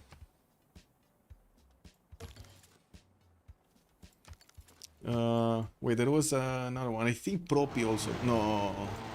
Like, he liked to meme when the war cards were good, but then the war cards got smashed, so he didn't like it anymore. I don't know if Propi knows or not. 81 out of 103, that's much faster. Corndacier did manage to roll so many of those tourism points, and by the looks of it, we do have Corndacier on, let's see, 1273. He just rolled a lot more tourism there. We do have Maya also taking down another unit, making his way towards the airports of airports of Indonesia here, and also getting into the trader line. I do have to say, Gitarja did go for reform the coinage, so his traders are going to be safe. This Golden Age ability does deny your traders to be plundered here, to be pillaged. Do we have anything happening here? No. Theater Square Festival, Theater Square Festival. I mean, I gotta give it to Kerrnel. He's trying his best to actually pick up the defense, but it's just too late, right? He's 72 and Txoumin is on 102. Well, it's just way too late to get there. More frigate armadas coming out. The first one is moving. Oh, we got three of them plus one. Oh, five. Ooh. Okay, Spain will have quite a big fleet to take on France here, but France does have his ironclads recovering. We do have another one coming up from Montpellier while he's getting his lighthouses done for the extra trade routes. I'm a bit surprised he stopped his production of boats here. He's not that, I would say,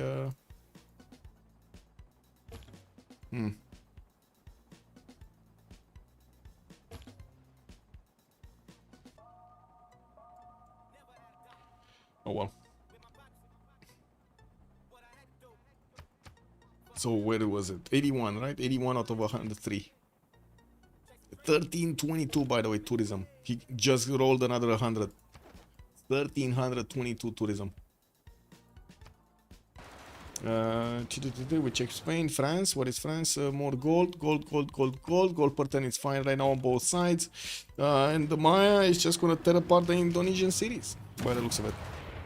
Palembang is taken down. We will see Danger Mason probably be next. And he's still pillaging on the left side. Yeah, there we go. Race to the ground. They do have only like 15 turns to fix this, by the way. Only 15 turns.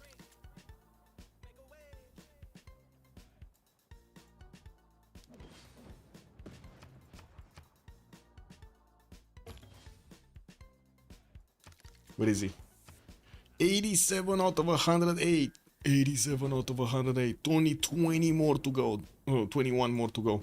Victory, it says, the computer, it says in 4 turns, but we've been watching this for a long time. The computer definitely doesn't know what he's talking about. Or whoever made this prediction algorithm just didn't make it correctly, to be honest.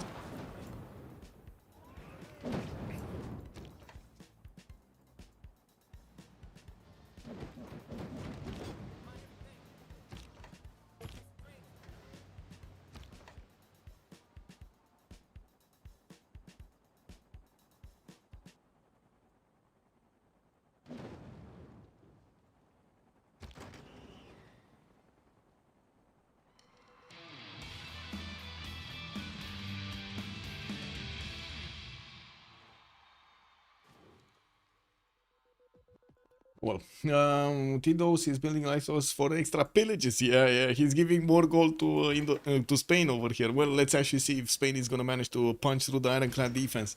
Do the points stay with the constructor? Wait, what happens to the Diplo Wonders if the city is built? Only the first one that finished the wonder is gonna get the points. The next one is not going to get the points. It will get the bonuses from the Wonder, but it won't get the points. And I don't think Mahabodhi Temple, for example, I'm pretty sure Mahabodhi Temple doesn't give you the extra apostles anymore, right? You just have Potala Palace that gives you another Diplo card. The Statue of Liberty is basically not going to give you anything. And that's it. No? That's it. And the points are not going to be generated again. Just once. Okay, looks like Danger Mason is going to be taken out. We do have Sumeria placing another 2 airstrips on the front line here, and by the looks of it, deploying his fighter screen. He does have 6 fighters, 7 fighters deployed here. Where's his bombers? Where bombers at?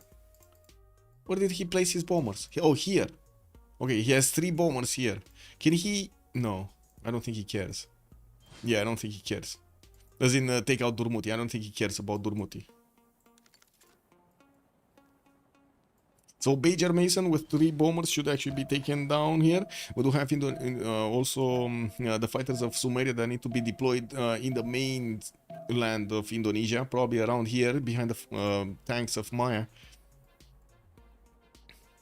While on the left side, we do have the Mayan helicopters about to take down 2 of the... Oh, no, sorry, a bomber and a fighter here from Indonesia. He did leave one of his... there we go, one of his helicopters there. 94 out of 110 for Corndacier to get the win. 16 points remaining. Yep, planes getting deployed here. Danger Mason gonna get attacked. It's just a matter of time.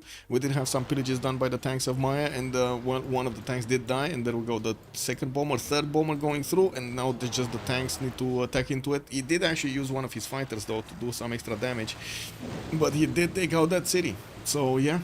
So we got what, 2, 4, 6, 8 more cities remaining for Indonesia, and we're talking about 13 turns to take them down. If, of course, we're not going to have Gilgamesh get the win with his 1,322 points of tourism. It does look like there's not enough defense. Txoumin is just 108 points, and Kerrnel, even though he did manage to roll a lot of that culture, and developed it quite nicely, unfortunately, it wasn't quick enough. It wasn't fast enough to get the raw culture numbers on his side to get the defense up.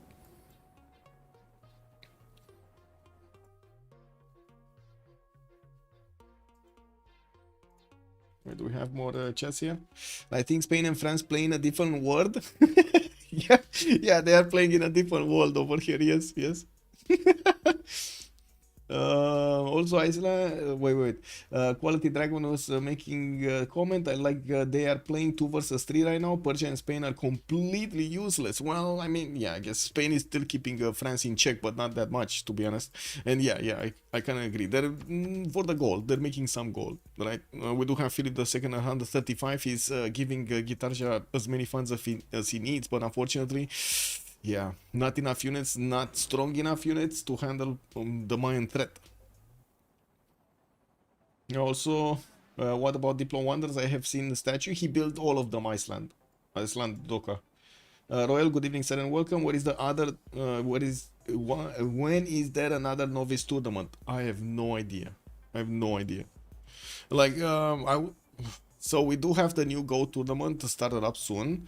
I was hoping we're gonna have also a novice tournament started up, but I didn't hear anything about it, and I guess we'll see. We shall see.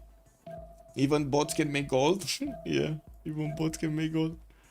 Oh, I wouldn't really say that. Wait a second, Quality Dragon. I wouldn't really say that. Have you seen the AI in Civ6? They definitely cannot make gold. I don't know where you got that, but they definitely cannot make gold. As in, they cannot focus making it.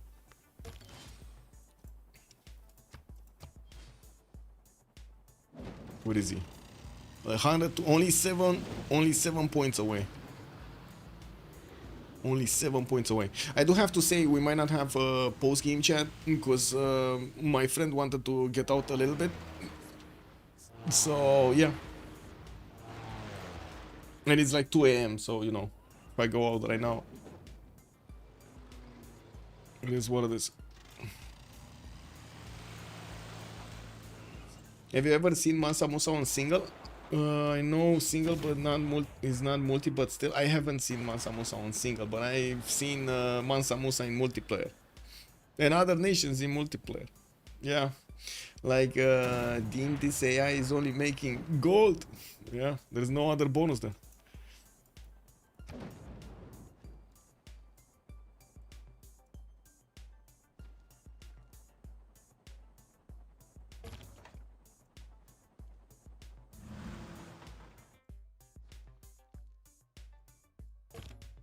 Okay. To be honest, we might just see it win the next turn or the turn after. We don't have more rock bands, no, to push. Oh, there is a rock band here. Yeah, there is the Radical Peacock with already 80 album sales. It might actually acquire a few more.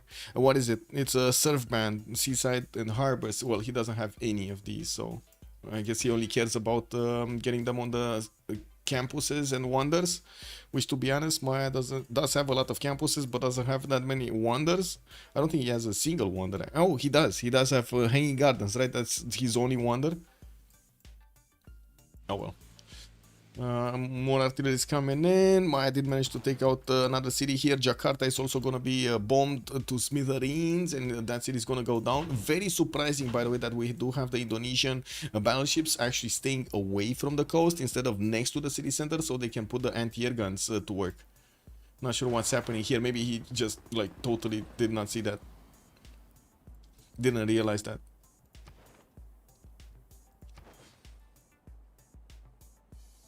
Spain get, I don't know, banned from building settlers from 1025 or what, because it looks like he got, yeah.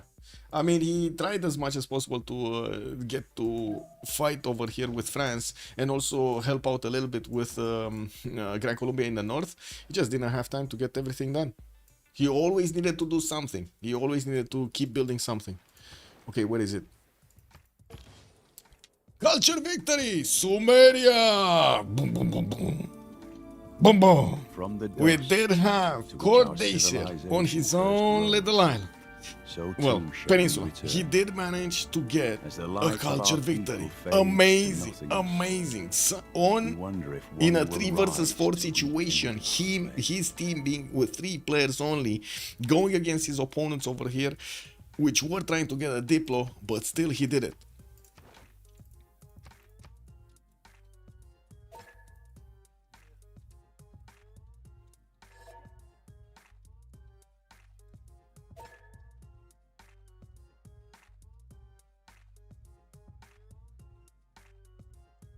Okay, so I'm gonna close it right here. I'm sorry for no post-game chat today. We're gonna catch up on tomorrow. Freightos de la Vega going against Singe Clownesque. Same hour, 1930 GMT. Thank you so much for joining us. Much appreciated also for the subs, for the follows. Thank you so much for the gifts, and let's see each other in the next stream. Don't forget to like and subscribe on Steam, on YouTube. And if you do want to take a look at my schedule, most of the time I do have it updated on Discord, but I didn't update everything this time around. So tomorrow, 1930 GMT, Singe Clownesque going against Freightos de la Vega. Have a great evening, everybody, and in the meantime, stay safe. Bye bye bye.